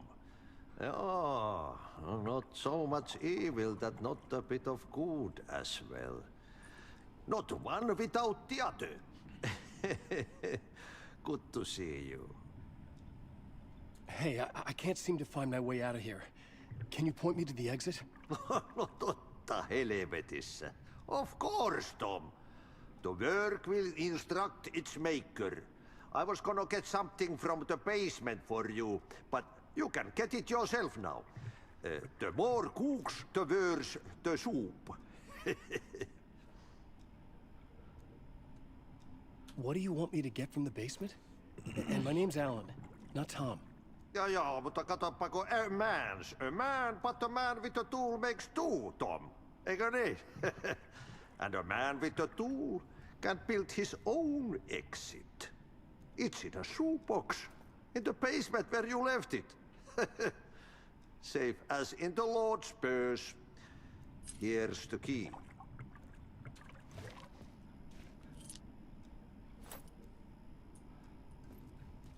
Have we met before? Are you trapped in the dark place too? You remember Ahti, the janitor. You can't be lost if you don't worry about where you are headed. So don't worry, Tom. The sun will shine even into a heap of twigs. Just remember to turn on the lights. It won't take long when you get to work. I've been trying to find a way to escape the dark place. Any suggestions? He who mouths about his troubles is the prisoner of his troubles. It's not easy to get out. But don't you worry, Tom. The home is still there where the heart is. I often think about it when I mop the floor and look into the puddle. Water is the memory of the world. Water finds its way. The janitor was a bit out there, but still a friendly face. I had to trust the basement would get me out of here.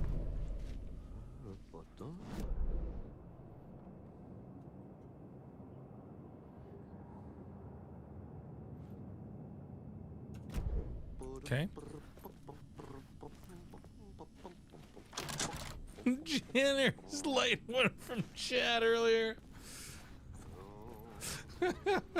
See, hey man, we're just trying to talk about Stormgate.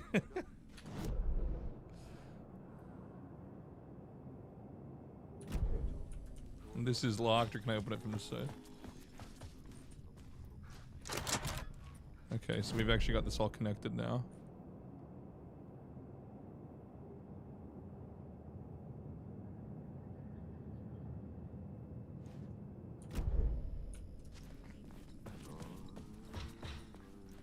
Reminder to take your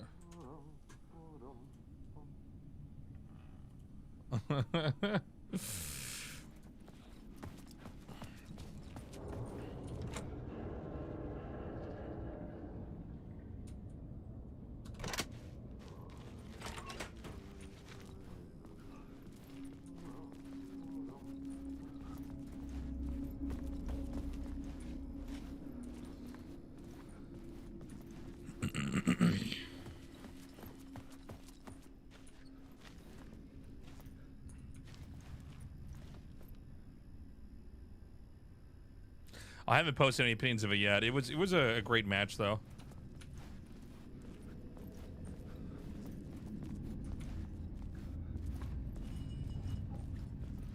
Okay, hold on, chat. What is this? Glad you found the channel. How do I say your name? Alabama Hammer? Alabama Hammer? Sorry, what is this pointing me to?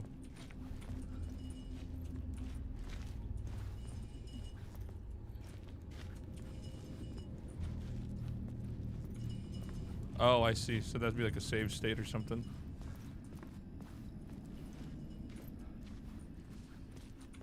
Could I recast it myself on YouTube? I never actually thought about that. Hold on, chat. We're getting scared.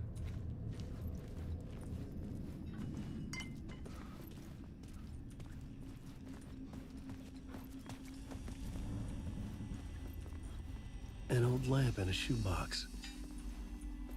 Was this what the janitor had left for me?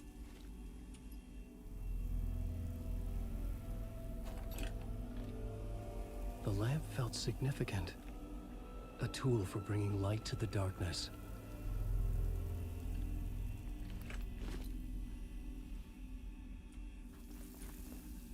I felt a magnetic pull between the lamp and the light overhead. Whoa!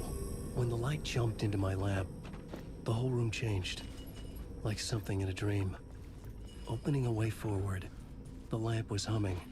The bulb glowed. It held the light now. What? Okay. So I guess I just gotta open this up again then, huh?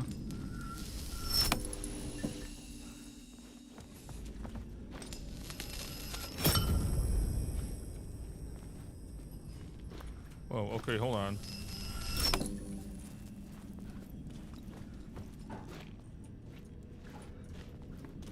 Got it. So we need to do this thing over here. I felt another surge from the lamp. I could use it again.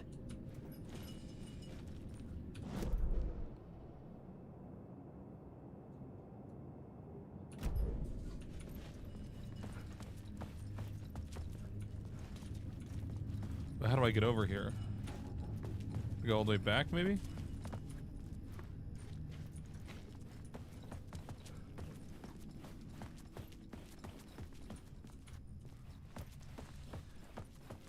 I don't think I'm supposed to be here yet. I can't use this out here?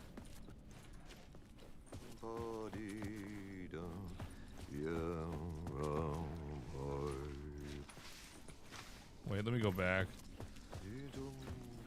I think the puzzle's actually just down there.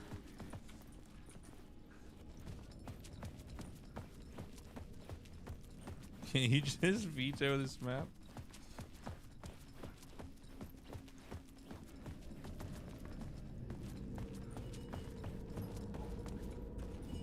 So it wants me to get over here.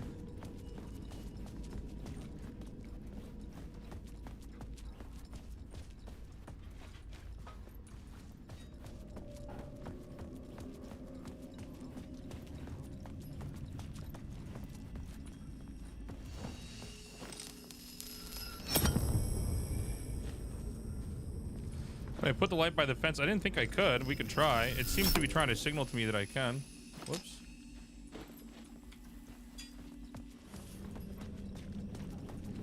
Maybe there's a way I can get closer. I thought it was just trying to show me that I need to get over here somehow. Yeah, I can't do it.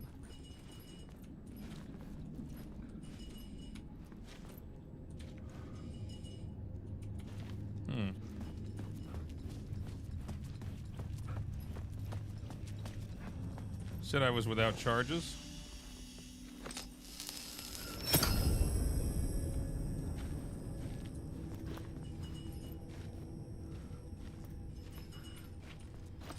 Wait, we can go back this way. Duh. So stupid.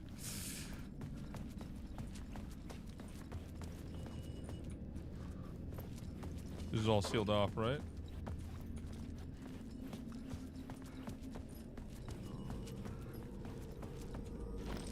Oh, I see. Like a transference The glow thing. in the lamp went out, shifting the light in the room. Got it. The light carved out something new from the darkness.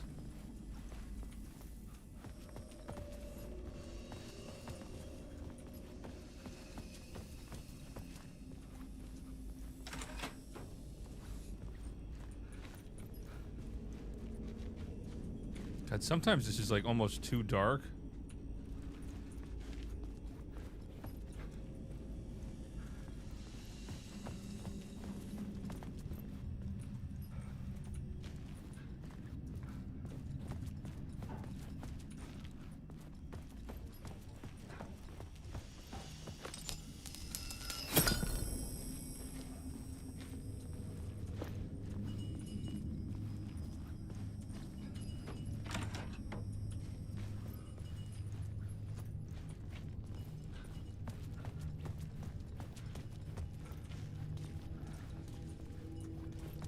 Is there a way I could just turn the brightness up just slightly? Options.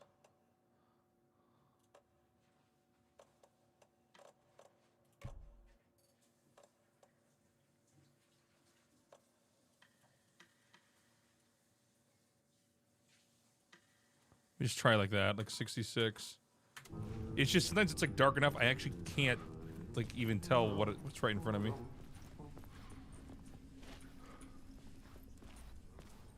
That janitor's gonna be all kinds of fucked up when we see him, man.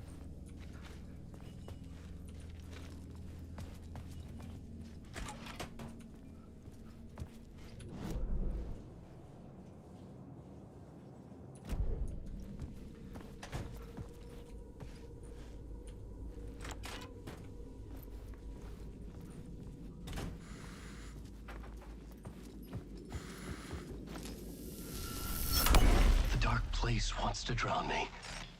I'm losing myself. I have to fight it. I have to remember the clicker.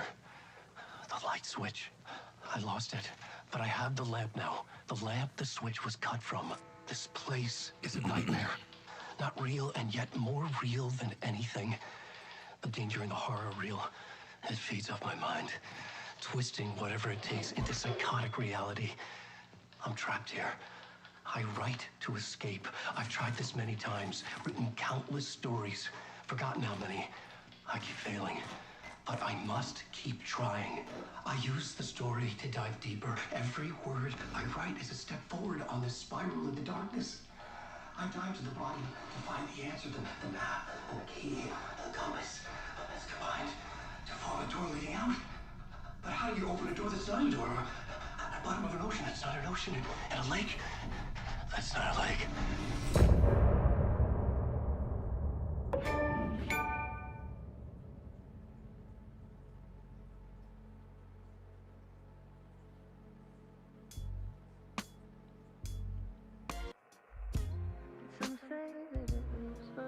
As we got to that part, guys, I think I'm gonna call it an evening.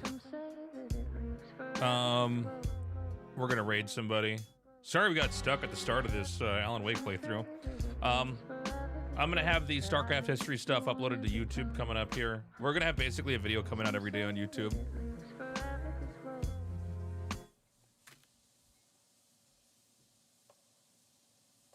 I'm just gonna exit to main menu. Any unsaved progress we lost? It should have saved, right? When we beat that part. I don't have to go through this, right? But you don't see me anywhere. I'm right in front of you, I'm right here. On this one landing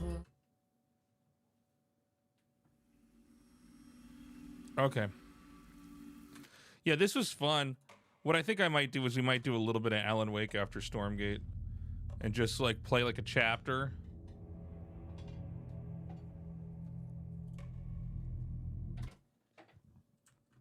I just figure it's this is broken up into enough chapters we can basically do like a quick chapter per stream.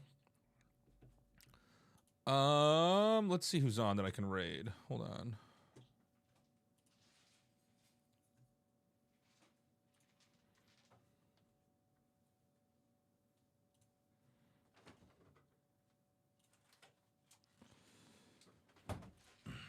We're gonna raid Sturgeon. We're gonna send you back into Stormgate, guys. Say hi to Sturgeon for me, guys. He's been grinding on the ladder. And thanks for hanging out, everybody. I love you guys. I'm gonna be on tomorrow. We're gonna be doing more Stormgate stuff. Maybe a little bit of this. Anyways, guys, have a good one. Takes us out. Bye-bye. Oh, fuck. That's what I did. Dude, I was like, where's my extra racks? That was going crazy. That was going